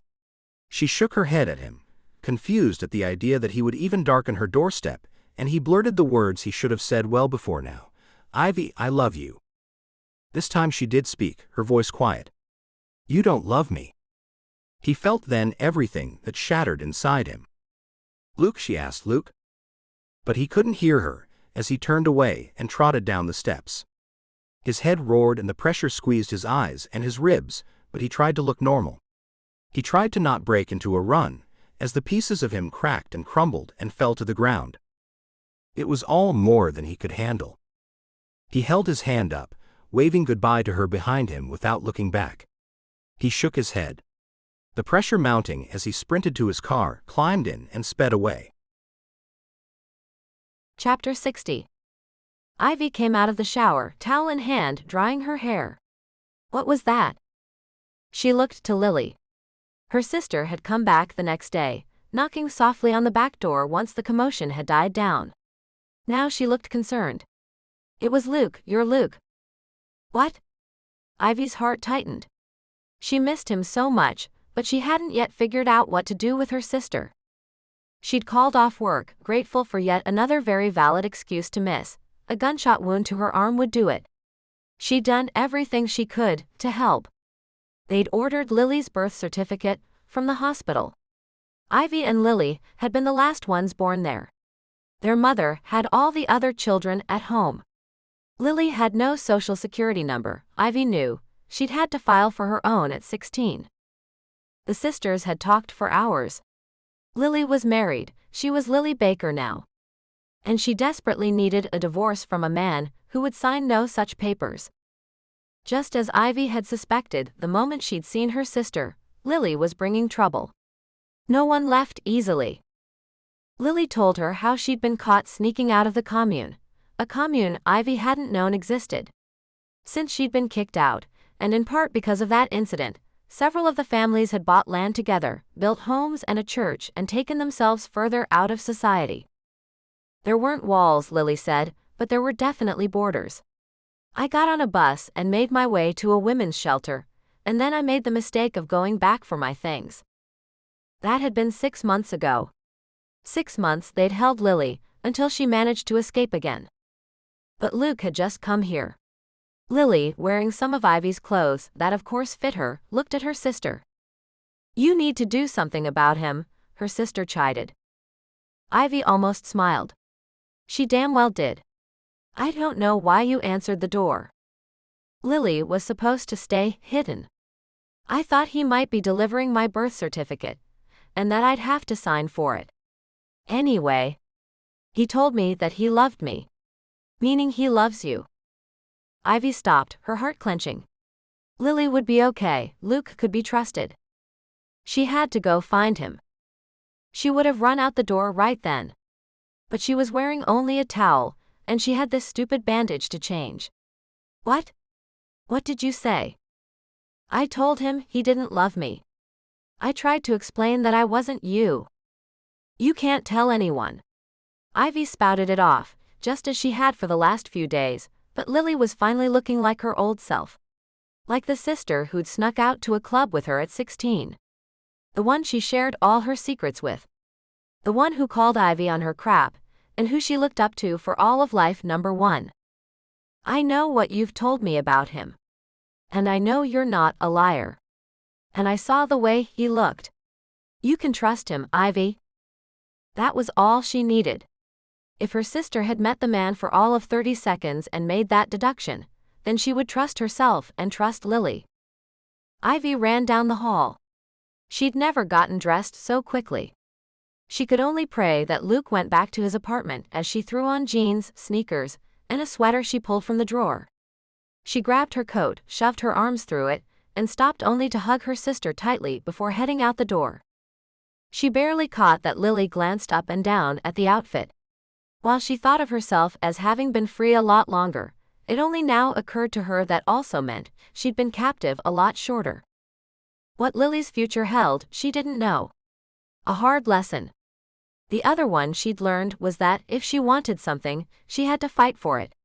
She had saved her money. She had gone to school.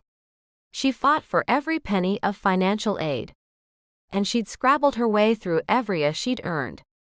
She'd lobbied hard to get the job here in Redemption, and as she looked back, she'd won all of it. She was going to win this, too. She made it to Luke's apartment, knocking, realizing only then that she had left her keys in the ignition and the car door open behind her. She didn't care. She knocked again, but no one came. "Luke? Luke," she called through the door, but then she turned and looked around the parking lot. His car wasn't here. Where was he? But the town wasn't that big, she told herself. So she climbed back into the car, still running, and she drove. The snow began falling again. The weather had predicted the first good pile-up, plausibly several feet overnight. The sky was darkening despite the early afternoon, and she wouldn't be able to stay out much longer. As she passed the park, she saw him. Or at least, she thought it was him. Ivy no longer cared if she tapped a random stranger on the shoulder, and bothered them if she found Luke in the end. But sure enough, there he was. Sitting on the park bench, his butt planted in the snow that had already fallen, his eyes staring out over the pond. Sitting beside him, she took in the strong profile, the straight nose, the blank stare. "Luke," she said his name softly. He looked up finally, hope in his eyes for a moment before his expression shuddered. "Ivy." It wasn't a question. It wasn't an invitation. But she made it one anyway. Moving closer, she shoved her hands down into her pockets and spoke from a place of fear and hope. I have a lot to tell you. There's nothing you can tell me except what you already told me. But then he turned to her, regret and acceptance in his eyes. You may think that I don't love you. But I do, and there's nothing you can do about it. She grinned, tears pressing at the corners of her eyes. It was too cold outside to cry, and she did it anyway. He was shaking his head at her, his hand lifting, probably to wipe away her tears. But then he shoved it back in his pocket. I didn't say that to you, she tried to explain. I was there. It wasn't that long ago.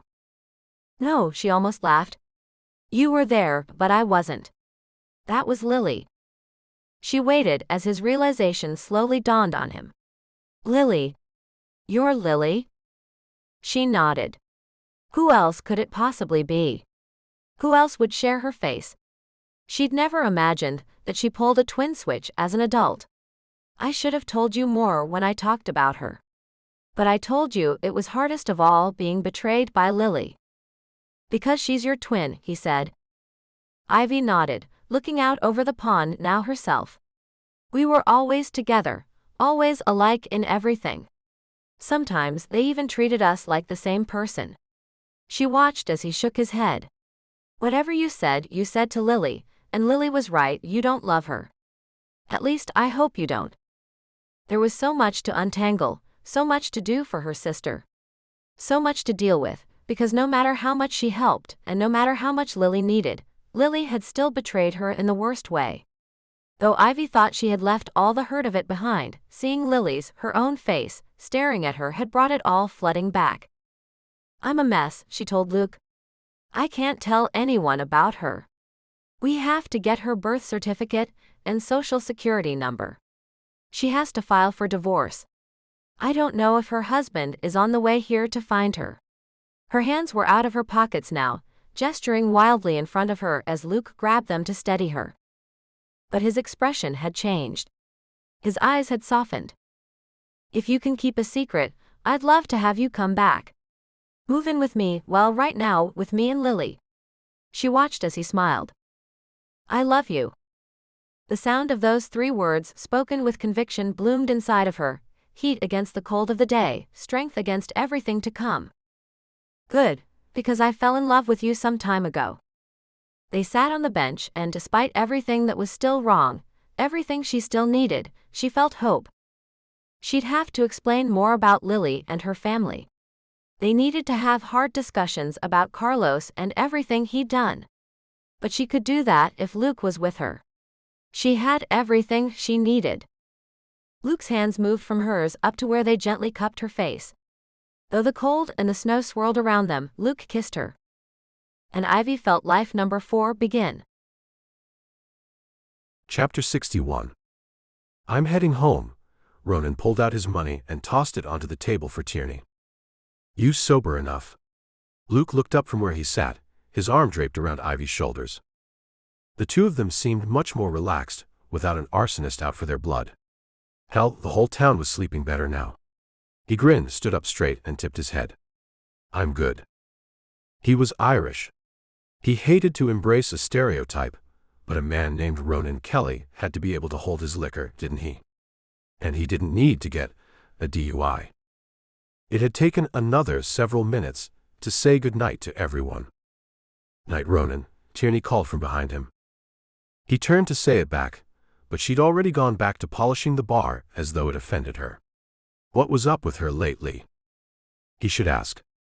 She was Siorsi's sister after all, and looking out for her was the right thing to do. But he didn't have it in him right now.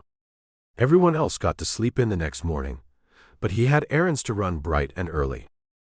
His dad wanted him to check on the house and fix a few things before he and Ma got back from their cruise in a few more days.